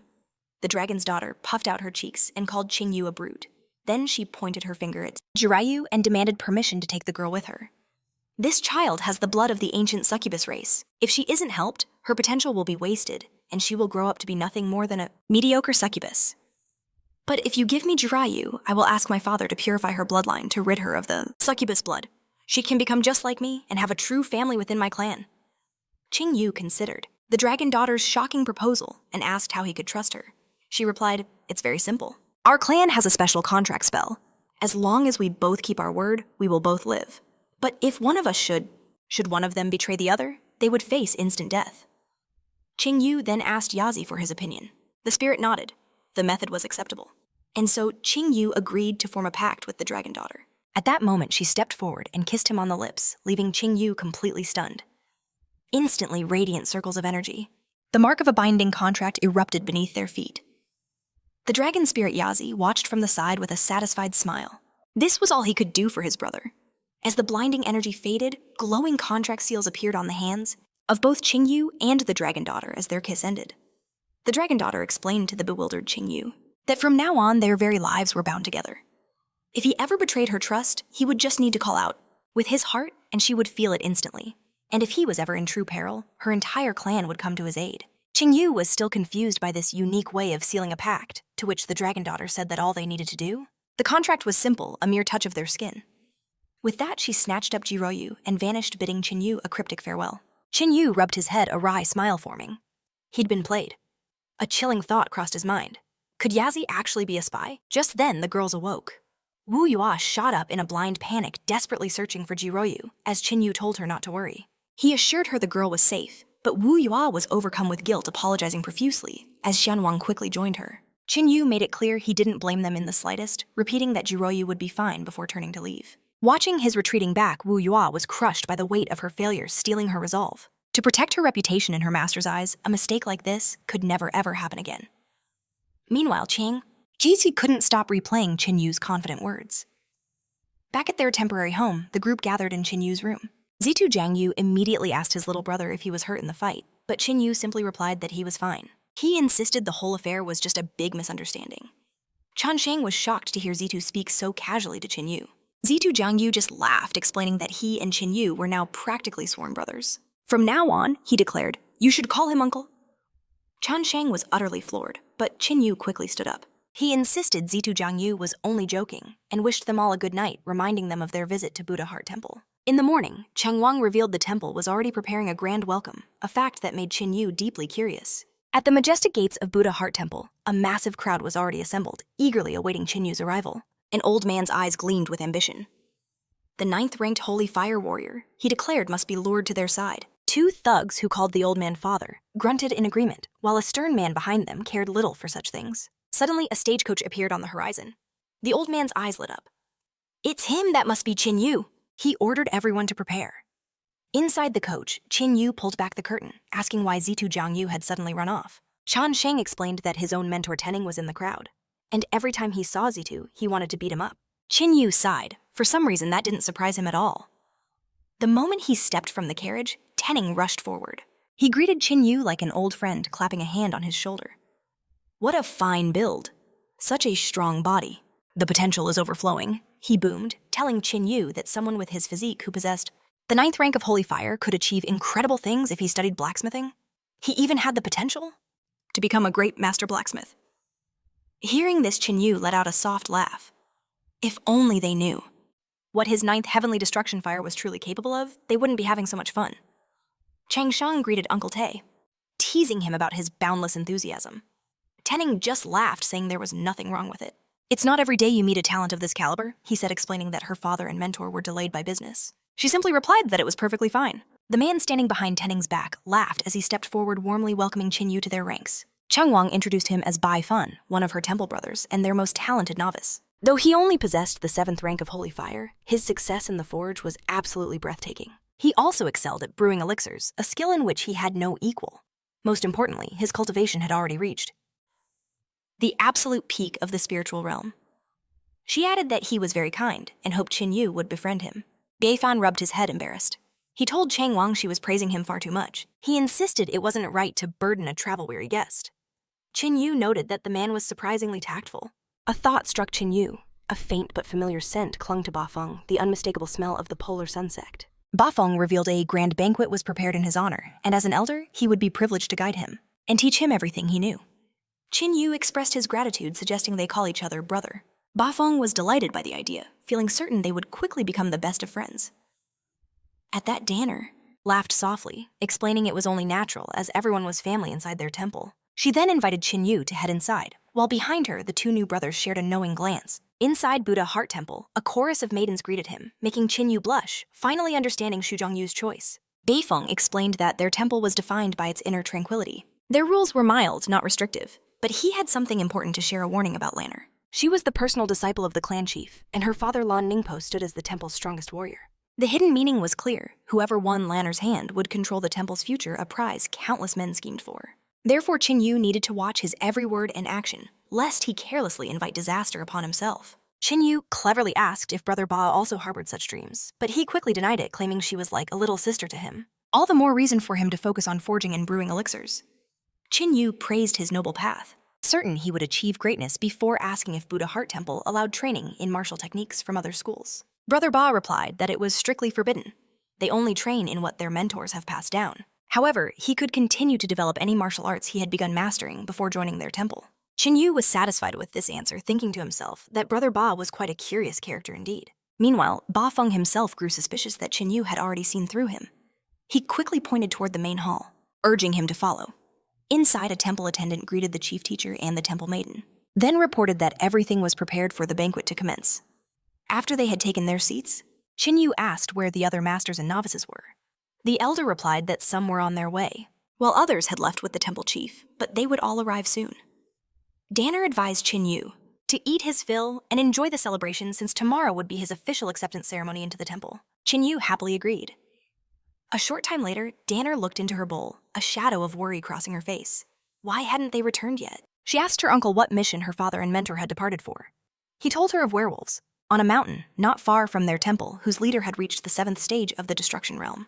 And though not overwhelmingly strong, this leader was incredibly clever, a master of cunning and deceit. It kept appearing and vanishing, so their father and mentor had to deal with the threat personally. Ching Yu mused that a beast at the 7th level of the destructive realm was dangerous but not a serious opponent for the head of the temple, especially since she was accompanied by Danner's father. The elder agreed, but a deep unease still settled in his soul. He brushed it off as vanity convinced they were simply delayed for another reason and offered to drink some wine. Suddenly, thunderous footsteps echoed as a man burst into the hall, shocking everyone present. With a satisfied grin, he called out to his daughter, shouting, "Daddy's back!" The mentor was rendered speechless by his wild behavior. Lan Ningpo looked his daughter over, noting she looked a little thin, as Danner sighed in exasperation. She reminded her father that as one of the temple's most respected members, he could be more careful about his appearance. Lan Ningpo threw a monster's corpse from his shoulder and laughed out loud, asking who he was supposed to be showing off for. "We're all family here?" His gaze then fell upon Ching Yu, appraising his proud posture and handsome appearance. But Ching Yu remained perfectly silent. Lan Ningpo asked his daughter why the young man was so grumpy. Before she could answer, Ching Yu spoke, explaining the corpse was one of the generals of the werewolf vanguard, a four-eyed monkey fiend. Lan Ningpo was stunned by Ching Yu's knowledge, having never heard of such werewolves. He praised the boy for his broad-mindedness, explaining that while the beast was fast, it was no good in a fight. It seemed far too weak to be a general.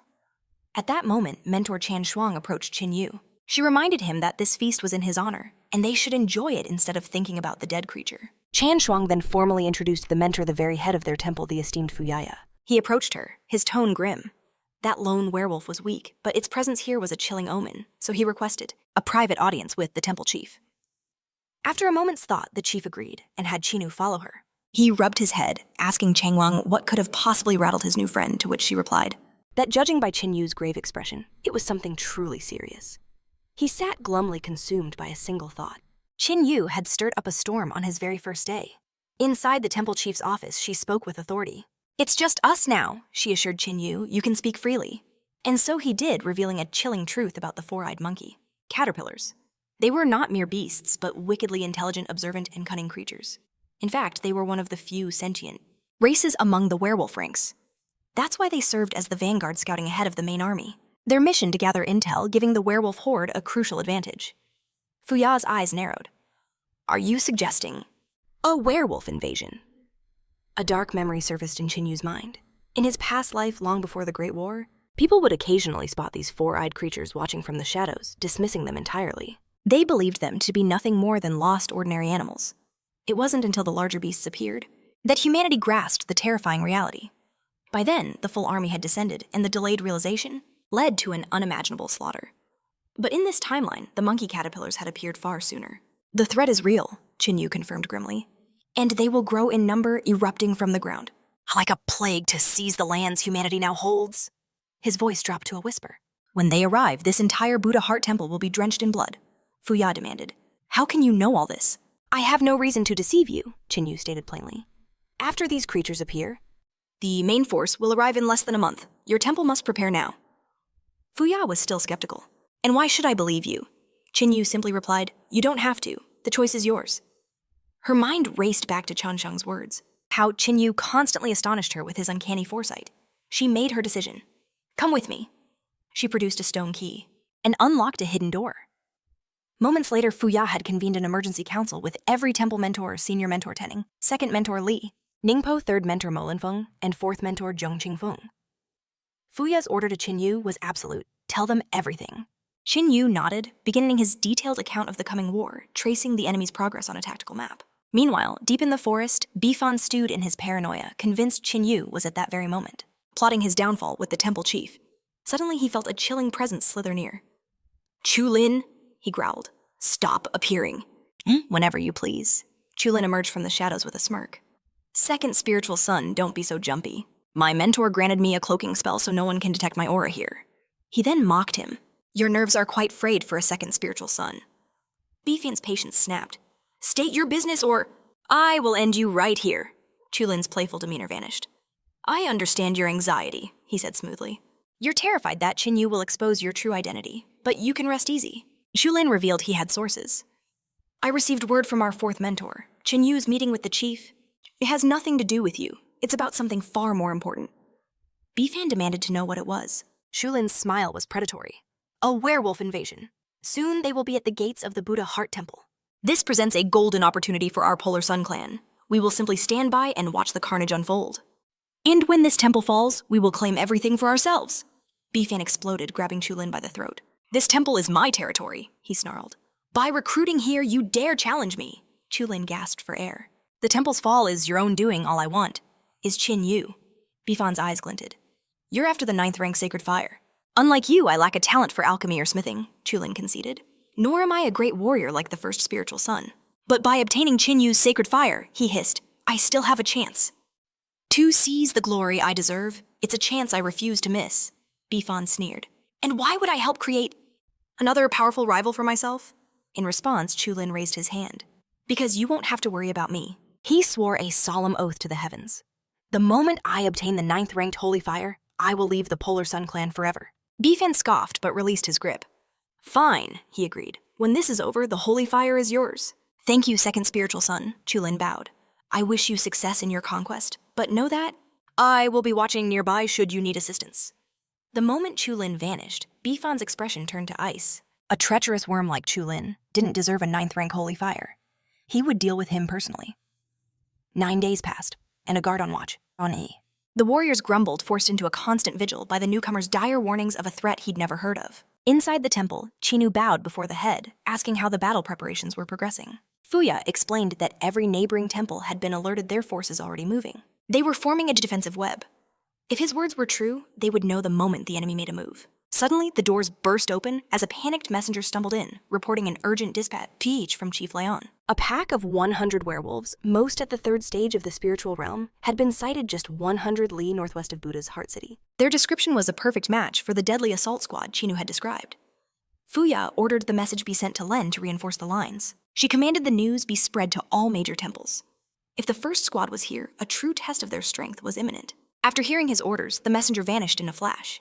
Chinu was about to take his leave as well. But the temple chief's voice stopped him. She had a personal request for him, and Chinu agreed to hear her out. Fuya spoke of her daughter Yang, and wished for him to take the girl under his wing. She was blessed with the immense talent, but cursed with a fiery spirit. Under his guidance, she might learn to avoid trouble. Chinu accepted her request without hesitation. With a relieved heart, Fuya thanked him, entrusting her daughter to his care. Then she added that she knew he would never truly join their temple, making Chinu wonder how she'd seen through him. Fuya explained that she knew her humble temple had nothing substantial to offer a warrior of his caliber. He had already claimed great treasures in the desert lands, and she guessed he had come seeking their legendary spiritual source. Chinu confirmed her suspicions, praising her sharp mind. He admitted he only planned to stay for 3 months, just long enough to temper his body in the mystical springs before continuing his journey. Chinu thought to himself the springs were known to fortify one's very bones and joints, a perfect way to strengthen his vessel. Though he was already powerful, such a refinement would be invaluable. Hearing his confirmation, Fuya proposed a deal. His favor in exchange for using the springs would be to take care of her daughter Yang. Chinu countered with an offer of his own. Before he left, he would teach Yang a martial art so profound that she would never have to worry for her daughter's safety again. Fuya's face lit up with joy. She declared she would summon Yang to the training arena at once. Chinu simply nodded and bowed. At the training arena of Buddha's Heart Temple, Chinu sensed a killing intent right behind him. Yang had arrived. A massive shuriken sliced through the air as she yelled for him to watch his back. But Chinu caught the deadly weapon between 2 fingers with a smirk. He effortlessly dodged her next assault. A storm of 5 more shurikens rained down from above, but he evaded them at the last possible second, only to be surrounded on all sides. After witnessing what the rank 9 sacred fire wielder was capable of, Yang scoffed, clearly unimpressed. She asked if he was even trying, sneering that her mother spoke of his great battle experience, but he seemed much weaker than she imagined. Ching Yu smiled. "Allow me to teach you your first lesson," he said calmly. "Never take an opponent lightly." In a blinding flash, he had her completely bound. Yang gasped, wondering why she couldn't move as Ching Yu stomped on the ground. All her shurikens clattered to the floor. "You've lost," he declared. Yang realized his deception. He had faked his weakness to lower her guard, luring her into a trap he had prepared from the start. Ching Yu gently patted her head, praising her sharp mind. She finally accepted her defeat, admitting he had some skill, and demanded to be freed. With a snap of his fingers, the flaming ropes binding her instantly dissipated. As soon as her feet touched the ground, Yang turned. "Leave," she ordered. Later in the forest, surrounded by waiting warriors, Yang's tone softened. She'd heard that Ching Yu and her sister Changwang were on good terms, and she asked if he wanted her to tell him to stay away from her. Ching Yu was surprised, but Yang dismissed the notion, saying they were a good match. But there was someone else he needed to watch out for. A name that piqued Ching Yu's interest, Bifan. Yang explained that Bifan was a master of deceit, a cunning snake who could trick anyone, except her. Whenever she was near him, she could feel a chilling dark energy. She knew he was a bad person, even without proof. Ching Yu praised her, saying her intuition was incredibly accurate. She agreed, warning him to be wary of Bifan if he valued his future with Changwang. After that serious talk, Ching Yu suddenly changed the subject, asking if she liked anyone. She immediately said no. So he asked what she thought of him. Yang admitted that her first impression was that he was incredibly strong and principled, a man she felt she could truly rely on. A deep blush crept across her cheeks as she confessed. She liked that kind of person. He brazenly asked if Sister Yang would be interested in some couple cultivation. At her reaction, Ching Yu clutched his head quickly, saying it was just a joke and that they should get moving. Yang could only scoff inwardly at his clumsy attempt to fluster her. After all, she wasn't so easily embarrassed. Their path was soon blocked by a man who respectfully greeted Ching Yu and Yang, then introduced himself. He was the senior disciple of the Black Tiger School Zhen Xuan, and he reported their defensive positions were set around the forest. With everything under control, Yang spoke up, saying she knew of him. He was the Black Tiger School's greatest disciple.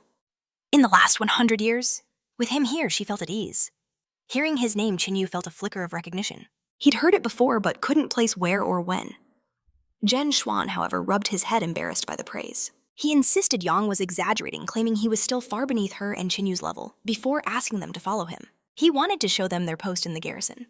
To a naive girl, Ching Yu thought Zhen Xuan seemed like a caring, humble hero. But underneath that facade, Ching Yu sensed a dangerous cunning. Why would the senior disciple personally report to them? That night, Ching Yu roasted a chicken over the fire, handing one leg to Yang. He took the other for himself, as Yang wondered if the werewolves might attack that very night. Ching Yu confirmed it was possible. If not tonight, then tomorrow or the day after. Their arrival was inevitable. He then asked Yang what she knew of Zhen Xuan. She revealed he was a 20-year-old senior from the Black Tiger School. The son of an ordinary cultivator, he joined the school 5 years ago. And that's when his incredible talent was awakened. He was a born swordsman blessed with the 7th rank holy fire. Yang confessed that even she, considered a prodigy at the temple, was inferior to him. She was sure he had already reached the destructive realm stage. And though her temple tried to recruit him, he had flatly refused their offer. The more Ching Yu heard, the more certain he was that something was wrong. Then Yang recalled another detail. A year ago, he had killed a 3rd stage destructive realm werewolf while only being at the peak of the spiritual realm. That battle had made him a legend. Suddenly, it hit Ching Yu like lightning. "I remember," he shouted. Startled Yang dropped her chicken leg. "Why did you scare me like that?" she yelled, ordering him to return the leg he had snatched from the dirt. After getting it back, Yang swallowed it in one go, making sure Ching Yu wouldn't get a second chance to steal it. Ching Yu's mind raced, recalling his past life.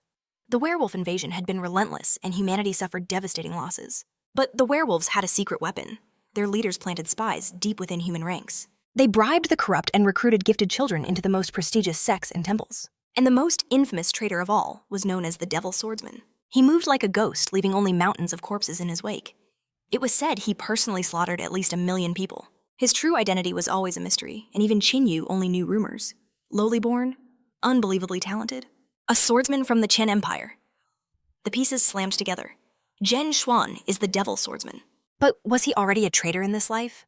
Or had he not yet betrayed the human race? A sudden explosion shattered the night's calm. The werewolves, they realized immediately, rushing towards the chaos. Hordes of monsters poured through the forest as the human warriors struggled to hold them back. A massive werewolf erupted from the ground beneath one fighter, its jaws wide open. The man braced for death. When a colossal blade fell from the sky, cleaving the beast in two, Zhen Xuan had arrived, his face a mask of fury. He had been waiting for these creatures.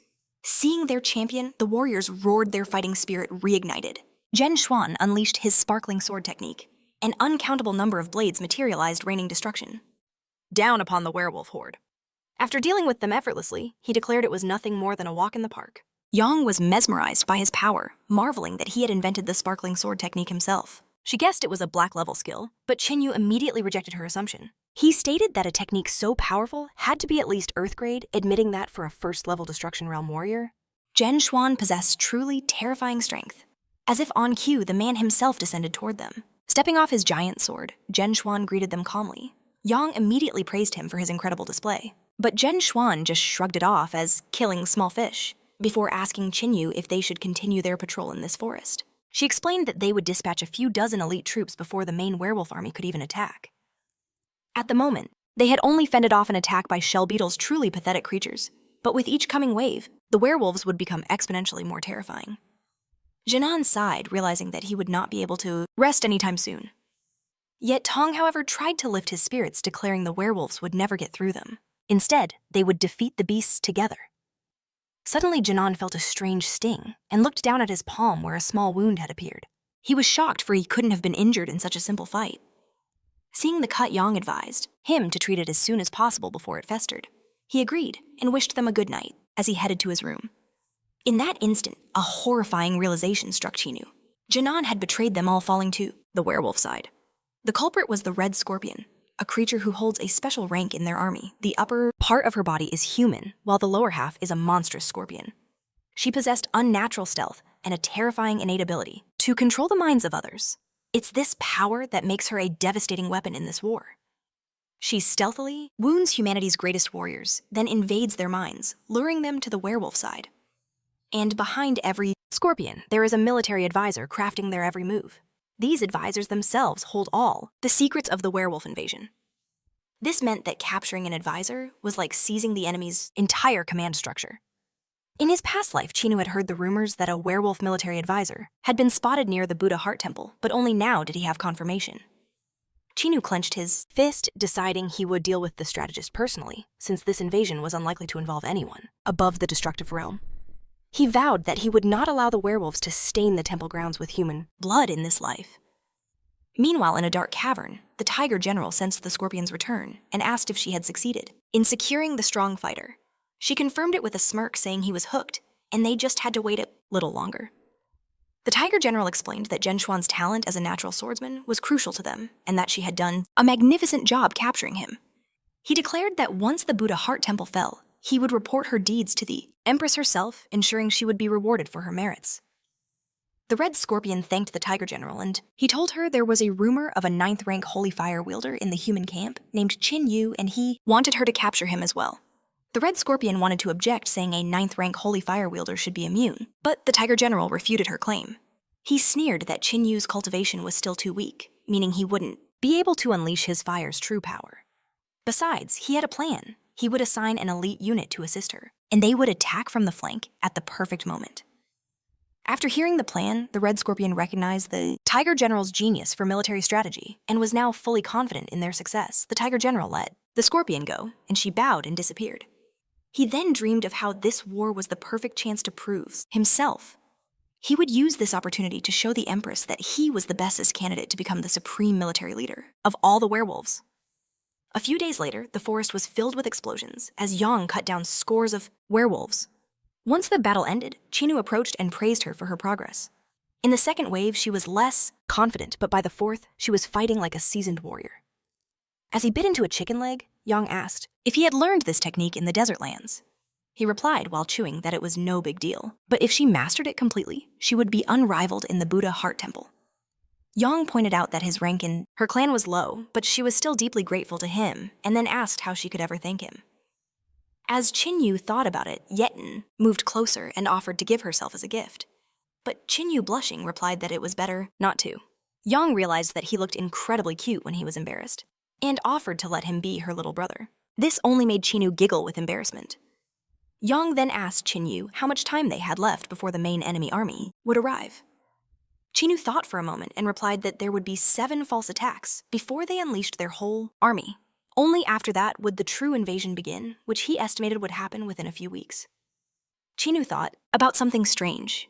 He still had not been able to track down the Red Scorpion in the past 4 waves of attacks. He considered his situation. As a 9th-rank Sacred Flame user who had defended the Buddha Heart Temple, he couldn't help but attract the military's attention. The thought alone was enough to give him a headache. His former brilliance had faded, making him a ghost among his peers. But then, Zhen Xuan burst in with urgent news. A garrison 30 kilometers away had been annihilated by an elite werewolf death squad. Every single one at the 7th level of The spiritual realm. They were disciples from the Steel Fist School and the Great Swordsman Temple. About 50 warriors in total, and nearly all of them were slaughtered. Ching Yu demanded to know how many werewolves attacked. Zhen Xuan reported that one disciple from the Great Swordsman Temple left behind a final message before he fell. He offered the blood-stained notes to Ching Yu. The scroll revealed the werewolf pack numbered 16 after the massacre. They split into 2 groups and vanished. Zhen Xuan insisted that since they were the closest force, they had to hunt them down and destroy them immediately. But he admitted he couldn't pursue both squads on his own. He proposed a plan: he would take one while Ching Yu and Yatong hunted the other. But Yatong scoffed at the idea. She told him not to worry. If the werewolves were truly only at the 7th level of the spirit realm, and there were only 8 of them, the 2 of them could handle it without breaking a sweat. A cold realization dawned on Ching Yu. So it begins? The description matched the military advisor's personal guard perfectly. Zhen Xuan produced a tracking token and handed it to Yatong, telling them it would lead them straight to their targets. He urged them to be careful, and when the werewolf army is finally defeated, they would feast for 3 days and 3 nights. To that, Yatong happily agreed. With a determined nod, Zhen Xuan raced off to pursue his squad. Yatong then turned to Ching Yu, suggesting they move out. When they reached the battlefield, a scene of absolute devastation greeted them. The ground was littered with the bodies of their fallen comrades. A fire of rage ignited in Yatong's eyes, and Ching Yu grimly remembered. Far more blood was spilled during the invasion in his past life. Yatong activated the tracking token, eager to hunt down the beasts and end them. But Ching Yu held up his hand. The token pulsed, pointing towards the dark mountains. They immediately set off in pursuit. Deep within the mountain pass, Yatong declared she could feel the werewolf's aura. They were close. But Ching Yu corrected her with a chilling certainty. It wasn't a hunt, because they had just walked into a trap. They were surrounded. A wave of terror washed over Yatong. These were no 7th level werewolves. These were werewolf tigers, each one at the very peak. And Ching Yu's grim calculation revealed the truth. There weren't 8. There were 16 of them with a rearguard of at least 1,000. Lesser beasts closing in. Yatong cursed their luck. This was a perfectly executed ambush. They could have maybe handled 8 werewolf tigers, but 16 was a death sentence. She knew that even though Ching Yu was powerful enough to kill the old master from DST, he was only one man. Facing this overwhelming threat, their only option was to retreat, but even that seemed impossible. Looking at Ching Yu, Yatong made her choice. In a flash, she summoned a storm of shurikens, ordering Ching Yu to run and warn the others while she held them off. If she was going to die, she wanted him to promise her one thing: avenge her and slaughter every last werewolf. Just as Yatong was about to attack, Ching Yu's hand shot out, grabbing her arm. "It's too early to say your goodbyes," he said calmly. "This little gang is nothing to me." Yatong protested, saying she knew he was strong, but this was suicide. Ching Yu simply smirked. "You haven't seen what I'm truly capable of," he said. "Just watch closely." A colossal aura erupted around Ching Yu as he summoned the legendary spear of the war god. Holding it in his hand, he felt invincible. "I'm about to become irresistible," he warned Yatong with a grin. "So try not to fall in love with me." The werewolf chieftain roared the command to attack, and the entire horde surged toward Ching Yu as one. He braced himself, then leaped into the sky, unleashing the 3rd technique of the lightning spear, Ancestor Spirit Spear. In a blinding flash, every single werewolf around him was utterly obliterated. Yatong could only stare in awe. He killed them all with a single strike. Ching Yu turned to her, that same smirk on his face. "I told you, I'm irresistible," he mused to himself. The 3rd form of the lightning spear was already a heaven-level weapon. But when combined with a heaven-level technique, the effect was absolutely divine. Watching from the shadows, the Red Scorpion was stunned that her elite squad was so easily annihilated. 16 of the Tiger General's personal guard and 1,000 soldiers, gone in an instant. With a flick of her tail, she launched a poisoned sting at Ching Yu, a cruel smile on her face. They never expected Ching Yu to be this powerful. But in a way, this was even better. The operation was a success. After all, the stronger he was, the greater the asset he would become for their race. One day, he will turn that very spear against his own kind and stand atop a mountain of their bodies. He would be their ultimate weapon in the war against humanity. The red scorpion vanished into the earth. Ching Yu watched her go, a satisfied look on his face. The plan was working perfectly. Later, back at the garrison, Yang complained bitterly about Jun Xuan's misinformation. Jun Xuan could only rub his head and apologize profusely, promising it would never happen again. He then turned to Ching Yu. He asked if Ching Yu could ever forgive him. Ching Yu simply placed a hand on his shoulder, a calm understanding in his eyes. "We will soon be brothers," he said, "and big problems can only be solved with brotherly support." Jun Xuan eagerly agreed. Yang was simply amazed at how close the two had suddenly become. Jun Xuan then suggested they speak privately. Tonight, he proposed, and Ching Yu immediately agreed. Later at their meeting place, Jun Xuan delivered the incredible news. They would soon become the right and left hands of the legendary Tiger General, which pleased Ching Yu greatly. "I'm counting on you," he replied. Jun Xuan praised Ching Yu's resolve, their alliance solidifying. Ching Yu, ever direct, then asked the crucial question. "When do I meet this Tiger General?" But Jun Xuan urged caution. "Do not be so hasty," he warned. "Everything has its proper time." Soon, the Tiger General will launch a massive assault. We must crush his forces to win the unwavering respect of the people. Only after we achieve undeniable authority will we earn an audience with the man himself. Ching Yu understood. The general was a tiger for a reason. A true predator, he had mastered the art of patience. But Ching Yu refused to depend solely on Jun Xuan. Jun Xuan placed a hand on his shoulder, pulling him close to reveal the Tiger General's immediate plans.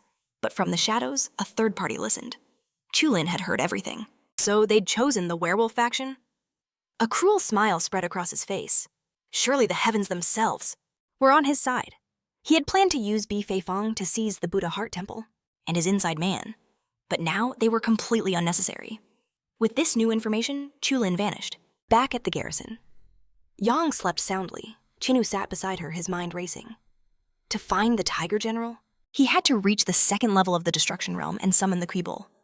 Once he pinpointed the general and his 6 commanders' location, he would erase them from existence. Ching Yu erected a barrier, turning his focus inward. His inner vision revealed 9 crystals within him, 8 pink and a single one of pure white. It was time. He would consume the 8th grade pills from Xia Shuanger. 10 of them, he calculated, would be enough to shatter his limits and ascend directly to the 3rd level of the Destruction Realm. Originally, he'd planned to fortify his body first. But there was no more time to waste. As he absorbed the pills, an immense energy, far greater than before, surged through him. But this forced breakthrough came at a cost.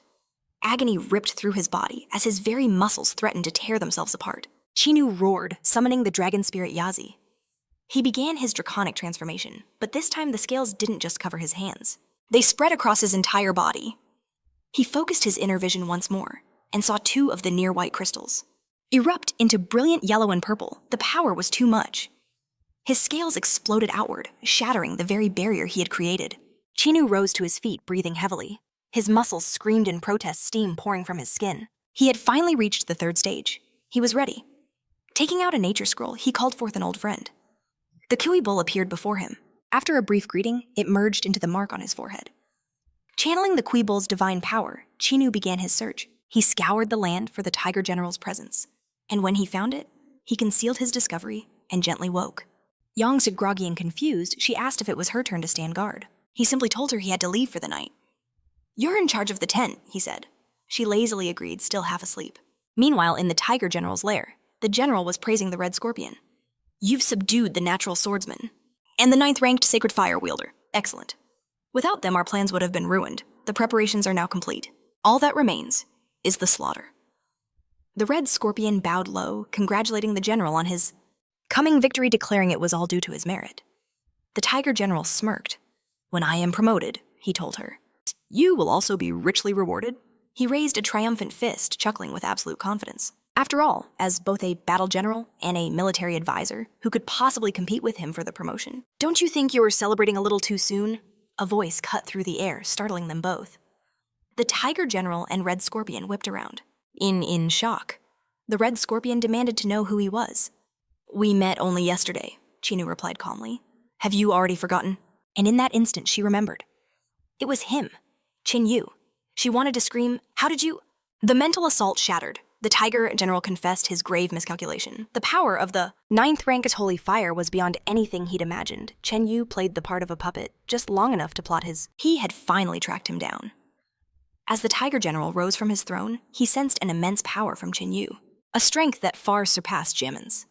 The colossal general loomed over his visitor, assuming this lone human had come here out of pure arrogance. Ching Yu calmly confirmed his hostile intentions, and the Tiger General sneered. He revealed he knew all about his past. Your family sacrificed everything for the good of the people, but they Were betrayed and destroyed by those very same humans. The general questioned Ching Yu's misplaced loyalty. Humans are inherently greedy, selfish creatures. They will stop at nothing to achieve their pathetic goals. They are a dying race, rotting from the inside out, and their endless wars will be their doom. The Tiger General then explained their own strength. We are different. We possess true unity from the highest to the lowest. One day we will unite these territories under our rule. Only then will this world know true peace, he suggested. That Ching Yu should abandon humanity and join the werewolves, where no one would ever judge him for his origins. Once he joined them, he would be a brother, a comrade in arms for the entire werewolf race. A true member of the family. The general promised Ching Yu a glorious future in their ranks. After hearing this speech, Ching Yu's gaze turned to ice. Is that your final offer? He asked. It's tempting, but you and I Share an irreconcilable blood debt today, you die by my hand. The Tiger General snorted in disbelief. Your words only prove my point, he declared. Humans truly are hopeless. Then, with a mighty leap, he aimed to crush Ching Yu underfoot. A pity I have to kill such a fine warrior. I had great plans for you. But Ching Yu caught the general's foot. Straining under the immense force, he instantly sized up his opponent's power. This was the peak of the destruction realm. The Tiger General seemed impressed. You're tougher than you look. But I've crushed countless warriors just like you, he roared, stomping again, while unleashing his powerful aura. The sheer pressure of the attack made blood burst from Ching Yu's ears. He cursed, bracing his entire body for the kick, only to be met by the general's devastating fist.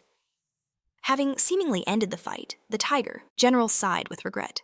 A true warrior for a human. He deserves to have his body treated with honor after his death.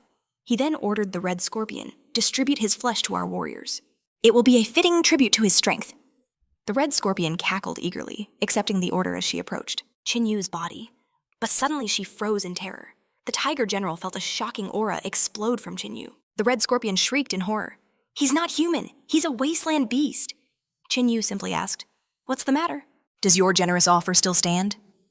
Realizing the truth, the Tiger General's face went pale with shock. How did you abandon your post? He demanded. With a single fluid motion, Ching Yu silenced the Red Scorpion. And why? Do you care if I went A-duo-L? At that moment, a terrifying possibility dawned on the general. What if this was a wasteland beast who had allied with the humans? If so, he had to report this to the Empress. At once.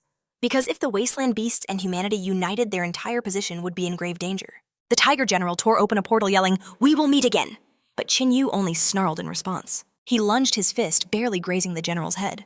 Trying to run away, Ching Yu taunted. The general retorted, I have no time to waste on you. But it seems if I don't kill you now, I won't be able to leave at all. With a roar, he summoned a massive battle axe and charged. Ching Yu didn't even flinch. He met the enchanted blade with his bare fist, causing the axe to shatter into a million pieces. The general stared in disbelief. He was completely astonished. That Ching Yu could destroy the Empress's personal gift with a single punch was a feat he thought impossible. Suddenly, Ching Yu's aura closed in as his fist flew forward. You underestimated me, General. In war, such a mistake is unforgivable. The blow connected, sending the Tiger General smashing through a wall. A moment later, Ching Yu sensed danger. He raised his arm just in time to block a vicious counterattack, sending him skidding back. The Tiger General emerged from the dust cloud, his armor stripped away, holding a colossal whip and cursing his opponent. Damn this wasteland beast! Assessing the blow he'd taken, he realized the peak of the destruction realm was a serious threat. He launched himself off the ground like a cannonball, flying straight at Ching Yu to strike him down. But Ching Yu was able to block the blow, though his armor shattered from the force. The general was already preparing another attack. Ching Yu caught it with his other hand and was thrown back bleeding. He glared at his foe and declared, General, your hour of death has arrived. The Tiger General scoffed, warning him not to write him off so soon. If this was all he had, he never would have earned his rank. A brilliant mark ignited on his forehead, and his severed arm regenerated in an instant. He sneered at Ching Yu, revealing he hadn't even unleashed his innate skill, Tiger's Fury. A power that granted him explosive strength. Before, their power was equal. But now, the general vanished, reappearing at Ching Yu's side with a devastating punch. You are no match for me now, he roared. Blood sprayed from Ching Yu's lips as the general sank his fangs into his shoulder. Ching Yu retaliated with a savage headbutt, staggering the beast. Throwing him back, Ching Yu gathered his power. his fist glowing with energy. But the general was impossibly fast dodging the strike and unleashing his own technique, the body-strapping art. A torrent of phantom claws erupted from the ground, binding Ching Yu completely. This was trouble. The general loomed over his immobilized prey, his own claws poised to deliver the finishing blow. He intended to end this desolate soul, but Ching Yu called upon a deeper power. The nine-legged golden raven, the restraints shattered in a blinding flash of golden light searing the tiger general's eyes. Stunned by the sudden radiance, the general never saw the kick that slammed into his face, sending him flying. The general grunted, admitting he never expected Ching Yu to escape. Desperate, he called upon his master, "Empress, grant me your power." The spectral image of the werewolf empress materialized behind him. Her immense energy flowed into his body, making him overflow with power. The tiger general declared that this next strike would decide everything. Hearing this talk of a single blow, Ching Yu summoned the war god spear.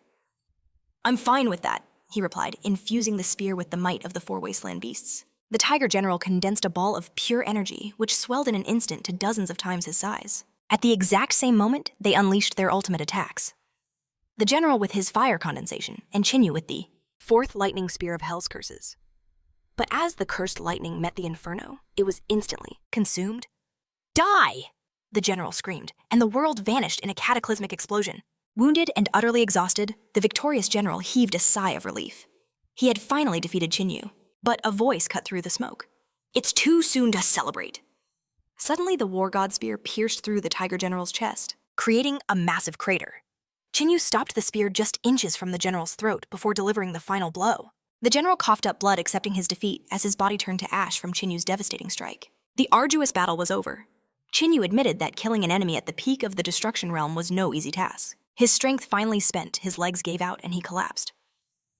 A few days later, Ching Yu awoke to sunlight streaming through the cave's ceiling. He figured he'd been unconscious for about 3 days. Still, he was satisfied. The werewolf general was dead. The invasion should now calm down, and the human race could finally rest easy. Ching Yu reached for his ring, pulling out a fresh set of clothes to replace his tattered ones. After getting ready, he decided to return to camp. Yetong was likely worried sick, unable to find him amidst the chaos. But when Ching Yu reached the camp, Yetong was nowhere to be found. He guessed she must have gone out looking for him. Just then, he heard the roar of an approaching crowd. As they closed in, he saw they were preparing to capture him. "Who are you people?" Ching Yu demanded. They shouted back that escape was impossible. "This whole forest is surrounded. You have no choice but to surrender, unfazed by their threats." Ching Yu simply told them, "There's always a solution." As the mob surged forward to attack him, some of them screamed, "Ching Yu has betrayed humanity and joined the werewolves." In response, Ching Yu summoned the dragon spirit. Yazi, the dragon's mighty roar sent the attackers flying. "What is the meaning of this?" he demanded, but more enemies were approaching from behind. "Stand down," Ching Yu ordered, scattering the reinforcements with a single swing of his spear. Then a familiar figure descended, his face etched with bitter disappointment. Beipon admitted, "I thought you were a decent person, Ching Yu." "I even accepted you as a brother. I never thought you would betray our entire race and side with those monsters." He theorized that Ching Yu's betrayal was how he knew about the werewolf invasion ahead of time. He had staged this entire thing just to fool them all to make them follow his commands. But luckily, they had uncovered his criminal plot. Beipon offered Ching Yu a single-choice surrender, apologize, and repent for his sins. Only then, Beipon promised, would he ensure no one dared to desecrate his corpse. Ching Yu just laughed, to be accused of conspiring with werewolves, but Beipon cut him off. "It's useless to deny it. We have evidence. How else could someone so young possess a 9th-ranked holy fire?" Already reached the destruction realm, claiming the wasteland's loot was just a cover for his werewolf gifts. Baifeng gave Ching Yu one final chance to surrender, but Ching Yu simply erupted into cold laughter, amused by the baseless accusations. He declared that he had never once betrayed the human race. He had lived for humanity, and he would die for it. Ching Yu then challenged Baifeng, asking if he spoke for the Buddha Heart Temple. Baifeng sneered, replying he wasn't just speaking for them, but that powerful figures from the Polar Sun Temple would be arriving any moment. And just then, a sharp voice cut through the air. Yetong ordered Baifeng to shut his rotten mouth. With her stood Lenang and the head of the Buddha Heart Temple herself. Fu Yang declared that she knew Ching Yu and he was no traitor. She would never believe it. Fuya also stated her firm belief in him, and Chan Shuang demanded to know what Baifeng was doing. He reminded Baifeng that their orders were clear treat Ching Yu as their own until he was proven guilty. Chan Shuang then thundered. What right did he have to speak to him this way? Baifeng shamelessly explained that it was precisely because he was a traitor, that this had to be done. To avoid suspicion falling on the Buddha Heart Temple, they couldn't afford to be lenient. Otherwise, people might think the temple head herself had put him up to his crimes. In that moment, Baifeng decided to point his spear at the very top. Fuya burned with fury at her subordinate's audacity. To even suggest such a thing was a step too far. Suddenly, 3 stars blazed across the sky, and 3 figures descended to the earth. One of them spoke, his voice dripping with malice. He too believed that a fish always rots from the head of the Polar Sun clan. Pang Chao had arrived. He insinuated that this meant the entire Buddha Heart Temple had betrayed humanity, right along with its leader, the first spiritual daughter. Yanjing and Chulin appeared at his side. Pang Chao demanded an explanation from Fuya for harboring a traitor. Seconds later, a wave of rage swept through the crowd as they surged forward their hero, now a villain in their eyes. The greatest talent in 100 years was nothing but a werewolf's dog. It all made sense now. How could a boy with only 9th rank holy fire defeat a DST elder? Fuya sighed heavily and turned to Ching Yu. Since she had taken him in, she would trust him completely. But he had to tell them one thing.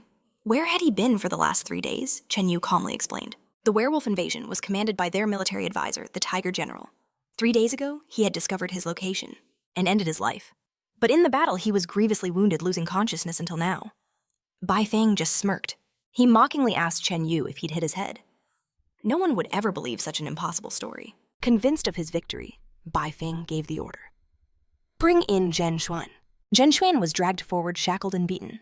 Bai Fang told him to be honest, promising that only the truth would spare his life. He demanded he tell the crowd everything, shoving him towards Ching Yu. After a shuddering breath, Zhen Xuan confessed. He admitted he was a traitor consumed by guilt. And then he declared that Ching Yu had also sold his soul to the werewolves, just like him. The revelation struck Ching Yu like lightning. The crowd exploded their fury, burning away any last shred of doubt. With Zhen Xuan's betrayal, Ching Yu's fate was sealed. They roared to have his skin to hang him under the scorching sun. It was the only way to quench the fire of their hatred. Ching Yu's fist tightened, his knuckles white. He was furious. The enemy had perfectly calculated every move, leaving him cornered. The only way out now was a river of blood. Yetong screamed that it was all a lie, that Ching Yu was no traitor. This was all a meticulously planned setup. She pointed a trembling finger at Bai Fang, declaring she always knew something was wrong with him. Now she was sure. He was a dog of the Polar Sun clan, the architect of this entire conspiracy. Bai Fang simply smiled. He wasn't offended by her nonsense, condescendingly noting that Ching Yu had clearly twisted her mind. Bai Fang bowed his head theatrically, asking for a verdict, now that all the evidence was clear. But Fuya was speechless, her mind reeling. Pang Chao shouted that she had no right to judge. The Buddha Heart Temple was now an accomplice in his eyes. He warned Fuya that he was taking Ching Yu. In a few days, he would summon all the neighboring temples for a public trial. The Buddha Heart Temple was forbidden from interfering with his investigation. And to ensure their cooperation, they would hand over control of all key resources. Only if their innocence was proven would anything be returned. Chulin scoffed at Ching Yu, taunting that he had not only damned himself, but brought ruin upon the entire temple. Such a selfish thing to do. Hearing that familiar voice, Ching Yu's gaze sharpened. So this was your grand plan, he said, a dangerous calm in his voice. He had to admit it was flawlessly executed. But, he continued, a cold smile touching his lips. Do you really think a pathetic trap like this is enough to capture me? Chulin sneered. Are you foolish enough to resist? Escape. Sensing this scheme, Yan Jingbing stepped forward, delivering an ultimatum on behalf of the Polar Sun clan. He had one final chance to surrender without a fight, or they would drag him away a broken man. The people in the crowd watched in awe. At only 20 years old, she wielded a 7th rank holy fire and had reached the 3rd stage of the destructive realm. They were certain Ching Yu would be utterly crushed, unable to withstand a single blow from her. Enough of this madness, Fuya commanded, explaining that Ching Yu was part of the Buddha Heart Temple. This meant an internal investigation must come first. He would leave with them, but if his guilt was proven, they would offer no protection. Pang Cha scoffed, calling her as naive as she was beautiful. How could anyone trust their judgment when the Buddha Heart Temple was investigating one of its own? And even if he agreed, the horde of warriors gathered here would never be satisfied. As if on cue, the surrounding mob raised their weapons, roaring their fierce disagreement. Fuya's eyes grew cold. And what if I insist? Pang Cha sneered that she would have to fight not only the Polar Sun clan, but every single person present. Ching Yu thanked the abbess for her kindness, but flatly refused her help. This was his battle to fight. He realized that he had chosen wisely. Even under all this pressure, the Buddha Heart Temple would not abandon its people. Ching Yu leveled his spear at Yan Jingbing. If she could withstand a single blow from him, he would surrender to her mercy. Yan Jingbing grinned at his sheer audacity.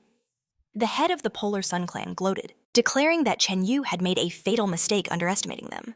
But Ching Yu cut him off, ordering him to shut his mouth. You're next, old dog! Fury blazed in Yan Jingbing's eyes. How dare he insult her clan head? She attacked instantly, vowing to make him regret it. Her sword unleashed a massive wave of searing flame, but Chen Yu dodged it like a phantom preparing to strike. Yan Jingbing cursed herself for falling into his trap and unleashed her ultimate technique, the sun at its zenith. But Chen Yu shattered it with one devastating strike, sending Yan Jingbing flying. Pengcha and Chulin were left reeling in disbelief. Their prized spiritual daughter, defeated so easily. As the dust settled, Chen Yu stood over the fallen Yan Jingbing, his spear point at her throat. "You have lost." But she couldn't comprehend it. The fight was over before it began. She had been defeated so utterly. Pengcha seethed with rage, convinced Chen Yu's monstrous new strength came from the cursed werewolves. Not long ago, he'd struggled just to survive against a Taoist elder. Meanwhile, Chulin began to mock the talentless Yan Jingbing, who had lost the battle before it even started. Chen Shuang simply wondered how Chen Yu was able to do this while Yang cheered him on. Fuya, however, was silently trying to gauge the true depths of his power. Chen Yu pointed the spear of the god of war at the silent crowd. Then he summoned his dragon spirit Yazi and asked if they still had the nerve to capture him. Drenched in that sinister aura, the people began to slowly back away. But Chulin suddenly screamed, accusing Chen Yu of treason against the entire human race. He urged them. They could not let this pass. They had to attack all at once. He promised their glorious exploits would be sung for ages. Hearing the promise of glory, the warriors' fighting spirit ignited, and they all rushed at Chen Yu, together. The furious Chulin declared that no matter how strong he was still just flesh and bone, while Pengcha chuckled, wondering how long he would last against the enraged mob. Swinging his spear upwards, Chen Yu sent several warriors flying and immediately launched a flurry of attacks to hold back the tide, or holy fire. Wielders leapt into the air, blasting him with a combined attack, but he summoned his dragon spirit, Yazi, which dispatched them with a single brutal strike before using the thunder spear technique to wipe out the remaining people Pengcha covered, his face from the blinding waves of energy. When he looked again, he was stunned. Chen Yu had dealt with the entire crowd, alone. Towering over a mountain of bodies, Chen Yu asked if that was all they had, the surviving. People who weren't hit fled for their lives, screaming that he wasn't human. He was a demon in the flesh. Pengcha was shocked. He'd never seen anyone escape from a swarm of soldiers. But at the same time, he was furious. Chen Yu still hadn't used his spiritual power, relying only on his raw physical strength and fighting skills. Pengcha roared, accusing him of committing unforgivable atrocities against humanity, forcing his hand. Fuya tried to speak, but Chen Yu cut her off, his voice firm. "This is not your battle. I will handle this myself." His declaration silenced the area, but a few dissenters yelled that his tricks wouldn't save him. That trick might scare common soldiers. But defying the Polar Sun Temple, his life was now hanging by a thread. They demanded his life as payment for his betrayal, and the temple's leader himself had come to deliver the final blow. In their eyes, he was already a dead man. But inwardly, Chen Yu scoffed at these fools. Just as Pengcha unleashed his mighty fire aura, ready to obliterate him, suddenly the sky itself warped. Purple clouds swirled as a strange rain began to fall. Both Pengcha and Chen Yu froze, shocked by this bizarre phenomenon. The dragon spirit Yazi materialized, screaming a warning. "You must flee now," it urged. But then the clouds parted, revealing a blood-red moon as black chains rained from the heavens. The crowd stared in confusion, trying to comprehend the sight. Then blood erupted from their own wounds, drawn towards a winged silhouette against the crimson moon. A wave of terror washed over Chen Yu. The woman raised a finger to her lips. "It's far too crowded here," she whispered. Pengcha recognized her, instantly spitting a curse. But her terrifying aura was already right behind him. Glancing at the temple head, the werewolf smirked. "I think I'll kill you first. You're hideously ugly, and I despise men like you." With a casual flick of her wrist, she obliterated him from existence. The resulting shockwave sent everyone flying. Those who survived the initial blast were crushed, under an immense, suffocating pressure. Who is she?" they gasped. Only Chen Yu knew her true identity, the commander of the werewolf army. But why was she here? Her gaze fell upon Chen Yu, and her eyes lit with interest. She detected a familiar scent clinging to him, a scent that told her he had slain the Tiger General. Chen Yu recognized her lineage, a servant of the Night Queen from the underworld, a blood-sucking fiend who could paralyze a warrior with a single gaze. He judged her cultivation, first level of the fusion realm at least. A direct confrontation was hopeless. Even his ultimate trump card would be useless against her. He couldn't withstand a single strike from her. He had to take an insane risk. Without hesitation, Chen Yu called upon the potent spirit energy of the dragon spirit Yazi. The bat-like woman sneered. "Why so quiet? Did the courage that let you kill my general vanish when you face me?" She lifted his chin with a single finger. "I do adore brave men, you know. But you are quite the disappointment." Chen Yu met her gaze. "I'm not afraid. It's just that your ugliness, is so overwhelming I was trying not to gag. The werewolf laughed a cold, sharp sound. Oh, are you trying to flirt to pique my interest? How cute. Now I simply cannot wait to taste your blood. Ching Yu cursed her entire race. I would rather die than let a beast like you defile me. He began to gather energy, pouring it into his next technique. But it was too late. She leaned in her fangs, sinking deep into his shoulder. She began to drink, draining his very life force. His body withered, leaving him a pale, lifeless husk. Delicious, she purred, licking her lips. Ching Yu collapsed, bleeding and unable to move. Zhang Wang watched in absolute horror. She couldn't believe what was happening. But Fu Yao began to laugh, a crazed, chilling sound. Yes, this is what they deserve for their sins. Now they finally get what's coming to them. Bai Fang looked over at Chulin and realized he was staring at an empty shell. A hollow vessel beginning to crack and fade. Pure rage boiled within him. It was then that the crowd finally understood their fatal mistake. This disaster was their own doing. If they hadn't branded Ching Yu a traitor, none of this would have happened. Some snapped, completely screaming curses at Ching Yu. This is your fault. You brought this upon us. The werewolf commander scanned the pathetic crowd. None of them whetted her appetite. She decided to simply end them all. Waves of dark energy shot into the sky, forming a colossal death array above them. A final grand farewell to her victims. Witnessing this terrifying power, Janan knew he had made the right choice siding with her. A force strong enough to crush entire armies. The maidens of the Buddha Heart Temple closed their eyes, accepting their final moments. But suddenly the commander faltered. She coughed violently, spitting a mouthful of blood, before plummeting from the sky. She hit the ground, groaning in agony. Everyone stared in utter disbelief. Zhen Xuan rushed to his mistress's side. "Mistress, what's wrong?" he cried. She shoved him away. "Get away from me!" And then Ching Yu slowly pushed himself up. A triumphant grin spread across his face. "What did you do to me?" she screamed. He chuckled. "You seem to like the taste of a wasteland beast's blood." At those words, panic flooded her eyes. Ching Yu explained the terrible truth. The bloodlines of werewolves and wasteland beasts are mutually destructive, a fatal poison to both. By drinking so much of his blood, her own internal organs were now burning from within. "A forbidden technique," she shrieked. "Aren't you afraid of the consequences? The immortals will punish your entire race for this." Ching Yu simply grabbed her by the throat and lifted her effortlessly into the air. "A wasteland beast," he scoffed. "I am human, and your pathetic agreements mean nothing to me." Before she could even utter a word, Ching Yu cut her off, already knowing the question on her lips. "Where did I get the wasteland beast blood?" His grip tightened. "I'm not generous enough to satisfy your curiosity." Pure fury blazed in her eyes. To be fooled by a mere cockroach. If she was going down, she would drag him to hell with her. She would pour every last drop of her spiritual energy into a curse that would annihilate everyone here. "Their blood will be on your hands," she shrieked. "You will carry this burden of regret for all eternity." And with a final desperate cry, she exploded. Ching Yu sneered. "You think I feel sorry for these people?" As he tossed her remains aside, he declared coldly that he didn't care about any of them. Fu Yao rushed to him. "Ching Yu, none of this was your fault. These people chose to torment you," she insisted, begging him to flee this cursed place at once. Lan An closed her eyes, bidding him a final silent goodbye, while Ye Tong just laughed, pretending the curse was nothing. "Just leave," she yelled. "Stop worrying about me." Stunned by their sacrifice, Ching Yu questioned their actions. "What is wrong with all of you?" he demanded. "It is merely the death curse of a weakened werewolf." He unleashed the destructive fire of the 9 heavens, and the curse shattered instantly. "There," he said. "Now we can leave." But seeing the curse broken, the crowd swarmed him again, their voices filled with pathetic pleas. "Save us. We don't want to die." "We were wrong. We were deceived," they cried. "You're not a traitor. You have to save us." Desperate hands reached for him, their moans of pain filling the air. "Why are you hesitating?" Ching Yu simply agreed. "You are all human," he stated calmly. "It is only right to end your suffering." A glimmer of hope sparked in their eyes. "What are you waiting for?" they begged. "Lift the curse." But Ching Yu's expression turned to ice.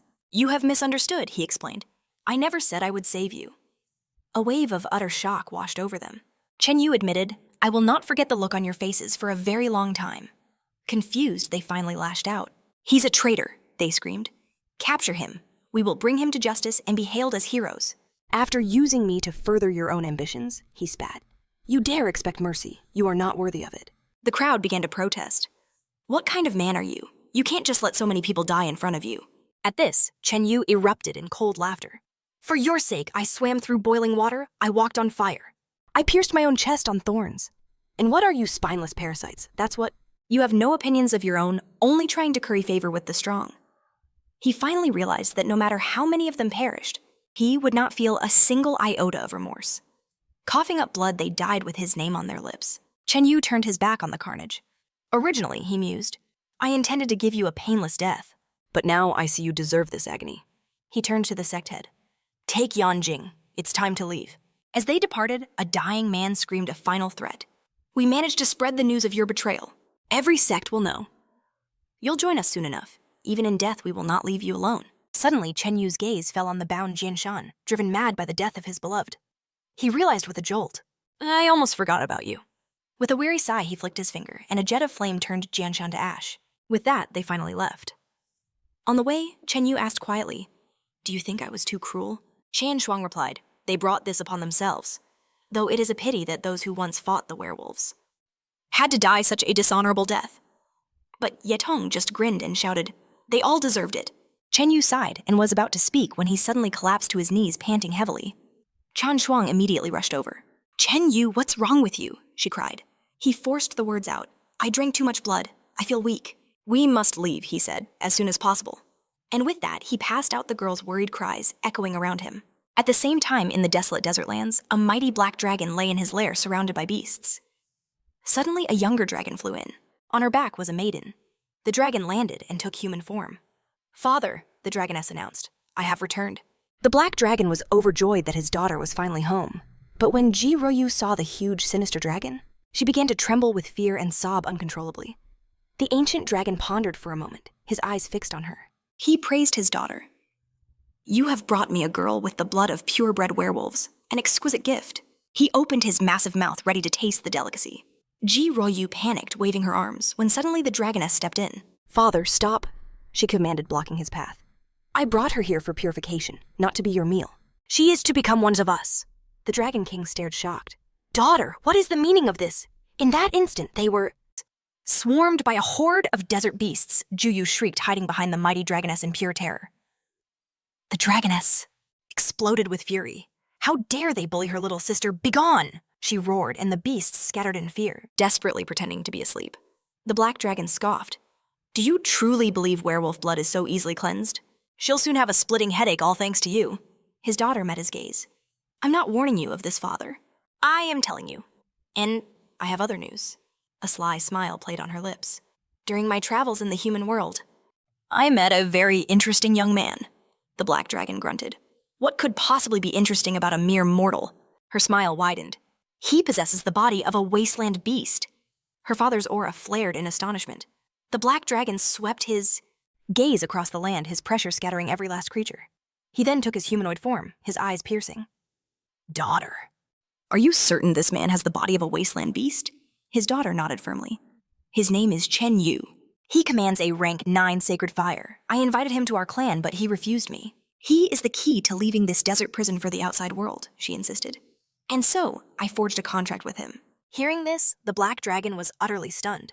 His daughter made a sacred pact with the first stranger she met. He seized her hand, instantly needing to see the truth for himself. But one look was all it took. Within her, he saw the dragon. Spirit Yazi, he recognized his own brother's soul. After a moment of heavy silence, he finally accepted the situation. His daughter had made a sacred contract. He would honor it. Very well, he conceded. I will purify Juyu's blood. The black dragon has given his word, his daughter explained. He will cleanse your blood, not harm you. And with that, a terrified Juyu decided to follow the terrifying black dragon.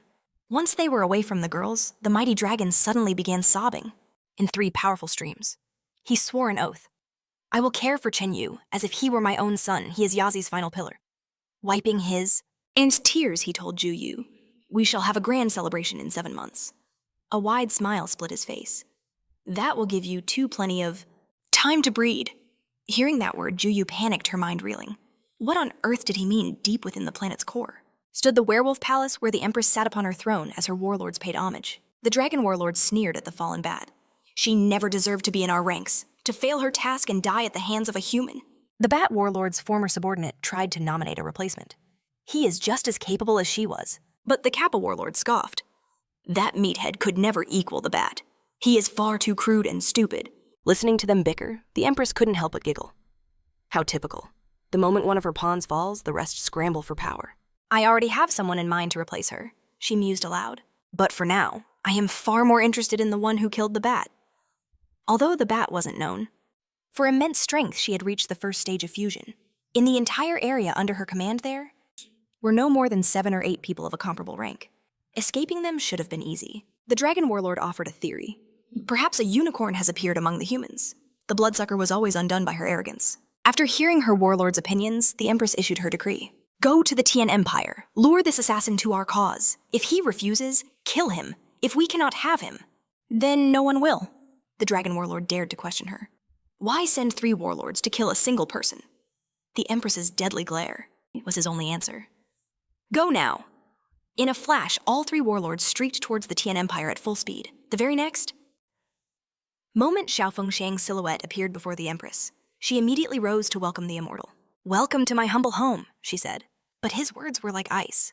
Starting today, the mandatory donation for the werewolves is doubling. Before she could even utter a word, Xiao Fengxiang cut her off. This is not up for discussion. As he vanished, his final words echoed in the hall. You brought this burden upon yourselves, and you will not. Approached Ching Yu again. Hearing that name, the Empress was stunned. Who was this person causing her so much trouble? Meanwhile, in the immortal world, Xiao Xuan was swinging happily, her feet gently touching the water below. Her brother suddenly appeared. Sister, he asked, wasn't that decision an overreaction? She hopped off the swing. She pouted. It's a warning to those werewolves for daring to touch my betrothed. Besides, my Ching Yu is getting more and more precious by the day. Xiao Fengxiang sighed deeply. Sister, please don't speak of Ching Yu so carelessly. If word of his bond with the wasteland beast ever got out. But then a brilliant light flared. Zia Schwanner activated the almighty seal. With this, she declared, I will become the next immortal ruler who would dare spread rumors then. She explained that the ancient war between immortals and wasteland beasts had raged for far too long. Perhaps only Ching Yu can finally make them bow, she announced. That would be our greatest victory. Admitting her brother worried too much, she gave him a new mission. From this day on, he would live in the mortal world and serve as Ching Yu's secret guardian. He was lucky to survive this encounter. The next time he'd need protection. Hearing this, Xiao Fengxiang was frozen in place, utterly shattered by the shocking turn of events. In the sacred grounds of the Buddha's heart temple, Ching Yu meditated, absorbing the spiritual spring to forge his body. The temple head Fuya had watched over him for 10 entire days, but he showed no signs of waking. Just then, Chang Wang arrived. She bowed deeply to her master, asking if Ching Yu had regained consciousness. Fuya shook her head. He needs a few more days. She then asked about the investigation. Chang Wang's face grew grim as she delivered the dire news. Fan was indeed a viper in their midst. A spy for the Polar Sun clan, he was their second spiritual son. Worse, he'd now taken his place as their new leader. Upon his return, he immediately began to rally forces against them. He spread poisonous lies, claiming the Buddha's heart temple was in league with demonic beasts. Tragically, many believed his deceit. Now, the Polar Sun clan and the Jasper Fairy clan are preparing for war. Many smaller clans have joined their crusade. Only the ruthless Sword School has chosen to remain neutral. For now, fury burned in Fuya's eyes. The world had gone mad. Evil now wore the mask of justice, but she would not yield. She was ready for this fight. Summon all our masters and our strongest disciples, she commanded Chang Wang, and find out who our true allies are. A grim thought crossed Fuya's mind. Perhaps this catastrophe was for the best. After years of quiet rivalry, this war would finally decide which of the great temples was truly the strongest. 5 days later, Ching Yu's eyes snapped open. A tidal wave of energy erupted from his body. He summoned the nature scroll, and a colossal energy pillar slammed into it, revealing its profound source. Ching Yu felt the change. His body was far stronger than he ever imagined. It was time. Time to break through to the 5th stage of the destructive realm, using the 9th grade pills he'd acquired. And the spoils from the Tiger General would fuel his ascent. He consumed them all with the destructive fire of the 9 heavens. As he meditated, the flame-soaked trophies covered his body. He turned his senses inward, observing his inner world. There 5 more crystals pulsed with power, their transparency completely gone. His very soul was devoured by this overwhelming energy. A pillar of spiritual might, even greater than before, shot towards the heavens. When the light faded, Ching Yu realized in awe that he hadn't just broken through. He'd skipped an entire level to the 6th stage. This unprecedented power meant only one thing. It was time to summon his 5th beast. Ching Yu touched the nature scroll, and the legendary Unlo dragon descended from the heavens. The colossal beast opened its jaws to devour him, but in the next instant it surged into the mark on his forehead, fusing with his soul. Ching Yu could feel the immense power. At the 6th stage of the destructive realm with 5 beasts under his command, his combat strength could now rival a warrior at the 3rd stage of the void realm. His next goal was clear. He would reach the peak of the destroying realm and summon the fifth son of the dragon, the insatiable Taoti. Once he achieved that, his cultivation would advance by leaps and bounds. But then a chilling realization hit him. His breakthrough had completely evaporated the spiritual source of the spring. How could he possibly explain this to the temple head? As if summoned by his thoughts, Fuya herself appeared, drawn by the incredible surge of power. Her eyes widened at the sight of the empty spring, and she let out a piercing scream. Their sacred spiritual source was completely gone. A while later in the main hall, Fuya sat on her throne looking as if she were carved from stone, covered in cracks from pure shock. Meanwhile, the girls chatted happily with the newly recovered Ching Yu, completely unaware of the catastrophe. Fuya could only manage a long, pained sigh, suggesting they ask him what exactly happened to their priceless spring. Ching Yu simply told the girls he was fully recovered, and much stronger now, before coughing awkwardly and apologizing for the incident. The temple head was relieved. Ching Yu finally understood the gravity of his actions. Ching Yu confessed it was all an accident, vowing that the temple would not suffer because of him, a loss during his stay, and offered 3 heaven-level martial technique scrolls as a gesture of goodwill. The compensation was so immense, the entire hall was left speechless. Chan Shang knew their cleric was precious, but not this precious. Tong couldn't help but call Ching Yu out for being far too generous. Fuya coughed awkwardly, insisting he was treating them like strangers. To end the embarrassment, she declared she would hold on to the priceless scrolls for now, though the girl's intense stare Made her feel a little flustered, forcing her to look away. Ching Yu had to admit, even at her age, the head retained a certain charm. Just then, lunging Po stormed in congratulating Chin Yu on his awakening. He bowed to the head, reporting that their forces were ready. They were prepared to march on the Polar Sun clan and the Jasper Fairy clan, but an unknown variable remained. Who else might their enemies have recruited? Perhaps even the Yinshan demon. Fuya grew serious. The demon had lived in seclusion for decades, a strange and unpredictable entity. The Yinshan demon was a rogue cultivator, his history shrouded in darkness. 40 years ago, he descended from Yinshan Mountain, a terrifying figure who was already a master. At the first step of the Void Realm, Fuya confessed she was just a girl when her own mentor took her to that fateful meeting. That day, the Yinshan demon defeated her master with a single devastating blow. She could only watch in horrified awe. But he didn't stop there. The Yinshan demon challenged the heads of the 4 great temples. One by one, he defeated them all with overwhelming power. Hearing this, Ching Yu guessed the head must be over 50 years old. She instantly flared up, shouting that she was only 49 with that settled. Fuya continued. After his victories, the Yinshan demon journeyed into the wilderness alone. He returned grievously wounded, but his power had clearly reached a new terrifying level. After his return, he challenged countless temples across the Tian Empire and never once knew defeat. In the end, it took the Buddha Heart, Temple's own supreme elder, to finally put a stop to his rampage. After that legendary battle, the demon vanished onto Yinshan Mountain, and for 40 years, he hasn't been seen since.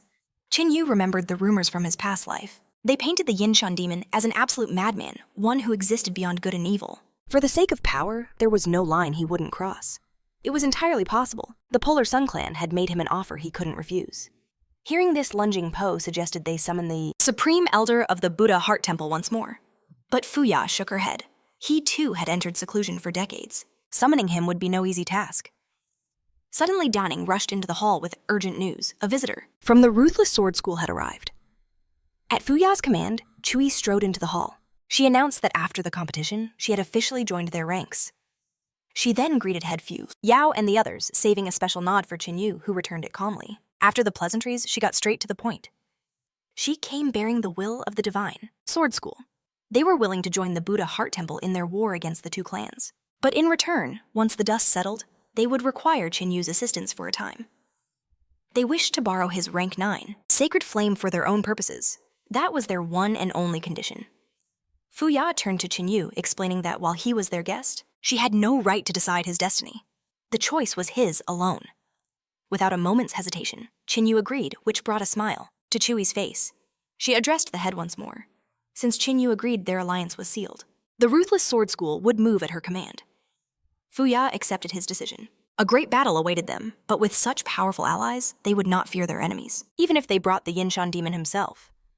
With the deal struck, Chui bowed and prepared to leave. But as she departed, she threw a look over her shoulder at Ching Yu. "I'll be waiting for you tonight, in the city." A short while later, Ching Yu went outside and found Chui waiting, as promised. He approached her, asking what she truly wanted. Chui simply turned and told him to follow her. The sudden request made Ching Yu scratch his head, but he did as he was told. Chui led him to the second floor of an inn, gesturing for him to enter a room. When Ching Yu asked if she was coming, she smirked. "This isn't a date," she said. so don't get the wrong idea. He wondered who was waiting inside the room, but stepped through the doorway without a second thought. Inside, a woman's face lit up at his arrival. Seeing this unfamiliar face, Ching Yu asked for her name. Tears immediately streamed down her cheeks as she whispered his name, Baby Yu. She remarked how much he'd grown to resemble an old friend. In that instant, recognition struck Ching Yu like lightning. He immediately apologized to Auntie Sia for not recognizing her. She simply patted his shoulder with a warm smile. It's all right, she assured him, as long as you remember. She spoke of her deep friendship with his father since childhood. She expressed her sorrow for the tragedy that befell their clan. Taking a seat, she confessed that she knew everything. Every struggle, every hardship he had faced. She said with certainty that his father would be incredibly proud. Ching Yu placed a bowl firmly on the table, his eyes burning with resolve. Don't worry, he vowed. I will never disgrace our family's name. Auntie Sia's heart swelled with pride at his growth. But she had sought him out for a very grave purpose. She leaned in, her voice low and serious. You must not trust the Ruthless Sword School. Their offer to help is nothing but a treacherous conspiracy. The Ruthless Sword School made a pact with the two clans long ago. They are all cut from the same treacherous cloth. At the critical moment, they will shamelessly betray the Buddha Heart Temple. Ching Yu considered her words. That was exactly their style. But Auntie Sia's warning wasn't over. Their scheme may seem flawless, but it is not destined to succeed. Even so, she urged him to be extremely careful. She revealed that her immaculate soul sect may be small, but they too possess hidden powers. A power that would soon help neutralize the Ruthless Sword School. With that, she handed him a ring. Inside, she explained, was a pill of the 9 cycles of rotation. But something far greater lay dormant within it. The spirit of the god of War Spear. Auntie Sia confessed this was an act of desperation. After everything the Qin family had suffered, she had no other path. You, she declared, her eyes filled with conviction, are our only hope. She believed he was the only one who could master this legendary power. At that moment, it all clicked. Auntie Sia had it. The spirit of the War God Spear all this time. In his past life, he had searched for it endlessly. He scoured the lands after returning from the desolate wastes.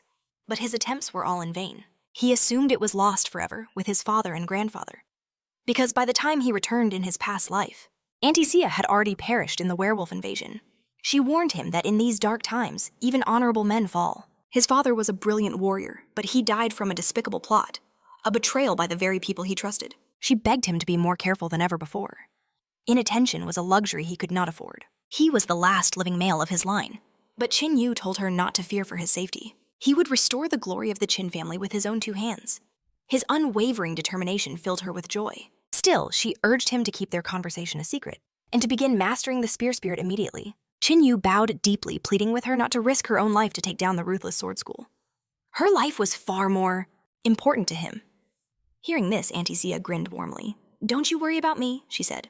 I can stand up for myself. She urged him to return to his quarters at once. As soon as Ching Yu stepped out, Chuan Yu asked him if he could find his way back alone. He gave a simple nod and departed without another word. Chuan Yu watched him go, stunned at how easily that jerk rejected her help. Meanwhile, Ching Yu arrived at the ruined spiritual spring of the Buddha Heart Temple. Appear, he commanded the spirit of the god of War Spear. A colossal spear erupted from the ring. It shot into the heavens, piercing the night sky in a blinding flash. Feeling its overwhelming will to fight and crush its enemies, Ching Yu had to admit this was his family's greatest treasure. The spirit of the War God Spear materialized before him, radiating immense energy. Ching Yu remembered an ancient truth. All things possess a soul, and weapons are no exception. When a master's will resonates with their weapon, a spirit is born. But warriors who can achieve this are exceptionally rare. In fact, there are no more than 100 spirit weapons on the entire continent. He recalled his father telling him as a child that the spear of the god of war had a spirit of its own. He had never seen it until this very moment. The spear spirit recognized Ching Yu, descendant of the Qin family, and demanded his purpose, having suddenly sensed Ching Yu's immense power. He asked again, was this boy even human? Ching Yu placed a hand on his heart, declaring himself a proud warrior. As a descendant of the great Qin family, the blood of his ancestors roared in his veins, eager to punish his enemies. He was sworn to defend the human race, to eradicate the werewolf scourge, and restore order to his lands. Hearing this, the spear spirit erupted in laughter, mocking his bold words, but admitting it was a great speech. But if Ching Yu truly desired the spirit's allegiance, he would first have to prove himself worthy. Ching Yu knew this wouldn't be easy. Taming the spear spirit was a monumental task. He then summoned the dragon spirit, Yazi, and declared that he was fully prepared. With his preparations complete, he instantly charged forward. He clashed with the spear spirit, unleashing the first technique, lightning spear spirit crushing. But the spirit mirrored his every move, meeting the attack with its own.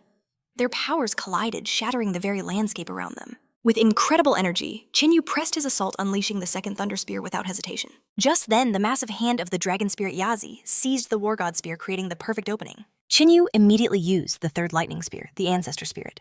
But unexpectedly, the Spear Spirit countered, effortlessly unwinding its spear and completely blocking Ching Yu's ultimate technique. It then turned the attack back on him, unleashing the Ancestor Spirit right at Ching Yu. In a flash, it appeared behind him, preparing to strike again. Ching Yu was unable to dodge and took the full force of the blow. Crashing to the ground, he told the spirit that he was not going to give up.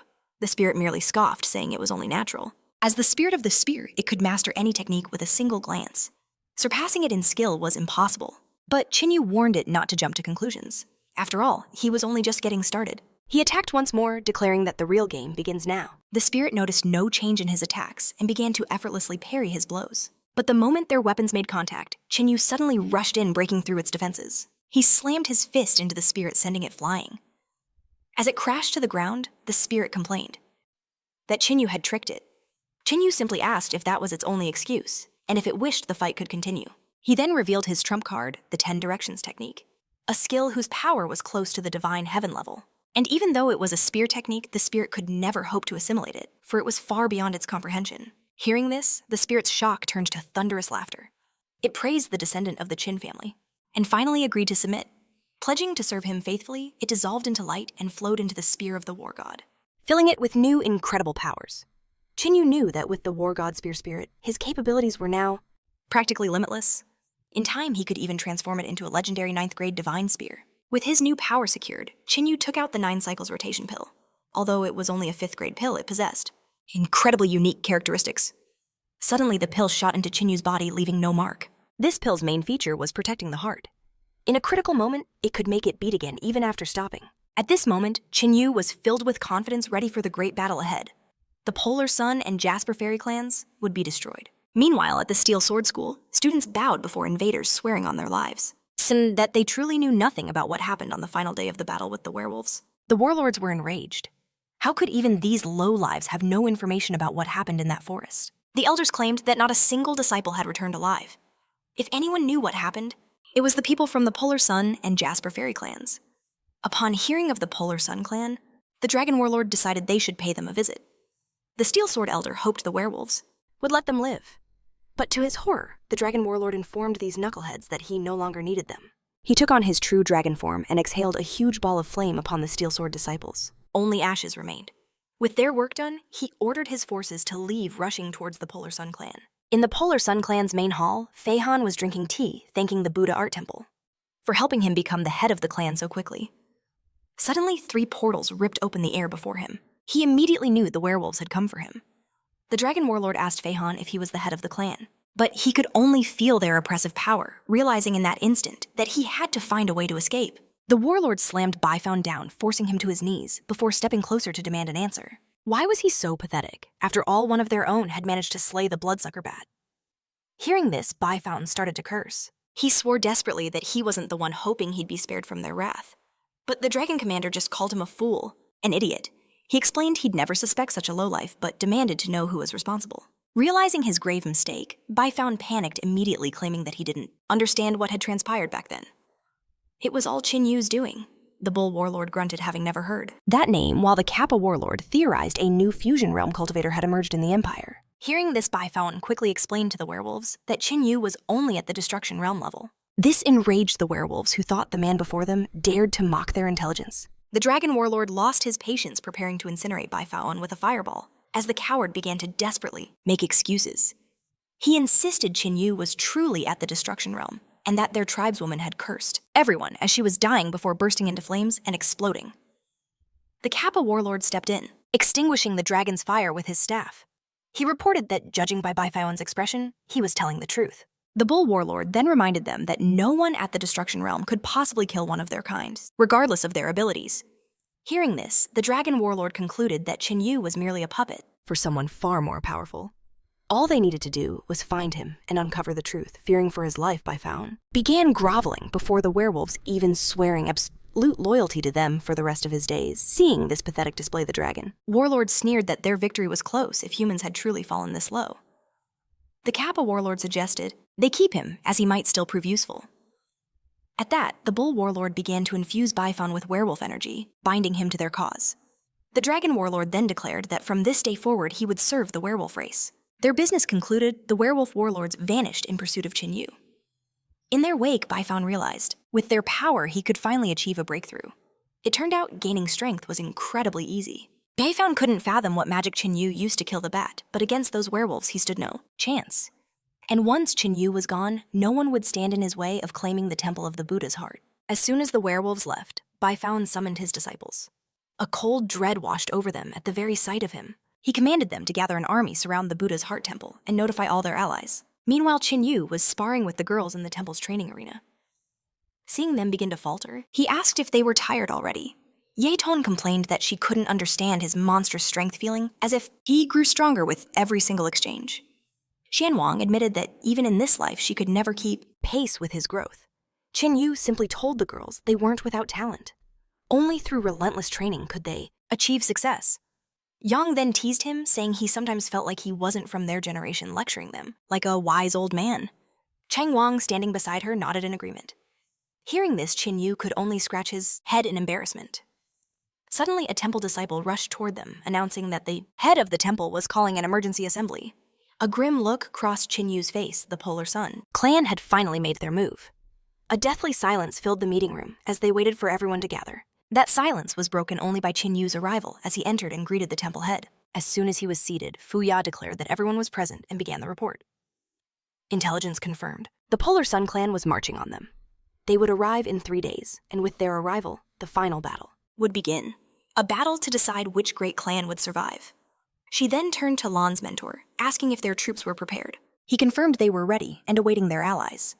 He declared with glee that this time they would shatter the horns of the Polar Sun clan and crush the Jasper Fairies. Mo Lan Fun backed Mentor Lan, vowing that after this war, even the name of the Polar Sun clan would be erased from history. But suddenly a messenger burst into the hall, shouting that they had a huge problem. He reported that all the temples that had pledged their alliance had one by one sent letters retracting their agreements. Hearing this, everyone except the fourth, Elder Zhang Lin Fun, was utterly stunned by the shocking news. Lan Ningpo realized such a sudden betrayal couldn't be a coincidence. Appearing from the shadows, suggesting the storm of threats from the two great sects was far from over. Danning declared to the chapter that despite the odds, they would fight to their last breath. Elder Ningpo echoed his resolve, proclaiming that mere numbers wouldn't guarantee the enemy's victory. They still had a fighting chance. Fuya stood firm with her mentors, vowing that the Buddha Heart Temple would never be intimidated. She believed in her people, certain they would never let her down. After the camp, Ching Yu made his way back to the training grounds. Once more, he urged them not to lose heart, for he was certain victory would be theirs. Chuang confessed she felt as if Ching Yu was concealing something, a claim he instantly denied. He warned that in 3 days, the Polar Sun clan would arrive, and they couldn't afford to be distracted. With that, he bolted from the girls, leaving them stunned by his sudden escape during their questioning. It was then they knew for sure. He was absolutely hiding a secret from them. That very evening, 3 werewolf warlords appeared on a mountain, overlooking the Buddha Heart Temple. However, the aura emanating from it was disappointing. The lead warlord sneered that no one worthy was inside, suggesting they invade the temple directly. He planned to find Ching Yu and interrogate the boy himself, but suddenly, immortal Zhao Fengshang materialized behind them. He calmly asked what business the werewolves had there. The warlords froze, terrified by the immortal's presence, and bowed deeply. They addressed him as Shang Shur. Zhao Fengshang declared the Buddha Heart Temple was off limits. He ordered their immediate departure. But the dragon warlord dared to question the immortal, demanding an explanation. Zhao Fengshang sneered, stating he owed no explanation. A sharp crack echoed as he struck the dragon across the face. Stung by the blow, the dragon warlord's anger flared. He growled at Shang Shur that he had gone too far. In response, Zhao Fengshang slapped him again harder this time, hoping he wouldn't need to repeat the lesson. The dragon warlord could only swallow his pride.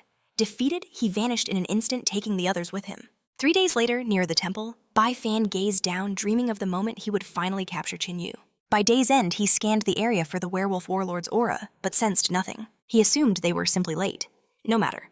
It would be even better to present the captured Ching Yu to them on a silver platter himself. His thoughts concluded, he asked his apprentice for the status of their allies. The Jasper Fairy clan, he was told, had been ambushed and would be delayed. But their other forces would soon join the main army. After hearing the report, Bai Fan demanded to know the location of his clan's spiritual sons. In a flash, the 7 elite warriors appeared before him. Bowing to their new master, they greeted him in unison. Bai Fan gave them their orders. Inform the Buddha Heart Temple they have 1 day to surrender, or their home would drown in the blood of its people. Suddenly, the sky itself twisted and darkened. From the swirling clouds, a powerful voice boomed. It declared this entire hassle was pointless. It was better to entrust this matter to him. After all, he alone was more than enough to crush the Buddha's heart temple. The Yinshan demon had arrived. He announced that while he took no pleasure in slaughter, their clan's fate was already sealed. He had hoped they would see reason and not send their disciples to a meaningless death. But his warnings were ignored. The disciples of the Buddha Heart Temple bravely formed their ranks, standing defiant against the overwhelming foe. Fuya proclaimed that their temple would never surrender without a fight, for there were no cowards among them. At the sight of Fuya, the Yinshan demon recognized the young woman from 40 years ago. He mused that their destinies were intertwined, and so she should bow to fate and come to her senses. He boasted that with his current power, they had no chance of escape, even if they revived their supreme mentor. While they possessed strong warriors, not a single one could withstand his might now. To prove his point, the Yinshan demon swung his cane, unleashing a shockwave that tore through the earth. The force of the impact was immense. Chanshang and Fuya were forced to their knees, while others barely remained standing. After witnessing that power, Fuya estimated the demon had reached the 6th step of the Void Destruction Realm. Having made his demonstration, the demon expressed his disappointment that no one could even challenge him. Suddenly, his gaze fell upon Ching Yu, who stood unfazed. Seeing him, the Yinshan demon laughed. He was ecstatic that a new genius had finally appeared in the Buddha Heart Temple. He aimed his cane at the lone figure and demanded to know his name. Ching Yu simply replied that he was unused to looking up at anyone. The Yinshan demon regarded him with a flicker of curiosity, but still, he descended, offering a sliver of respect. It was only then that Ching Yu revealed his name. The demon admitted his admiration, impressed that the boy not only resisted his pressure, but held his ground. He declared the Buddha Heart Temple a lost cause and made an offer for him to take over. After all, it would be a shame for such immense talent to remain wasted. But Ching Yu cut him off, asking under what conditions he had sided with the Polar Sun clan. The demon smirked, revealing their promise to give him their finest apprentice to carry on his legacy. But now that he'd met Ching Yu, their pathetic disciple was worthless. If Ching Yu agreed to become his student, they would leave this place immediately. Seeing the Yinshan demon conversing with Ching Yu by Fathian began to fume with rage. The demon asked for his answer. But instead of replying, Ching Yu summoned the spear of the war god, letting its power speak for him. The instant he saw the spear, the demon's face twisted in fury. He realized at once that Ching Yu was a descendant of the Qin family from the Divine Sword Empire. He rushed forward, roaring for Ching Yu's head. "You will die today." To which Ching Yu calmly replied, "I will, but not by your hand." Their powers clashed in a merciless storm of attacks. But in a flash, the demon landed a devastating blow. The strike sent Ching Yu flying, stunned by the enemy's immeasurable strength. But the demon recognized Ching Yu's quality. Surviving that single blow was a feat in itself. He praised the boy, admitting it had been years since anyone had endured his strike, acknowledging that a great future could have been his, but sadly, he chose the wrong path. With those words, the demon's true power was unleashed. He summoned a colossal desert beast spirit, a monster with countless eyes, and attacked with its massive clawed paw, aiming to crush him in one fell swoop. But Ching Yu answered with his own dragon spirit, Yazi. Yazi phased through the enemy's attack with ease, then utterly annihilated the wasteland demon as if it were nothing. The resulting shockwave threw the demon back his mind, reeling with disbelief. How could Ching Yu also command a wasteland beast? He sneered, recognizing that Ching Yu's ancestors had guided him onto the right path before their demise. He vividly remembered how his grandfather Qin Hong had returned from the great wasteland stronger than ever. But even that power hadn't been enough to save him. Watching the fight, Fu Yao could barely stand. She realized the demon knew far less about Ching Yu than he thought. Enraged, Ching Yu charged forward. "Do not dare speak of my ancestors," he roared, preparing to inflict serious damage. But the demon was not finished, so easily releasing a demonic mist to defend against the attack. Ching Yu's spear struck the fog, and from the impact, countless spears of light rained down, much to the demon's surprise. They pierced right through his defenses. "You are only annoying me," the demon screamed, releasing purple waves of energy. This forced Ching Yu to dodge as the demon finally unleashed his second-grade divine weapon. Using the heavenly sword technique, he again summoned the desolate beast, declaring to Ching Yu that he had only been indulging his curiosity until now, but now it was the end. Ching Yu scoffed. Arrogant old men usually meet a terrible end. But the demon was certain that against this power, Ching Yu had only one fate. He was eager to see him fall. To counter the attack, Ching Yu unleashed the fourth thunder spear, summoning a massive lightning dragon. The Yinshan demon mocked him. "Even if you have a technique of comparable strength, it will never close the gap between us."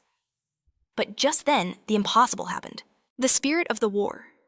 God's spear materialized beside Ching Yu, shocking the demon to his core. As if passing through a dream, his spear struck the colossal beast, which dissipated instantly. The spear continued plunging deep into the Yinshan demon himself. Finally, the spear erupted, releasing a massive explosion of energy. Surviving the attack, the demon was on his last breath. He asked Ching Yu how he managed to break his divine weapon, to which the boy replied that it was nothing special, as the weapon itself was quite weak. Hearing this, the demon refused to believe it. He could not accept his defeat at the hands of Ching Yu. He had already lost to a Qin once before, to his grandfather Qin Hong, and now he was fated to fall to his descendant. He wanted to know why this was happening. Why the Qin clan was the ultimate trial of his life and inescapable destiny. He could only cry out against fate itself. With his dying breath, the Yinan demon faded, but his final words left Chinu with a chilling thought. Something didn't add up. He claimed to have lost to Chinu's grandfather, yet in just a few decades, the demon's power had surged. How did he grow so strong so fast? Chinu wondered why after all this time he never returned to his family, to exact his revenge. Meanwhile, Bifan seethed with rage. Even the mighty Yinshan demon had fallen to Chinu. One of the spiritual sons, sensing the shift in power, recognized Chinu's terrifying strength. He urged their leader to retreat before it was too late. But a moment later, a blinding beam of energy impaled him. His life was extinguished in an instant. Bifan was furious. How dare someone speak without his permission? He was certain that while Chinu could kill the Yinshan demon, Bifan could handle the boy himself. The time had come to take matters into his own hands. But as Bifan appeared, Chinu simply scoffed. "So you crawl under the werewolves now." Enraged, Bifan shot towards Chinu, screaming, "Your words are useless. Nothing can save you." But in a flash, Chinu vanished, reappearing to floor Bifan with a single devastating punch. Pinning him underfoot, he sneered, "You allied with werewolves, and this borrowed power has clearly made you lose your mind. You can't even see the chasm between our strengths. Killing you is like crushing an insect." Terror washed over Bifan's face. He began screaming for his masters to help him. Hearing this, Chinu grew wary. Werewolves were nearby. Could it be the four generals? But his senses found only an unnerving silence. The silence drove Bifan to madness, his pleas growing more desperate. Seeing no real threat, Chinu smirked. And with that, he crushed Bifan like the bug he was. With their leader dead, the remaining Polar Sun Clan members descended into utter panic. Chinu thought the battle was over far too easily, but Fuya warned him, "This isn't over. None of the Polar Sun Clan's true masters are here." Suddenly, the heavens split open with a blinding flash. A voice boomed from the sky, declaring that the Sun Clan feared no one. "This battle isn't over," it thundered, "not until victory is ours." From the light, two figures of immense power emerged, radiating the very aura of the sun. One of the experts mused aloud, "We merely let the children play, but we never expected them to be so weak." The other agreed, adding, "As usual at the critical moment, nothing gets done without us." Suddenly, Chulin appeared behind them, overjoyed to see them. "Grandfathers," he cried. These were the supreme ancestors of the clan. And from the look in their eyes, they had descended to put an end to this ugliness themselves. One ancestor sighed, "I always knew. Despite Bifan's abilities, he was always a helpless brat. Instead of cultivating his strength, he only wove cheap intrigues."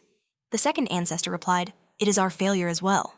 What should have been a simple squabble has forced our hand after all these years." According to Chulin, the ancestors knew Chinu held the power of werewolves. But judging from his last battle, his true source of strength, like the Yinan demons, came from the desolate desert lands. The ancestor raged at the very thought. How could such an insect survive that cursed place and return with such a prize? Fuya knew they couldn't handle this alone. She immediately dropped to one knee, begging for the help of her supreme ancestor. And in that instant, a new presence graced the battlefield, the supreme ancestor of the Buddha Heart Temple. As he flew past Chinu, he gave a nod of approval. "A fine display of valor," he remarked before facing the others. "Our long-standing arrangement," he declared, "ends today. You have dared to threaten my temple." The first Polar Sun ancestor agreed grimly. "We have honored it for many years, but so be it. It ends." The second ancestor then offered a condition. "We will admit our clan bears some responsibility. Therefore, we will not take over your temple, but in return, you will hand over Chinu." He then proposed a duel, a one-on-one battle. "If the Polar Sun Clan loses, I will give you 9/10 of my possessions. But if I win, you give us the boy." The Buddha Heart Forefather accepted the terms, causing Chulin to panic. He tried to dissuade his ancestors, screaming that they should just destroy the temple. Unexpectedly, Chinu spoke up. "I agree with him. The Polar Sun Clan should no longer exist." Hearing this, Chulin's face twisted with rage. "Who are you," he spat, "to speak of destroying our clan? I admit you are strong, stronger than anyone here. But compared to our ancestors, you are nothing but a worthless worm." To which Chinu replied, "Comparing me to your clan? You are only insulting me. You are not worthy to pass judgment on my power. And more importantly, Your talent for survival is precisely why you must be eliminated. Hearing this, the ancestors simply laughed. Their conversation was cut short as another ancestor descended, telling Ching Yu that pride is useless without the power to back it up. The second ancestor of the Polar Sun acknowledged Ching Yu's strength, but warned he would not survive a single strike. Just then, the Buddha Heart ancestor appeared before Ching Yu, ready to deal with the Polar Sun ancestors himself. But before he could utter a word, Ching Yu stabbed his God spear into the ground beside them. He refused any help. This was his battle, and he would crush the Polar Sun clan with his own 2 hands. The Buddha Heart forefather urged him not to let pride cloud his judgment, insisting this task was beyond him. But Ching Yu simply asked the ancestor to believe in him and stay out of it. The old man gazed into Ching Yu's eyes and finally decided not to interfere in his fight. Fuya desperately tried to change her ancestor's mind, pleading that Ching Yu's youthful foolishness was getting the best of him. She insisted he couldn't defeat his superiors alone. But the ancestor simply said that was a debatable point, claiming Ching Yu's power was not inferior even to his own. Stunned Fuya told him this was no time for jokes. He replied gravely, "I have no need to lie." Ching Yu's strength truly rivaled his, and hidden within him was a fathomless maelstrom of force, its depths utterly impossible to measure. A firestorm of battle intent erupted from Ching Yu. He challenged the ancestors to make the first move, wanting to witness their power firsthand. Hearing this, the ancestors knew something was wrong. Even Old Man Yeli hadn't dared to stop this boy. There was definitely more to this than met the eye. With a single glance, they agreed amongst themselves to fall back on their old scheme. The first ancestor agreed to the fight, but suggested they find a more suitable battleground than this cramped space. Ching Yu could only click his tongue, but agreed to follow. They relocated to a remote highland, far from any prying eyes. Seizing the opportunity, the ancestors launched a simultaneous, merciless assault. In response, Ching Yu unleashed a colossal wave of energy to defend himself. The ancestors then invoked a heaven-level technique, the union of ice and flame, creating 2 titanic dragons of elemental fury. Ching Yu countered with his force spear, barely managing to repel the devastating attack. The backlash sent him flying, his body screaming in protest. Yet he smirked, admitting their first strike had finally piqued his interest. The first ancestor praised him. For someone at the 5th stage of the destructive realm, repelling their joint attack was impressive. But he then revealed they had only used destructive realm power. Now they would show Ching Yu the true horror of the void realm. As they chanted a massive magic, circle blazed to life in the sky above him. They explained that once trapped in the region of emptiness, he would be lost in unreality. For an insect like him, that meant only one thing, absolute and irreversible death. A tremendous torrent of energy poured out, threatening to turn everything into nothingness. The first ancestor scoffed at how naive Ching Yu was, thinking his return from the desolate lands had made him a god. No one had ever been born who could withstand their combined power.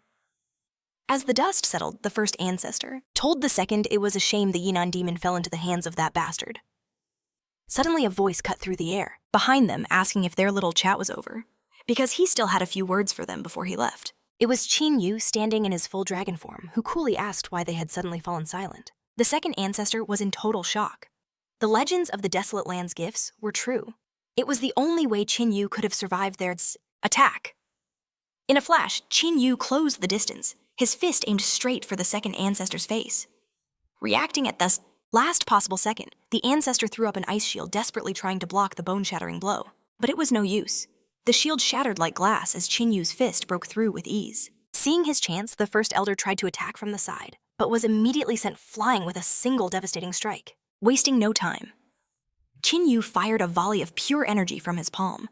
He then summoned the War God Spear and hurled it directly at the Polar Sun ancestors. To defend against the lethal projectile, they were forced to reveal the Mirror of Change artifact. Ching Yu looked down at them and mocked their desperation. They'd already been forced to use their final trump card. The first ancestor's face twisted in rage. He would never forgive Ching Yu for forcing them to use a divine-grade item, and began to channel a new technique. They had created a void around Ching Yu using the terrain itself. So this was their plan. They intended to use this very place against the Buddha Heart ancestor.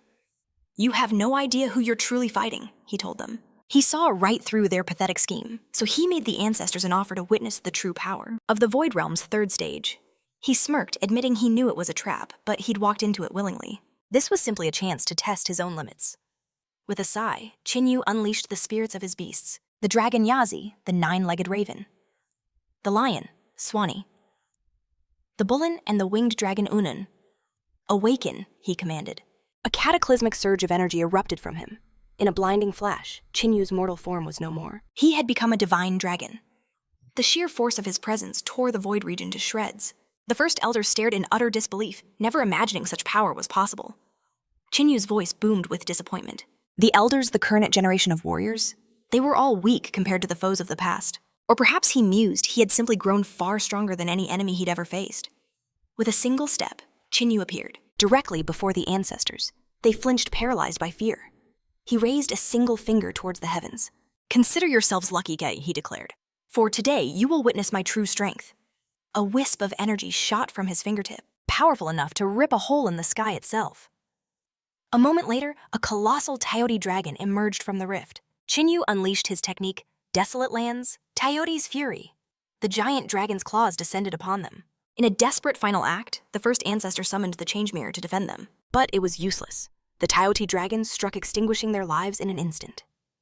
Ching Yu let out a breath. He couldn't summon the actual Tayoti dragon yet, but even the Fury technique was enough for absolute victory. The ancestors were now nothing but soulless husks, their faces frozen in masks of pure horror. Their eyes held only primordial chaos. Their very souls had been consumed by the Tayoti dragon, which was legendary for its insatiable hunger. It had left nothing behind, turning the ancestors into empty effigies. Taking the mirror of change, Ching Yu grabbed the two lifeless bodies and headed back to the temple. In that moment, Chulin felt death's cold embrace. He couldn't fathom it. How could his ancestors possibly lose? No one at the Destruction Realm stage should be capable of such a feat. But he knew he had to prepare for the worst. Suddenly, a sound shattered the tension. The ancestor of the Buddha Heart Temple burst into loud, hearty laughter.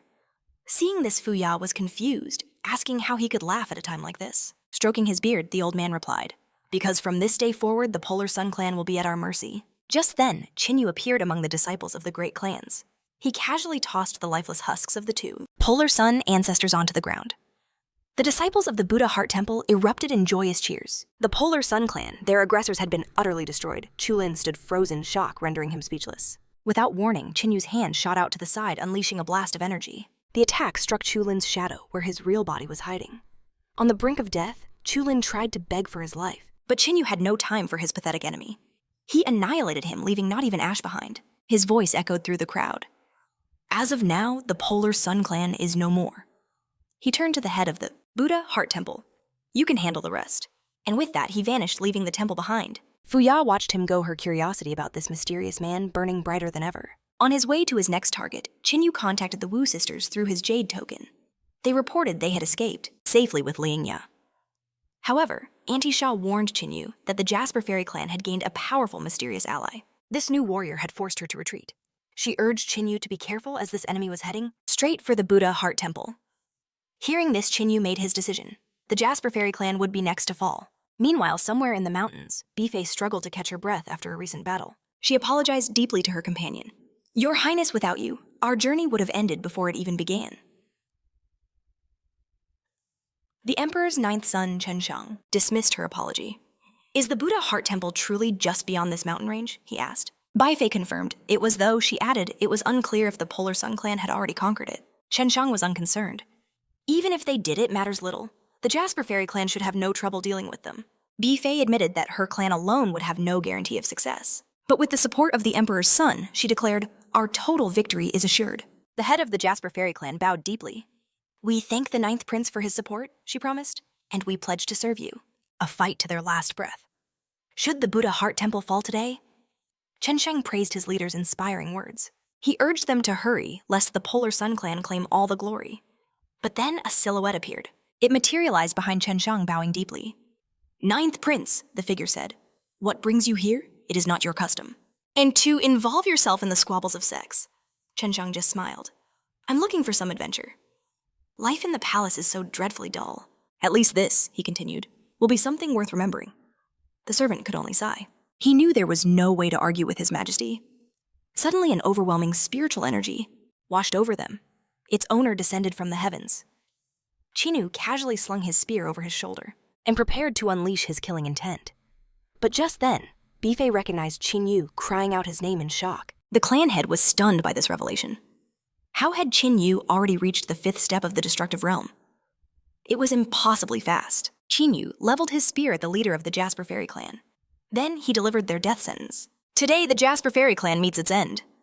He prepared to unleash the thunderous spear of 9 heavens, when suddenly, he sensed an unexpected presence. Someone he knew had inexplicably joined the Jasper Fairy Clan's expedition. It was the Emperor's ninth son, the future sovereign of the Tian Empire.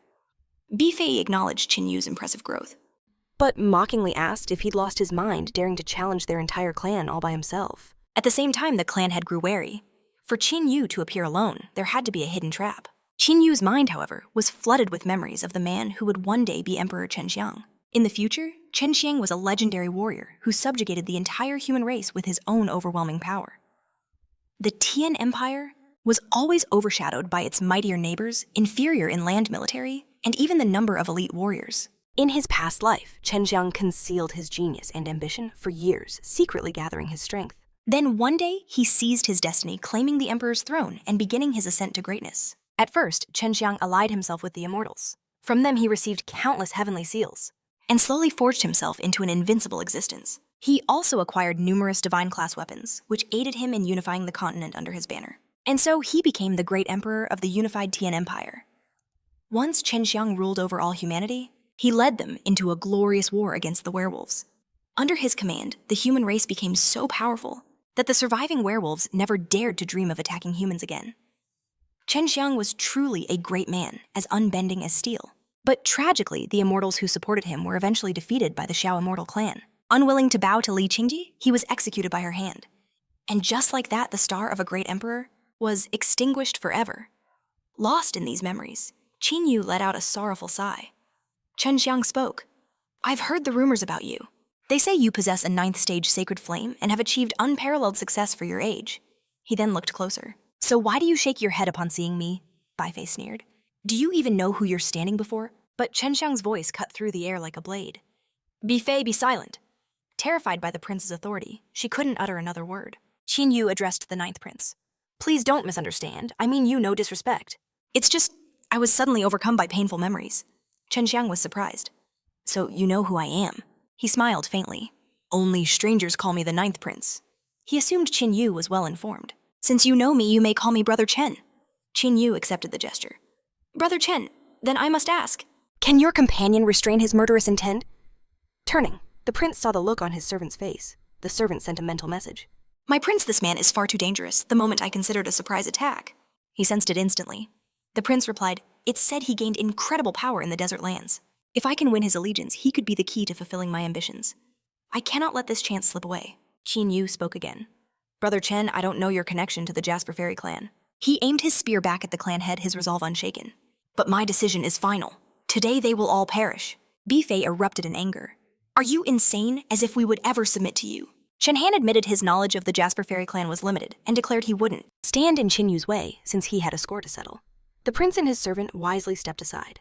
They held their positions, careful not to provoke him. Bifei wondered what the prince's plan was.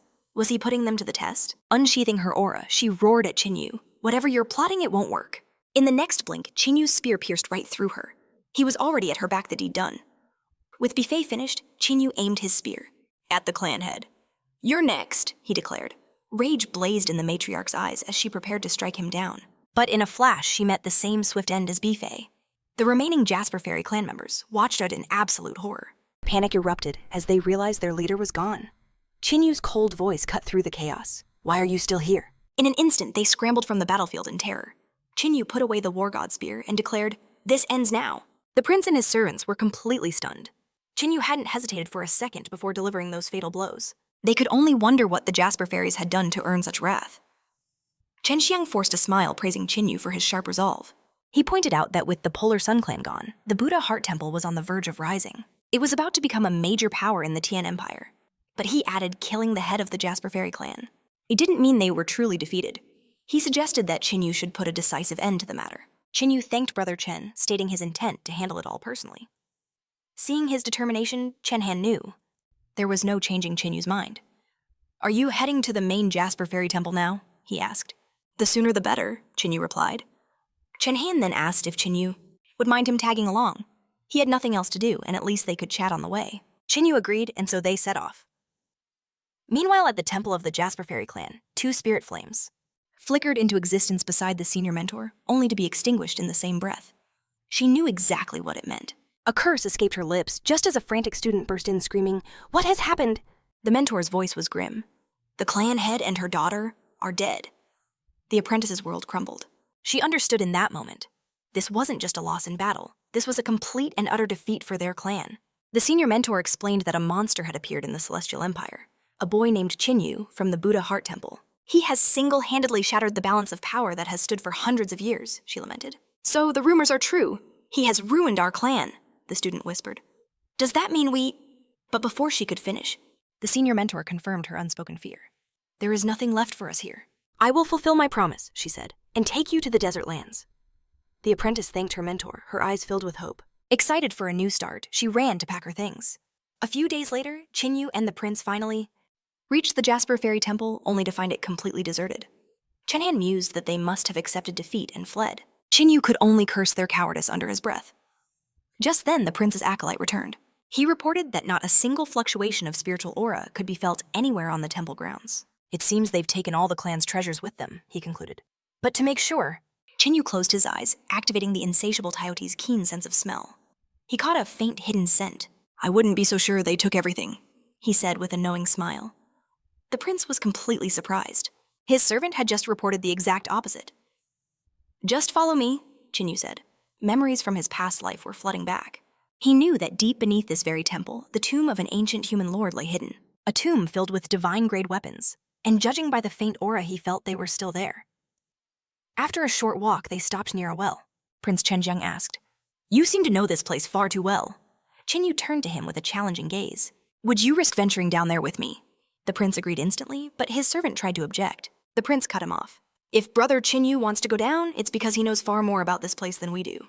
So don't worry about it. With that, they followed Ching Yu and leaped together into the well's darkness. Upon landing, the prince looked around in disappointment. It seems there's nothing of interest here after all. Indeed, the servant added. I cannot sense even a sliver of spiritual aura. It's clear we have no business being here. Unfazed, Ching Yu asked Brother Chen, Would you lend me the divine seal? Without hesitation, the prince tossed the seal to Ching Yu. Ching Yu took the artifact and pressed it into the wall, and the seal began to shine with an overwhelming light. Was that wise? The servant gasped. That's a 7th-grade divine seal, Prince Chen Chang scoffed, dismissing it as nothing more than a trifle. Just then, the wall shattered, revealing a hidden passage. Ching Yu smirked, beckoning them to follow his lead. After crossing through, Ching Yu and his companions found themselves inside a long-forgotten tomb. Whose resting place is this? Chen Shang wondered aloud. Could the ancient Lord of Men be buried here? He caught Ching Yu's knowing grin and asked if he'd already guessed the truth. Indeed, Ching Yu confirmed. This was the tomb of the ancient Lord of Men, and he knew it for one simple reason. Chen Shang himself possessed the very same spirit. Chen Shang was left utterly speechless. His servant stammered, asking if such a thing was even possible. They proceeded toward the grand sarcophagus. As Ching Yu neared a pair of lion statues, he released a tiny sliver of his aura. Instantly, cracks spiderwebbed across the stone. Moments later, the statues exploded free from their petrified prison. With menacing growls, the stone beasts glared at Ching Yu. Seeing this, Chen Shang worriedly cried out for him. Be careful, the prince warned. But Ching Yu merely shot a chilling glare back at the lions before him. The fearsome guardians shuddered and immediately parted, giving him a clear path. Reaching the sarcophagus, Ching Yu discovered a blade, a pill, and a scroll. He tossed the scroll and the pill over to Chen Shang, who asked if these treasures were the Lord of Men's legacy. Ching Yu stated he was keeping the divine tool for himself and asked if the prince had any objections. Prince Chen Shang readily agreed, stating that since Ching Yu led them to this sacred place, it was only fair. Suddenly, the scroll in the prince's hands began to glow, releasing a magnificent aura. The spiritual energy soared into the air as a voice praised Chen Shang's talent and the spirit of the Lord of Men within him. An elder's form materialized from the aura, introducing himself as Wei Ye, the Lord of the Wei. He immediately asked if Chen Shang had arrived to claim his rightful heritage. The prince greeted the Lord of Men respectfully. He introduced himself as the Prince of the Tian Empire. Wei Ye nodded, pleased with the young man's conduct. He declared Chen Shang worthy of being his successor, for he sensed the soul of a lord and a tremendous innate gift. But he sadly warned the prince that his inheritance came with powerful enemies, a burden that could prove to be a serious problem. Just then, Lord Wei Ye sensed something incredibly strange. He turned his head and his eyes fell upon Ching Yu. In that moment, he understood everything. The ancient spirit laughed, realizing what was truly at play here. Wei Yi activated the scroll and pill, transforming into a spiritual beast. He then ordered the prince to accept his legacy. Without another word, he began forcibly transferring his immense spiritual aura into the prince. The servant watched in horror. But Ching Yu told him not to worry, assuring him the prince would be perfectly fine once the ritual was complete. The servant then demanded answers from Ching Yu.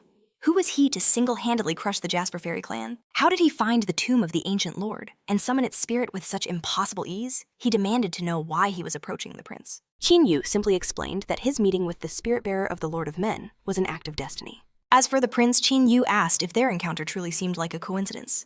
All the while, the spiritual aura flooded into Chen Shang's body. After some time, Chen Shang's eyes finally snapped open. His loyal servant rushed to his side asking if he was all right. As expected from the mighty Lord of Men, Chen Shang declared, his voice filled with new power. His fame was not without reason. With such an incredible ability, now his to command what great matter could possibly make him worry. He recognized this as a tremendous fortune and sincerely thanked Brother Ching Yu for granting him this opportunity. In gratitude, he promised he would gladly aid Ching Yu should he ever need it. Chen Shang slapped his chest and vowed that for as long as he lived, he would do everything in his power to protect their people. With their business concluded, the trio made their way outside. The prince wanted to speak further with Ching Yu, but suddenly they were caught in a violent thunderstorm as a massive aura erupted from Prince Chen Shang's body. Ching Yu knew this was a terrible sign. It was a direct contradiction to the reigning emperor's qi. The terrified servant cried out asking what was happening. Ching Yu explained the grim situation. Brother Chen received the emperor's qi, he began. But the Tian Empire already has an emperor. And since two tigers cannot live on the same mountain, the two emperor auras were now clashing to see which was superior. Ching Yu realized his own carelessness had caused this. He had been inattentive, and now a new emperor had entered the arena. Chaos was about to descend upon the Tian Empire once more. In the spiritual clash, Chen Shang, in the guise of a tiger, seized victory model. He seized the moment, sinking his fangs deep into the neck of the draconic emperor's qi. In agony, the great beast howled as its form began to dissolve into light. Back on the ground, Chen Han gasped for breath. Meanwhile, within the Tian Imperial Palace, the emperor was deep in meditation when a piercing scream shattered the silence. He violently coughed up a mouthful of blood, roaring in fury that his emperor's qi had been shattered. He immediately summoned the imperial mentor, who appeared in a flash of light, asking what disturbed his majesty. The emperor revealed that his very foundation, his emperor's qi, was crumbling away. The mentor's eyes widened. How is this possible? His majesty was a prodigy of the great Xuan Yuan clan. His emperor's qi was incomparably dense. No one should have been able to disperse it. Urging his majesty to calm himself, he requested permission to examine the damage, opening a third eye on his forehead. One glance was all it took. The backlash was so immense that blood trickled from the mentor's own mouth. "What is happening to me?" the emperor demanded. The mentor's expression grew grim. "A terrible event has occurred." His mystic eye had revealed a shocking truth. A new master of the emperor's qi had just appeared in the Tian Empire. And the power of this new qi was overwhelmingly greater than his own. His majesty's power had been devoured by this stronger presence, an energy that even the mentor could not block. Despair washed over the emperor. It was all over. But the mentor told him not to surrender to fate just yet. The world was in a state of flux. Even if a new lord of humanity had appeared, he was not yet strong enough to truly threaten the throne. A glint appeared in the mentor's eyes. He had a plan. Hope reignited within the emperor. He eagerly demanded to hear this grand stratagem. The mentor revealed they would gather the fortunes of other cultivators and refine it into a new, more powerful emperor's qi for his majesty to command. The mentor began to explain the nature of destiny. In this world, all fates share the same conclusion. For they are all born from the heavenly Tao and share one origin. If they were to gather martial artists blessed with immense fortune and pit them against each other, their destinies would clash and devour one another until only one remained. When a single martial artist with such supreme luck emerged, the mentor could use a forbidden art to seize that fortune and reforge it into an unparalleled emperor's qi. The mentor explained that without destruction, there can be no creation. This failure was merely an opportunity for a new beginning. The emperor asked what their first move should be. The mentor noted that the Tian Empire had been secluded for far too long, and now was the time to act. They would use this chance to expand their influence, uniting the neighboring empires by hosting a grand martial tournament between all cultivators. He explained that the fortune of Tian's people alone was not enough to forge the new emperor's qi, but with the addition of other empires' geniuses, their success would be guaranteed. The emperor would then possess the most dominant emperor's qi in history, allowing him to devour the destinies of cultivators across the entire land.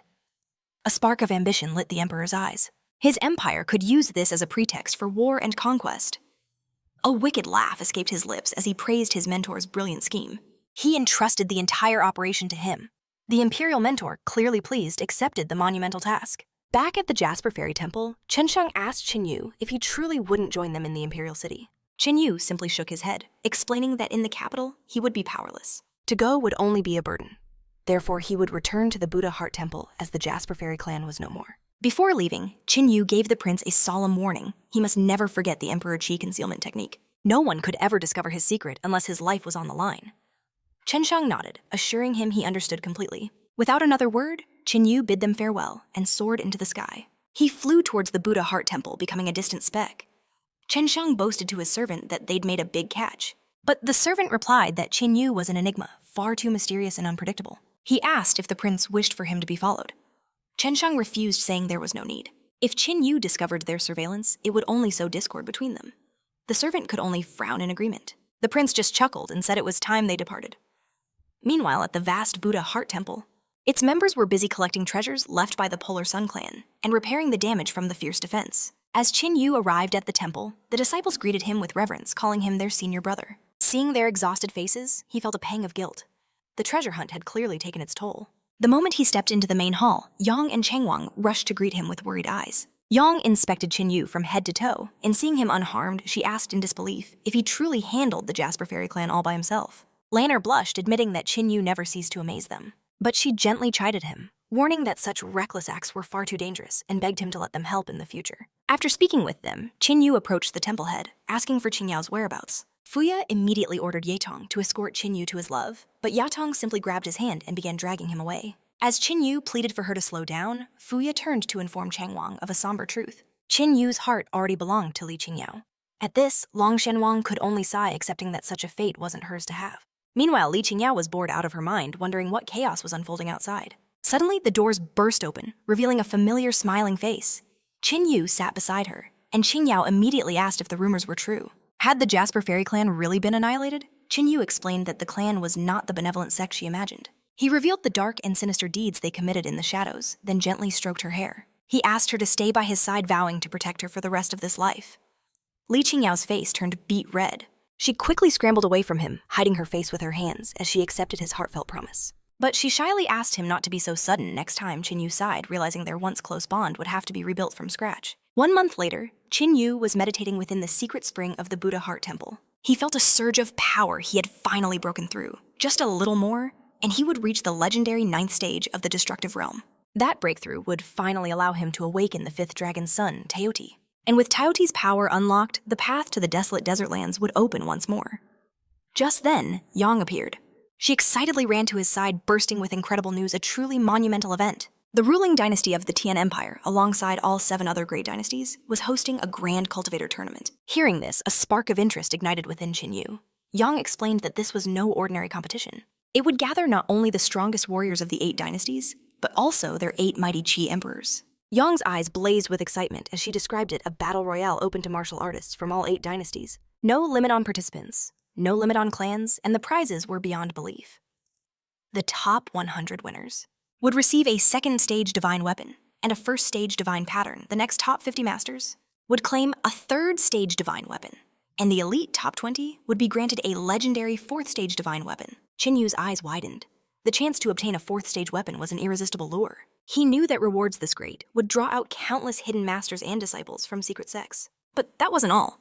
The top 10 winners would be given access to the greatest treasures of the 8 dynasties. This was their chance to set foot in the fabled desert lands. Ching Yu was stunned. These treasures were the very symbols of each empire's power and legacy. Not only could they elevate a martial artist's chai to new heights, but they held mysterious world-shaking power. If he could get his hands on one, his journey to the desert lands would be far sooner than he ever imagined. After a moment of thought, his decision was made. He told Yang he would participate. Her face lit up with joy, thrilled that they could go on this adventure together. But her expression quickly fell.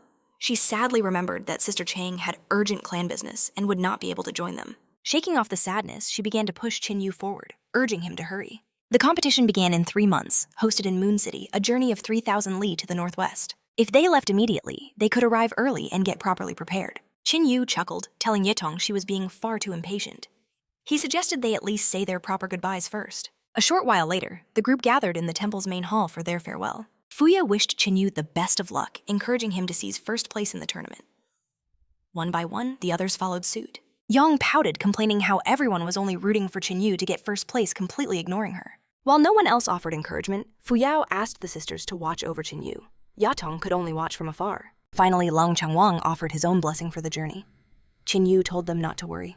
With unshakable confidence, he declared first place was his, for the taking, then turned and walked away.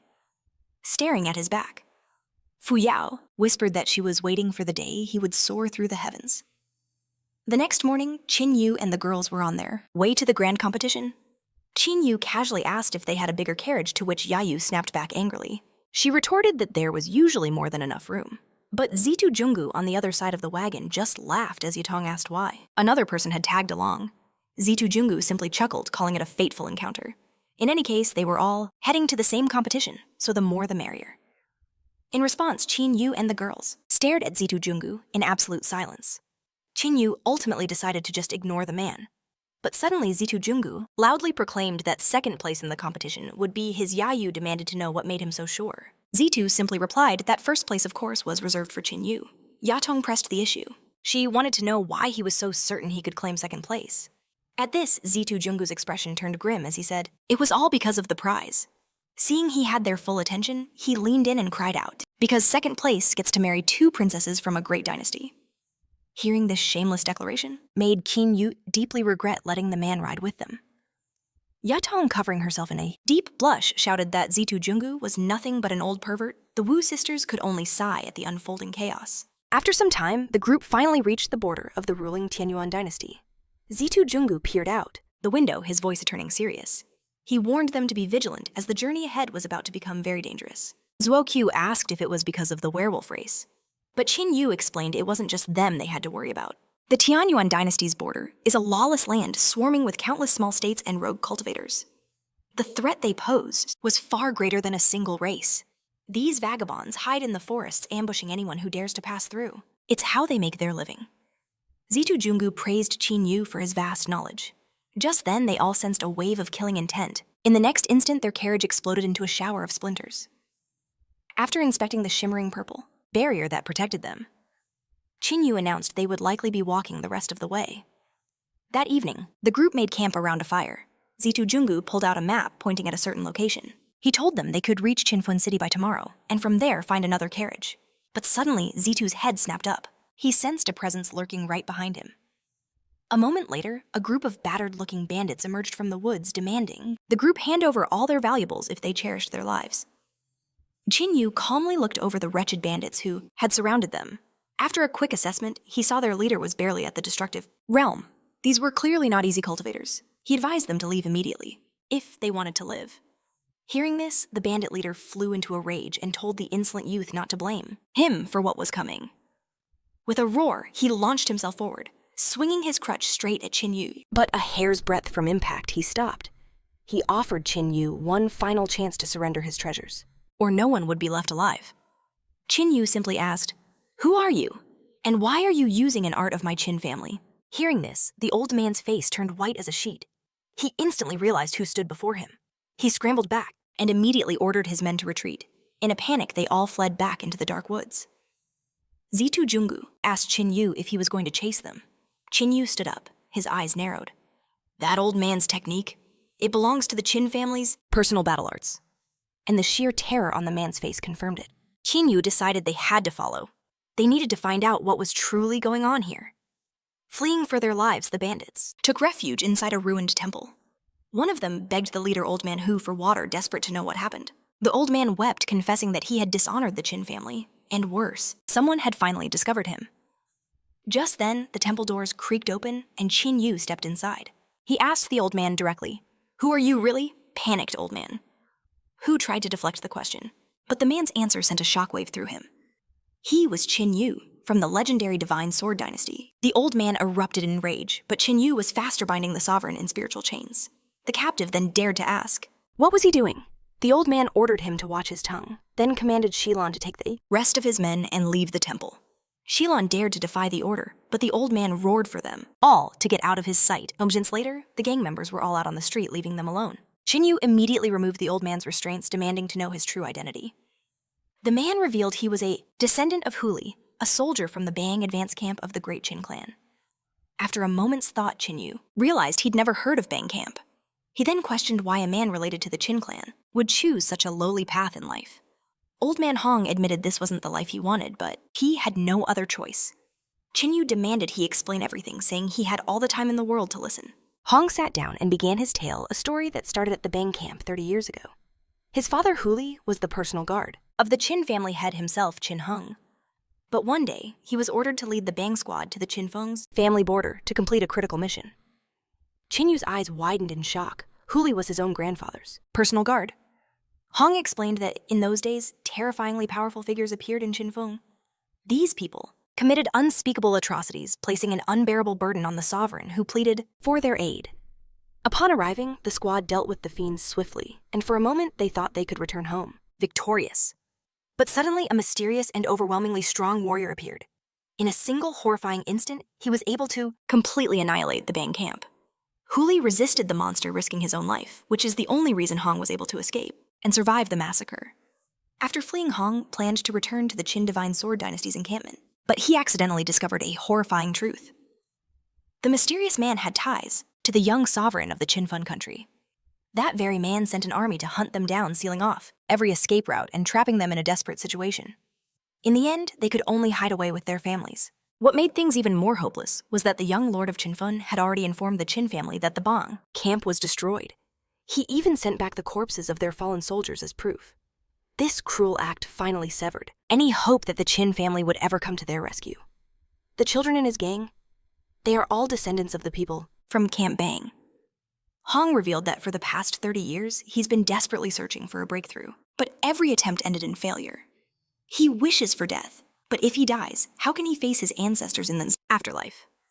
Burdened by this, Hong changed his identity and became a robber, hoping the children could at least live on. Hong then fell to his knees before Ching Yu, crying that he had brought great dishonor to the Qin family and deserved to die. But the children were innocent. He only wished to die and wash away the stain of disgrace from the Qin family's name. Tears streamed down the old man's face as he begged Ching Yu to contact the family and take these children away. Just as Ching Yu understood the weight of the situation, Shilon burst back into the temple, screaming that a mob of cultivators had appeared outside. Hong was instantly shocked, shouting that Ching Yu had tricked them, that he wasn't from the Qin family at all. Ching Yu simply replied that he had no reason to deceive them and suggested they go see for themselves. For 30 long years, Qinfen's dogs have hunted down his family's people. Today, that debt of blood would be paid in blood. A squad from Qinfen had indeed gathered outside, and Hong's people trembled in absolute fear. The leader of the squad sneered at the gang, remarking that they were nothing but ugly and crippled wretches. Then she asked why they were wasting her time when they could just die quietly.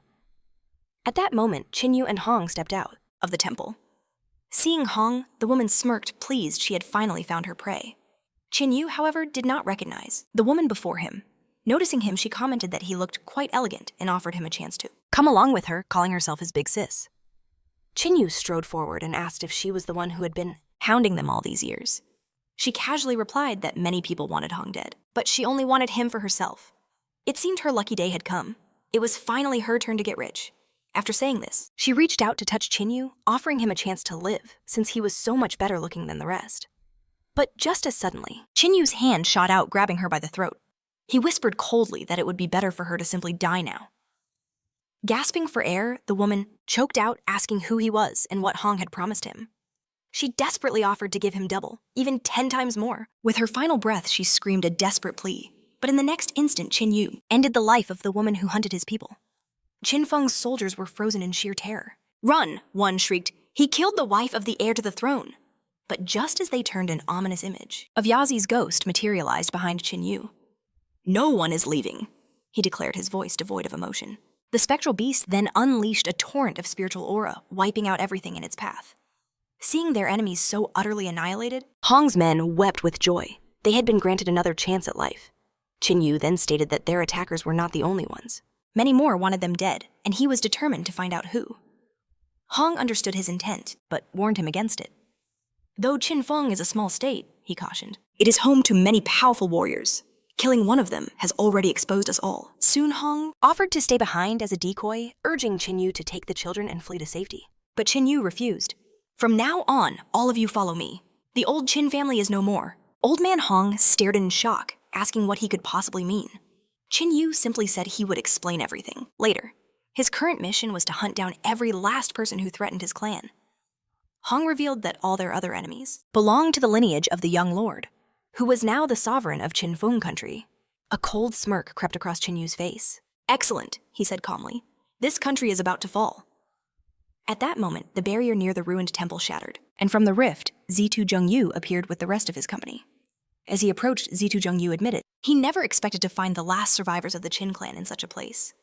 Seeing the powerful strangers, Hong grew wary. "Who are you?" he demanded, but Qin Yu stopped him. "They are my men," he assured him. Qin Yu apologized for the disturbance and asked his men to clean up the mess as he had to leave immediately. Hong protested, saying their first priority was to report back to the main family. Qin Yu's expression grew dark as he repeated, "The Qin family you once knew no longer exists." The old man was stunned speechless by these words. Qin Yu told him that the sisters of the Wu family would explain the devastating details of what had happened. Just as he was about to leave, Shilon called out, bowing deeply and begging Qin Yu to take him along. He admitted he had no special skills, but swore he would not be a burden. All he wanted was to see his enemies die with his own 2 eyes. Hong ordered the boy to be silent, but Qin Yu agreed without hesitation. "You won't be a burden," he confirmed, grabbing Shilon's hand. And in a flash, they headed for the Qinfeng state. Moments later, Qin Yu and Shilon appeared in the capital. After surveying the area, Shilon pointed to a towering structure. "We go there." At that very moment inside the tower, the sovereign was enjoying a lavish bath. A maid bowed, reporting that Hong was still nowhere to be found. The sovereign scoffed. "A bunch of useless fools. After all these years, you still can't catch a few cornered rats," the maid explained that Hong was simply too cunning. She swore not to worry, promising to personally find him and bring back his head. Hearing this, the sovereign roared, "I don't want his head. I want all of their lives." Suddenly, a cold voice echoed through the chamber. "If the sovereign desires the death of the Qin family, then I am here to deliver it." The sovereign and his servant whipped around towards the voice just as the roof of the tower exploded inward. Shilon ripped off his mask and yelled, "That's him, the sovereign." The servant girl recognized the young man and informed her master that he was the boy who always followed Hong.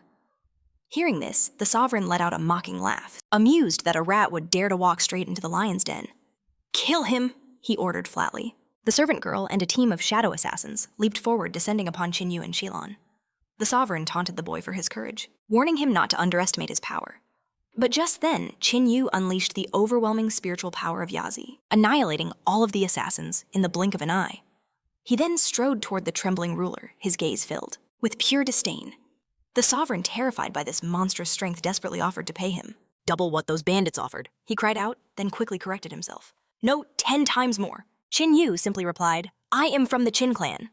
The sovereign's face went pale with absolute terror. Qin Yu then it took a seat and asked with a chilling smile, "Are you trembling with fear or from the memory of torturing my people?" if he ever considered that this day of reckoning for his family would come. The sovereign raised his hands, desperately trying to justify his treachery. He claimed mental wounds had forced his hand, a pathetic excuse. He would only speak the truth if Qin Yu guaranteed his life. At this, Qin Yu's voice turned to ice. "You are in no position to bargain with me." The sovereign's face instantly twisted in terror. He shrieked that his death would bury the truth forever, that Qin Yu would never uncover the mastermind behind the entire conspiracy. Qin Yu paused, weighing the man's desperate plea.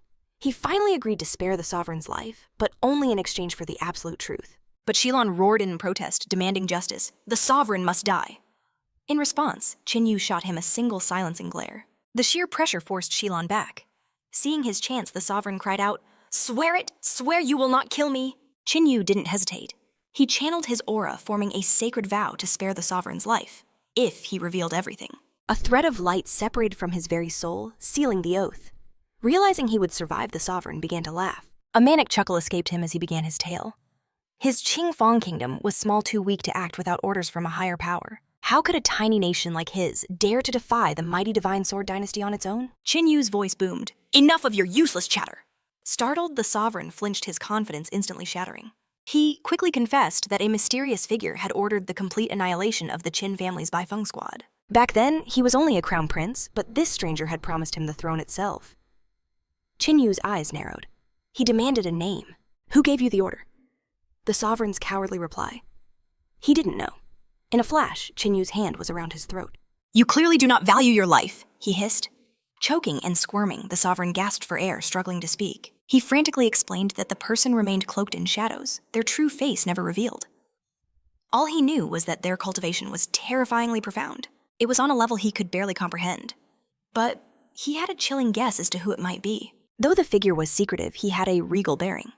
Based on his demeanor and the quality of his robes, he could only conclude that this person was from the imperial family of the Hua Kingdom. Qin Yu's mind reeled at the revelation. The Hua Kingdom, why? Them, even in his past life, he had never heard of any connection between them and the Qin family. Seeing Ching Yu lost in thought, the sovereign panicked, his fear returning in a tidal wave. He shouted that it was the truth. May the heavens strike me down with a painful death if I lie. Realizing he wasn't bluffing, Ching Yu tossed the pathetic creature aside with utter disgust. As I promised, he said coldly, I will not be the one to kill you. Relief washed over the sovereign, a broken laugh escaping his lips. But in the next moment, he froze, restrained by Ching Yu's spiritual aura. Ching Yu's gaze fell upon Shilon. What are you waiting for? This is your chance for vengeance. A beastly roar tore from Shilon's throat as he lunged forward. This strike is for old man Hu! He screamed, his fist connecting with a sickening crack. He dedicated the next blows to Sonin, to Xiao, to Shili. A storm of fury for every tribesman they had lost because of this monster's greed. And the final crushing blow, he delivered for himself. Beaten and broken, the sovereign admitted his own foolishness. If he had known this day would come, he never would have shown them mercy. He coughed up blood and glared at Ching Yu. Do you really think you've won? I still have a son. He will avenge me. He will hunt you all down. A crazed, bubbling laugh erupted from his chest, only to be silenced by Shilon's final devastating punch. As tears streamed down his face, Shilon whispered to his fallen comrades, I have avenged you all. Elsewhere, Zitu Zhongyu finished recounting the tragic tale of what had befallen the Qin clan. Hearing the full story, old man Hong collapsed into uncontrollable sobs. His family had faced such a horrifying calamity. But there was still a glimmer of hope. Their young master was with them. Just then, Ching Yu and Shalon returned to the camp. Old man Hong shrieked with joy and bowed deeply, greeting the young lord of the Qin family. Shalon rushed to the old man and grabbed him by the shoulders, his voice filled with elation. I killed him. I killed Sovereign Qing Fong with my own 2 hands. Ching Yu helped the old man to his feet. Overwhelmed with gratitude, old man Hong began to thank him. Their long-awaited revenge had finally come, but Ching Yu's expression was grim. This isn't the end. We still have to find the mastermind behind it all. He revealed the truth. The imperial family of the Hua Kingdom was pulling the strings. Old man Hong immediately declared he would go with them, but Ching Yu refused him, explaining that he had a far more important mission for the old man. Intrigued, Hong waited for his orders. What does the young master command? He asked. Ching Yu's gaze hardened. The Qin family's bloodline has been preserved. And we must ensure it never fades away again? He looked at the survivors, his voice ringing with authority. From now on, the Bai Feng squad listens to my command. Ching Yu ignored her, giving an order to his own people. Return to the divine sword-ruling dynasty. Restore the Qin family. The other members of the Bao Huang squad accepted with honor. Just then, an old man named Hong puffed out his chest and boasted. He would see it done, even at the cost of his very life. The old master then gazed upon the heavens, swearing an oath to his ancestors. He vowed to restore the Baiyang camp to its former glory 2 months later, in the grand Hohua imperial city. Yu stepped out from his dad's carriage and surveyed his surroundings. Behind him, the girls emerged, their eyes wide with childish awe at the city's immense size and the endless river of people. Ching Yu flushed with embarrassment, asking them to be a bit more composed. But just at that moment, the heavens themselves seemed to part as a colossal wave of spiritual aura washed over the city. A citizen cried out in reverence, "It's the Holy Maiden!" Immediately, a magnificent golden dragon tore through the clouds descending from the sky, and upon its head stood Hohua's holy, Maiden Xuan Yuan. With breathtaking grace, she leapt from the dragon onto the fortress wall, vanishing with her escort of guards. Ching Yu pondered for a moment. Such power! She had to be a member of the imperial family. As that thought crossed his mind, a smooth chuckle came from behind him. A voice explained, "The Holy Maiden is the second of the 4 great beauties of Haohua City."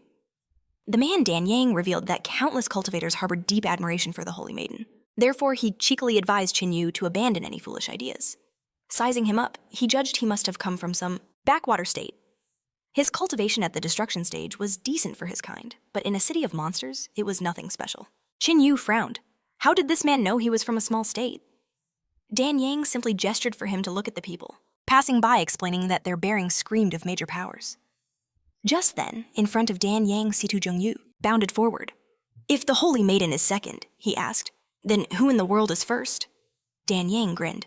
He would tell them everything as they made their way into the city. A smirk passed between them. They both realized they were kindred spirits. They threw their arms around each other, shouting that time was of the essence, which made Ching Yu deeply uneasy. After some time, the group arrived at an inn. Dan Yang ordered a lavish spread of fine food and wine, as was his style. Zitu Zhongyu reminded Dan Yang they hadn't properly introduced themselves. He gave his name, revealing he hailed from the Tian dynasty. Dan Yang's eyes widened at the mention of the Situ family, and Situ Jung-yu nodded, confirming he was indeed from that legendary clan. Dan Yang admitted he had underestimated his new companion, though the Tian dynasty was small. The Situ family's reputation was known far and wide. Not wanting to delay, Situ Jung-yu urged Dan Yang to tell them about the 4 beauties of Manhwa City, and he gladly agreed. He explained that 4 heavenly beauties graced their city, and he would start his tale with the 4th. She is the head of the Divine Refinement sect, known as the most talented artifact forger of her generation. Situ Jung-yu's eyes shone with admiration. She was a true genius. In 3rd place is the fierce warrior woman from the Moonwolf Court, Tuoba Yan'an. An absolutely amazing woman. Hearing this, Situ Jung-yu pressed Dan Yang for more details about her. But suddenly the door slid open, and a waiter announced their feast was ready. Following close behind the waiter, a man with an imposing aura entered the room.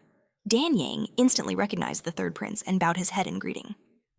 The prince, however, sneered that Dan Yang would squander his fortune sooner or later. After all, when hosting a banquet, one should be inviting people with true power and status. Situ Jung-yu gave an awkward chuckle, telling the prince that it wasn't their fault. Dan Yang humbly confessed he didn't know why the 3rd prince was honoring him with a visit, or what instructions His Highness might have for him. The 3rd prince tossed Dan Yang a ring, ordering him to send his sister a gift, a rare mechanism from his personal collection.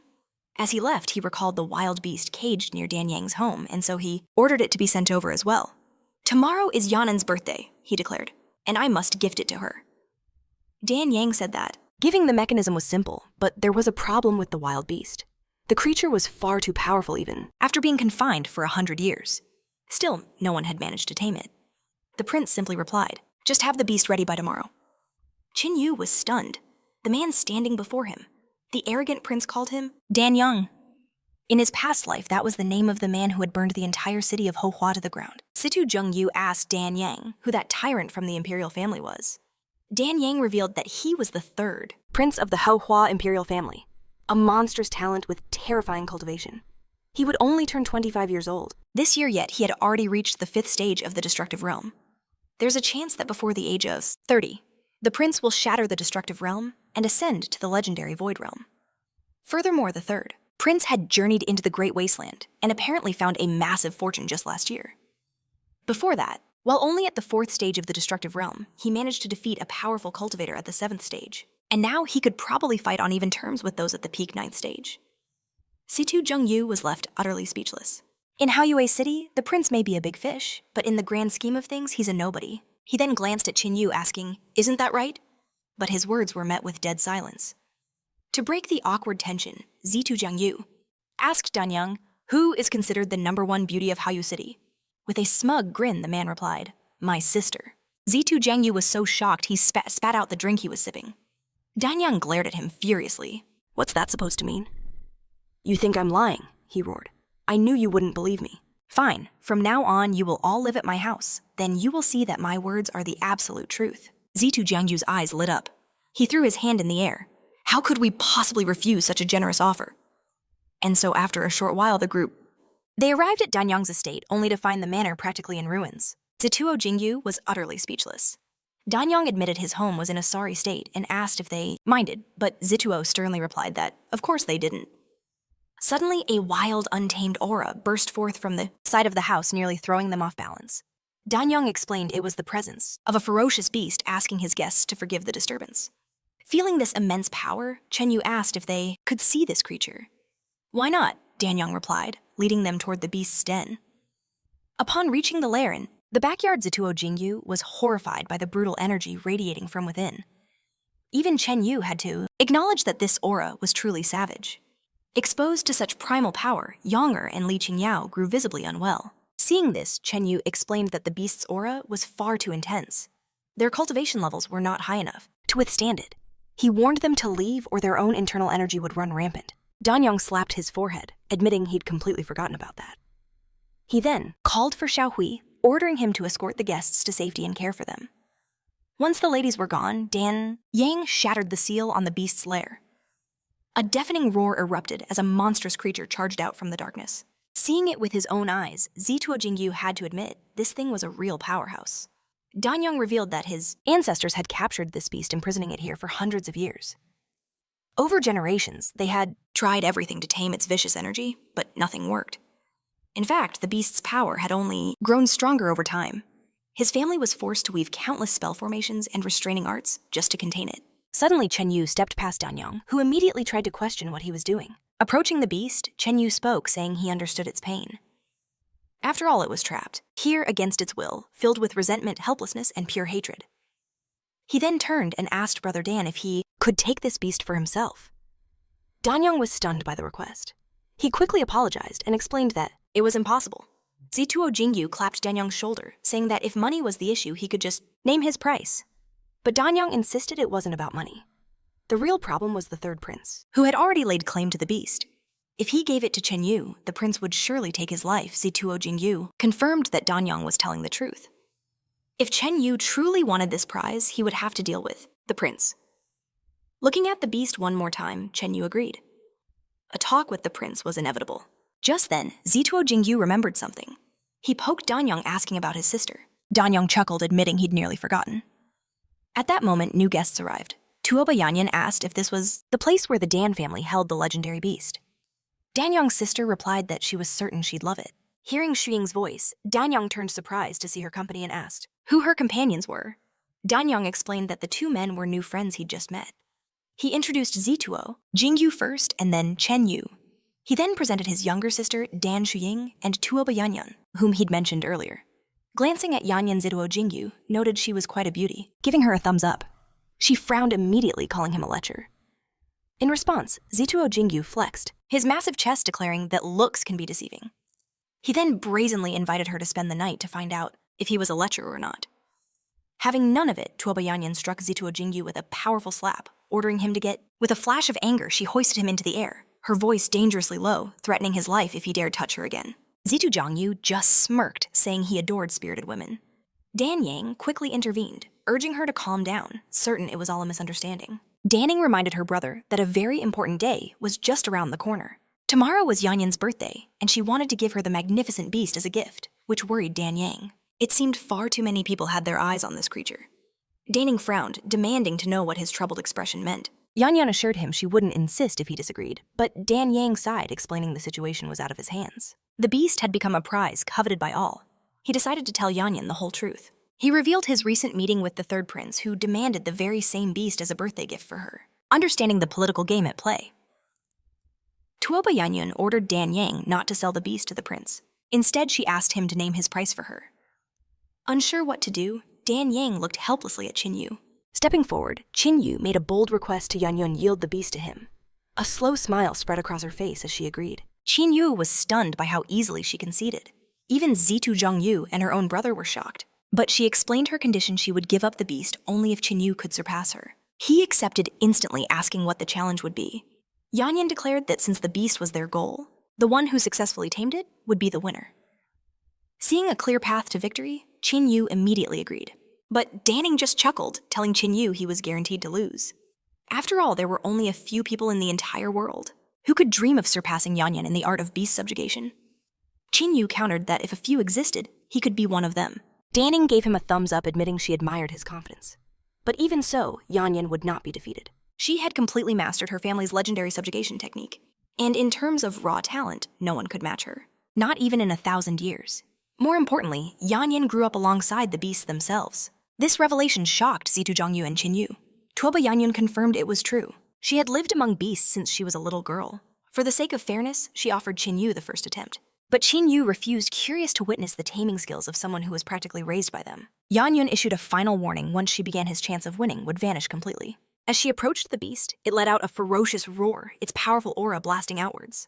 She shielded her face, acknowledging its fierce spirit. She then produced a small vial, calmly telling the beast not to be afraid, as she meant no harm. After the creature inhaled the elixir, its rage subsided, and it calmly lay down before Yanyan. She approached it, stroking its fur, telling it she understood the pain of its imprisonment. Its soul was filled with anger and resentment. Leaning closer, Yanyan made a solemn promise she would save it. She spoke of her unique childhood, asking if it could sense the kindred spirit of the wild within her. Overjoyed, Danning declared that victory was at hand for Yanyan. Dan Yang awkwardly told Ching Yu the match was already over. Tuoba Yanyan turned to Ching Yu and declared, "You have lost." She then asked the beast if it would follow her, pricking her finger to produce a single drop of blood. Bringing the crimson bead to the beast, she swore that from now on their fates would be one. The beast opened its mouth. ready to swallow her blood and seal the pact. Daning nodded, certain the result was decided. Zhang Yu frowned, sighing that it was a failure. But Ching Yu just smirked and asked Yazi, "Are you ready to make your move?" Instantly, the spirit Yazi spat its own blood directly into the beast's waiting mouth. The creature shuddered violently. Yanyan's drop of blood flew past its lips as its eyes locked onto its new master. Shocked by the unbelievable turn of events, Yanyan demanded to know what Ching Yu had done. He simply asked the beast if it was willing to follow him. The creature gazed upon the mighty spirit Yazi and bowed its head in utter fear. Ching Yu announced to the stunned crowd that the beast had clearly made its decision. Daning couldn't process what she was seeing. How could Yanyan possibly lose at taming a beast? Dan Yang, however, smirked at the sight. This Ching Yu was more incredible than he ever imagined. Zhang Yu ran over, clapping his shoulder and praising his amazing feat. Tuoba Yanyan gracefully admitted her defeat, unable to believe she could lose using the very technique she was so proud of. She was mystified, wondering what kind of technique he used and why she hadn't sensed any power from it. Ching Yu placed a hand on the bowed beast's head and replied, "That is a well-guarded secret." Hearing this, Daning wondered about the depths of his mysterious power, as Tuoba Yanyan officially conceded defeat in their battle. That tomorrow was her birthday, and she asked if he would do her the honor of attending. Ching Yu replied that since Miss Yanyan herself had invited him, how could he possibly refuse? A sly smirk appeared on Tuoba Yanyan's face as she declared she'd be expecting him at her residence. With a quick goodbye to Danyang, she turned to leave. But Jing Yu chuckled, pointing out she'd forgotten to say farewell to him. At that, Yanyan's face blazed with fury, and she ordered him to bend over. Jing Yu just laughed, musing aloud. If this was love at first sight, which made Chen Yu slightly uncomfortable. Danyang clapped him on the back, congratulating him for taming the wild beast and urged him to rest. After all, it was late and a fierce battle awaited him tomorrow. A fierce battle, Chen Yu asked, intrigued. What kind? Danyang just smiled cryptically, saying he would understand everything when the time came. The next day at Tuoba Yanyan's residence, "This won't do," she roared. "Why are you all drinking like maidens faster?" Taking in the scene, Chen Yu finally understood what Danyang meant by a fierce battle. Yanyan spotted him and demanded why. He was so late. She thrust a bowl into his hands, offering a toast, before she immediately chugged her own drink down to the last drop. Chen Yu agreed to keep her company ready to drink until he dropped. Suddenly, the third prince stormed into the residence, roaring that if Chen Yu dared to drink, it would be his last. With a thunderous crash, he shattered Chen Yu's wine jug and demanded his beast be returned at once. Yanyan confronted him, asking if Prince Shenan intended to cause a scandal. Chen Yu was her guest, and today was her birthday. But the prince sneered, declaring Chen Yu had insulted him by stealing the very beast he planned to give her as a gift. Tuoba Yanyan coolly explained that Chen Yu won the beast through his own strength. She then told the prince to leave and not ruin her party if he had nothing better to say. But Prince Shenan held out a box offering it as his gift, wondering if she'd like it. Yanyan didn't even glance at it, stating her lack of interest and asking why he was still there. Desperate for her to accept, the third prince revealed that it was the soul subjugation. Smoker, a treasure from his father emperor's vault, more importantly. He added it was vital for taming beasts. But Yanyan just roared for him to get out immediately, as just then a grand carriage arrived, and the holy maiden Xiao Yue stepped out. She greeted Sister Yanyan with a serene smile, remarking that she looked even more valiant than before. Yanyan thanked the holy maiden, who then explained she came in such a hurry she couldn't prepare a gift, hoping Yanyan wouldn't be offended. But Yanyan insisted her presence was the greatest gift she could ask for. After a moment, she remembered her new acquaintance and decided to make introductions. This, she announced, was Chen Yu, son of the Chen, family from the Tianquan Empire. Hearing this name, a flicker of unease crossed Xiao Yu's face, but she quickly hid it with a sigh. The subtle reaction did not go unnoticed. Chen Yu instantly sensed something was amiss with this holy maiden. Next, Yanyan introduced Jing Yu of the Zitu family, also a member of the Buddha Heart Temple. After a moment's thought, Xiao Yu dismissed the Chen family member's presence as mere coincidence. Chen Yu addressed the holy maiden, saying he'd long heard of her fame, but meeting her today, he finally understood why she was so renowned. He then asked for permission to introduce himself properly. He was Chen Yu from the ruling dynasty of the Chen, Divine Sword Dynasty, and a member of the Baohuang army. At this, Xiao Yue was visibly stunned. She acknowledged that Mr. Chen was truly a remarkable talent, but claimed she had urgent business to attend to, and had to take her leave. Prince Shenan protested, asking his sister what could possibly be more important than Yanyan's birthday. But she gave him a look of pure contempt, leaving him utterly bewildered. Yanyan simply told her to take care, and with a final nod, the holy maiden departed. Once she was gone, Prince Shenan turned to Chen Yu. "Are you truly from the Chen family and a member of the Baohuang army?" Chen Yu confirmed. It was true. The prince suddenly threw his arms around him, declaring he didn't recognize one of his own. After all, you never truly know a man until you fight him. He revealed that he and the Bao Huang army share a history. Hearing this, Situ Jingyu and Yanyan were shocked. The prince was connected to the Bao Huang army. Ching Yu asked how that was possible. The prince waved it off, saying they would discuss it tomorrow. Today was for celebrating Yanyan's birthday. Seeing this complete reversal, Yanyan could only stare stunned by how drastically the prince's attitude had changed. Later, as the banquet for Yanyan's birthday continued, Prince Shan'an turned to the group with a knowing smile. "Have you come for the great tournament?" he asked, and Ching Yu saw no reason to hide their true purpose. Hearing their confirmation, the prince sighed with a hint of longing. "To battle against the strongest of the 8 dynasties. It's truly a fate to be envied." He confessed his own desire to join the fray, but lamented that only his eldest sister and the 9th prince held that privilege. Shaking off his melancholy, the prince leaned in. "Forget my troubles. I have some intelligence you might find useful. To be blunt," he stated, "with your current realms you'd be crushed, even if you knew what was coming." Yang slammed his cup down, roaring, "How dare you underestimate us?" But Zitu Zhangyu held him back. "Let's consider it a preliminary briefing," Zitu said calmly, "on the titans we're about to face from each dynasty." The prince nodded. Geniuses emerge from the 8 ruling dynasties constantly, but among them, there are 3 you must truly fear. These 3, he declared, are the favorites to dominate this competition. You know my sister's talent is world-class. But even she wouldn't last 100 moves against any one of them. They are Zhang Feiyan of the Shishui dynasty's clan, Emperor Zhou's son Tianlin of the Daofu dynasty, and Chen Xiang of the Luoji dynasty. Zitu Zhangyu's eyes narrowed. "I've heard of Zhang Feiyan. They call her the heavenly maiden, a prodigy seen once a century. Her talent and beauty are said to be unmatched." Qin Yu cut to the chase. "What are their cultivation levels?" The prince's expression grew serious. "Zhang Feiyan is 27.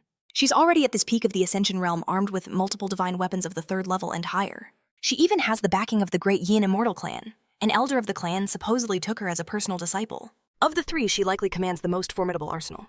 As for Zhou Tianlin, he is a monster. Absolutely ruthless, he'll stop at nothing. At 35, he has likely shattered the barrier to the immutability realm. While Zhou Tianlin lacks the backing of an immortal clan, his innate talent is terrifying. He forged his own techniques, which grow stronger the more powerful his opponent is. No one has ever seen his true limits. Simply put, Zhou Tianlin is the most dangerous of them all. Then there is Chen Xiang, an enigma. He became famous years ago, sweeping through the leaders of every dynasty, utterly invincible. But what's truly remarkable is his character. The clans he defeated bear him no ill will. Instead, they respect him. They learned his greatest techniques from him. Chen Xiang is also at the peak of ascension, but the prince admitted, in his eyes, this man is no simple warrior. He might just be this era's greatest hidden dragon. In his past life, Ching Yu had never heard of them. This meant only one thing: their stars must have faded far too soon. Raising his cup, the prince made an offer. "If you truly face these 3 titans, I will lend you a weapon to even the odds." Qin Yu accepted Prince Shan'an's gesture, and with a clash of cups, they swore to drink until dawn. Watching them, Tuoba Yanyun could only sigh, wondering just whose birthday party this was supposed to be. That same night, in a guest room, Qin Yu stood by the window. "Tell me, Your Highness, what is your connection to the Bao Huang squad?" The prince gazed at the moon. "Over 20 years ago, my Howley dynasty sent forces to Qingfeng City to repel a demon invasion. It was there we met. We fought side by side with the warriors of the Bao Huang camp." Hearing this, a chill ran down Qin Yu's spine. That story was completely different from the one the Qingfeng monarch told. And Honger had never mentioned such a thing. According to Honger, by the time Prince Shan'an arrived at Qingfeng City, the Bao Huang camp should have been nothing but ash. "I was young and reckless back then," the prince continued, "and was quickly surrounded by demons. If not for the Bao Huang, I would have died right there. They saved my life." He smiled a genuine, heartfelt smile. "The men of Camp Bao Huang are my saviors?" Listening to this, Qin Yu's mind raced. What was the truth? "When I returned to the dynasty," the prince said, his tone laced with confusion, "it was strange. No one would speak of what happened. I sent countless letters hoping to repay the debt, but received no reply. To finally meet one of their men today." "It must be the will of the heavens," Qin Yu agreed. "Indeed, it is fate." But inside he was reeling. The web of lies grew deeper. Someone was hiding the truth. The prince then called Qin Yu brother, his eyes sincere. "Though we've only just met, I feel as if I've found a long-lost friend. Let's talk through the night right here." They would speak more on the morrow, when he would give Qin Yu a grand tour of the imperial palace and introduce him to his royal siblings. Then a sudden memory sparked in the prince. He recalled that she had also been there, but was probably overwhelmed with duties today. He would take Qin Yu to see her tomorrow. After all, he could never forget the Bafang Chamber's immense kindness. For Qin Yu, this was the perfect opportunity. Tomorrow, he would finally see what secrets Xuanyuan Hao was hiding. The next day, within the Hao imperial city, the prince asked Ching Yu for his assessment of the imperial dynasty's guards. Ching Yu replied with respect. Their cultivation is formidable, and their lifeblood thrums with ancient power. A generation of truly brave and courageous warriors. The prince smiled, pleased. These are my personal inner guards, he boasted. Every one of them has slain monsters from the fearsome demon clan. As they neared the palace, a furious shout echoed out. How? Yu Yi's icy voice cut through the air. If you cannot even handle this, what use are you to me? Stepping inside, the third prince asked his sister what had caused the commotion. Hao Yuyi dismissed her subordinates with a wave. With a deep breath, she apologized for the scene, gesturing for the prince and Ching Yu to take a seat. Qin Ya was internally stunned. The Hao imperial clan's power was truly on another level, even using first-rate divine weapons as mere tables and chairs. How? Yu Yi dismissed his awe with a faint smile. You must be joking, she said, offering him tea. She then explained, I was preoccupied yesterday and had no time to thank the Beifang squad properly. I hope you can be patient and not hold it against me. The prince interjected. Don't worry, Ching Yu is not a petty man. He wouldn't take offense. Ching Yu simply nodded, understanding that no slight was intended. The holy maiden is too kind, Hao Yuyi declared. I have prepared a gift for you. But just then, a guard rushed in urgently addressing Hao Yuyi. He reported that Chen Xiang, son of the Chen family, had arrived seeking an audience. She wondered what could have brought him here but granted him entry. Qin Yu's mind raced. Xuanyuan had just mentioned this name. He never expected to meet Chen Xiang so quickly. Once inside, Chen Xiang greeted Xuanyuan Hao with the formal respect due to a cultivator of the ruling Sunset Dynasty. Suddenly, Qin Yu's eyes widened. He recognized the man beside Chen Xiang. Older brother, he exclaimed in greeting. Seeing Qin Yu, the man was equally shocked. I never expected to find you here. At that moment, it all clicked for Qin Yu. The similarity in name's the title. He understood Chen Xiang's true identity. Hao Yuyi's sharp gaze fell upon Chen Xiang's companion. And who might this be? Chen Xiang bowed formally. This is the 9th prince of the ruling Tianhe dynasty. Hearing he was also royalty from the Tianhe dynasty, Hao Yuyi's expression softened into a smile, inviting the esteemed guests to sit. Chen Xiang got straight to the point. Holy Maiden Hao, I have come today to ask for a favor. Has the ancient demon mountain under your family's control been unusually quiet lately? Hao Yuyi's gaze instantly turned to ice. Chen Xiang quickly clarified. I mean no harm, I simply need a demon core, and my sources say the beast I seek is imprisoned on your mountain. Allow me to help the Hao imperial family resolve your troubles there. In return, I ask for only one beast as my reward. Now Qin Yu understood her fury from before. The ancient demon mountain had become a serious problem for her. Chen Xiang pressed his advantage. Suppressing the mountain costs you dearly with little effect. But I am different. Fortunately, I possess a method to handle the situation and ensure everyone's safety. Hao Yuyi weighed his offer. As a representative of the Hao imperial clan, gifting a single demonic beast was a small price to pay. Since you are so confident, she said, I am willing to give you this chance. Hearing this, Chen Xiang's face lit up with joy, thanking the holy maiden profusely. Seizing the moment, the 9th prince turned to Qin Yu. This is a great opportunity. Why don't you join us and lend your aid? Chen Xiang looked surprised by his brother's move. But Qin Yu simply smiled. If Brother Chen asks, how could I possibly refuse? Chen Xiang stood abruptly. Then we must hurry before it's too late. Prince Xuanyuan was taken aback. Why the sudden rush? But Hao Yuyi agreed. It is best you go now and handle this. I will send men to guide you to the mountain. She offered her thanks for their assistance, which Chen Xiang and his brother gracefully accepted. Once outside, Chen Xiang remarked to Qin Yu, it is truly a stroke of luck that we should meet here. Qin Yu nodded. I confess I have some questions I'd like to ask. The prince smiled knowingly. I understand completely.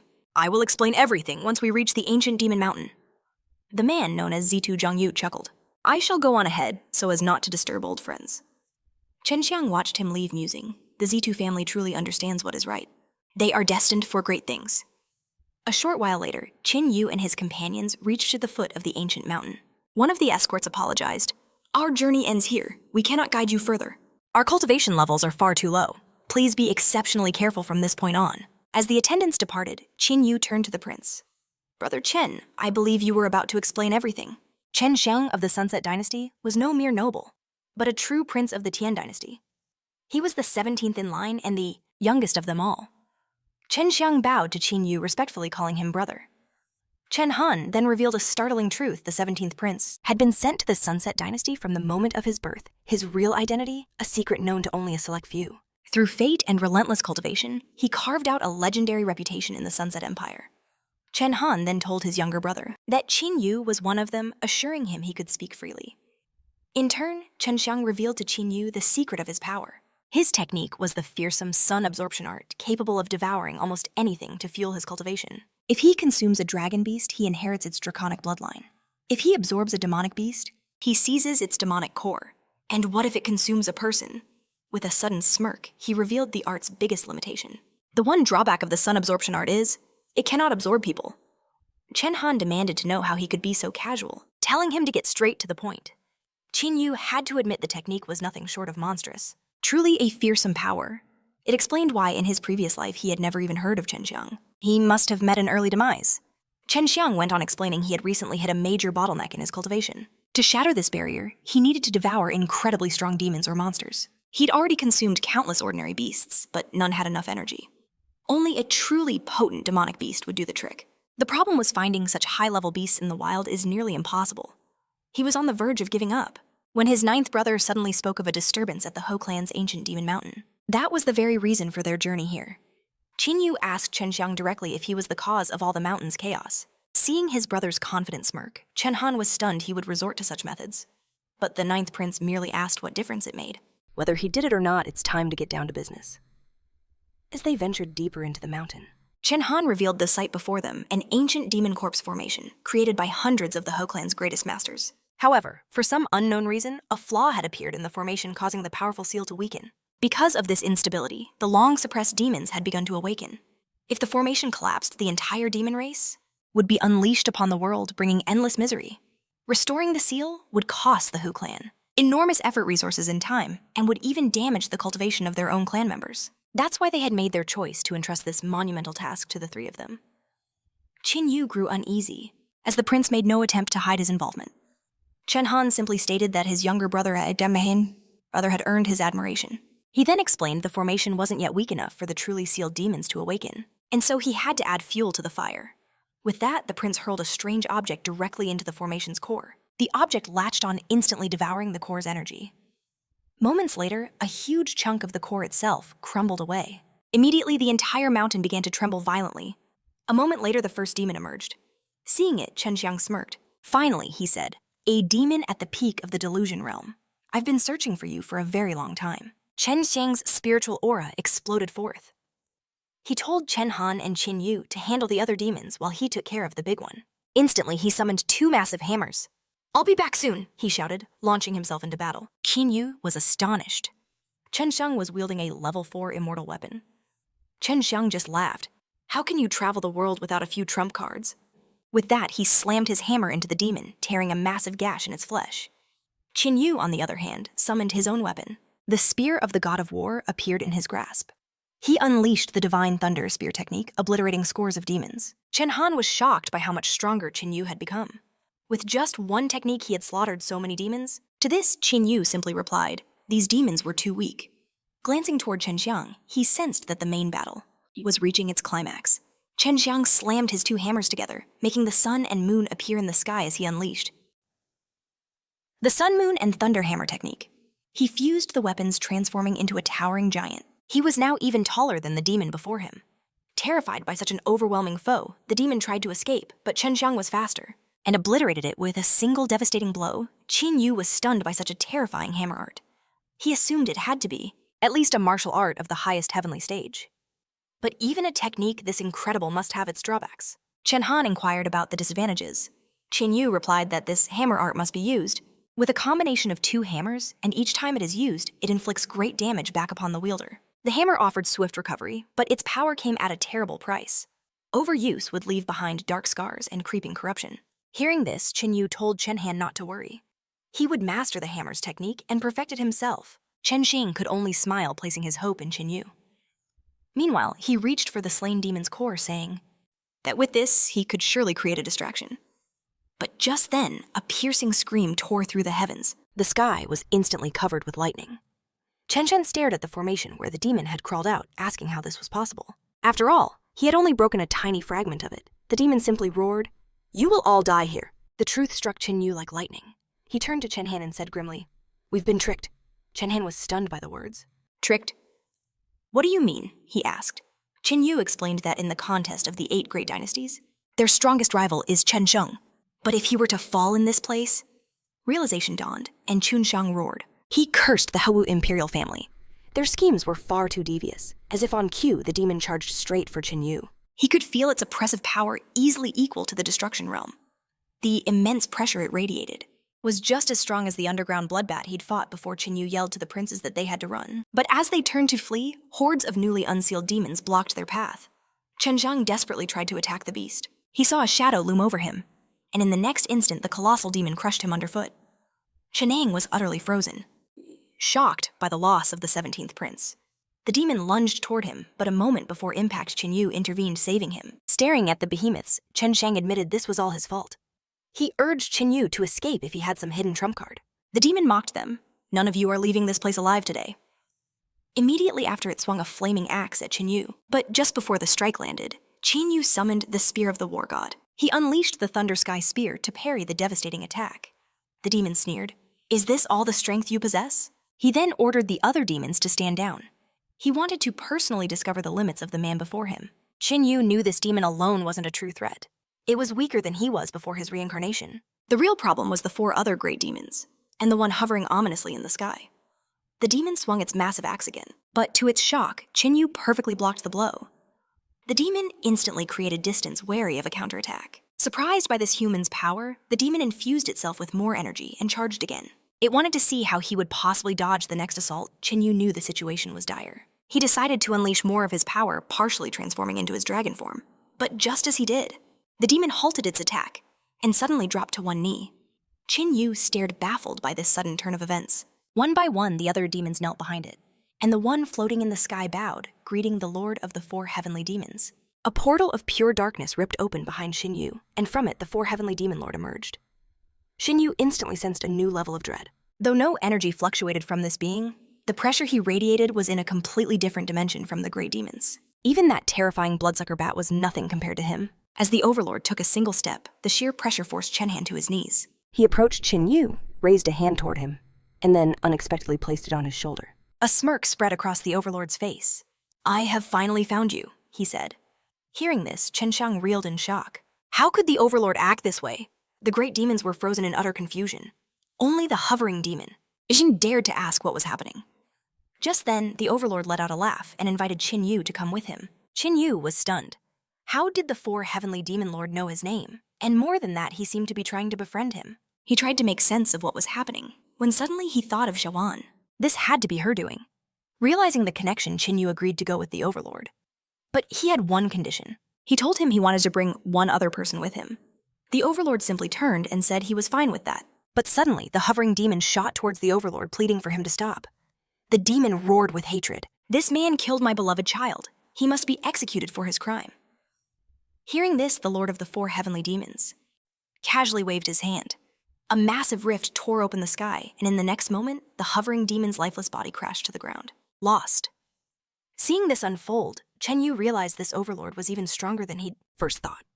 He and Chen Shan then followed the powerful figure to a cliff's edge. Raising his hand, the Lord opened a shimmering portal. He informed Chen Yu that the Empress was waiting. He then turned to Chen Shan and commanded him to wait here. With that, he and Chen Yu vanished into the portal together. Pondering Chen Yu's connection to the Demon Empress, Chen Shan wondered, could Chen Yu be a member of the Demon Clan? Well, my friends, I don't know about you, but I'm loving this manhwa. The plot is getting seriously intense and intriguing, so if you enjoyed the video, be sure to subscribe to the channel and drop a comment about your favorite part. If new chapters are released, I'll definitely bring you the next part of this epic story. Until next time, take care.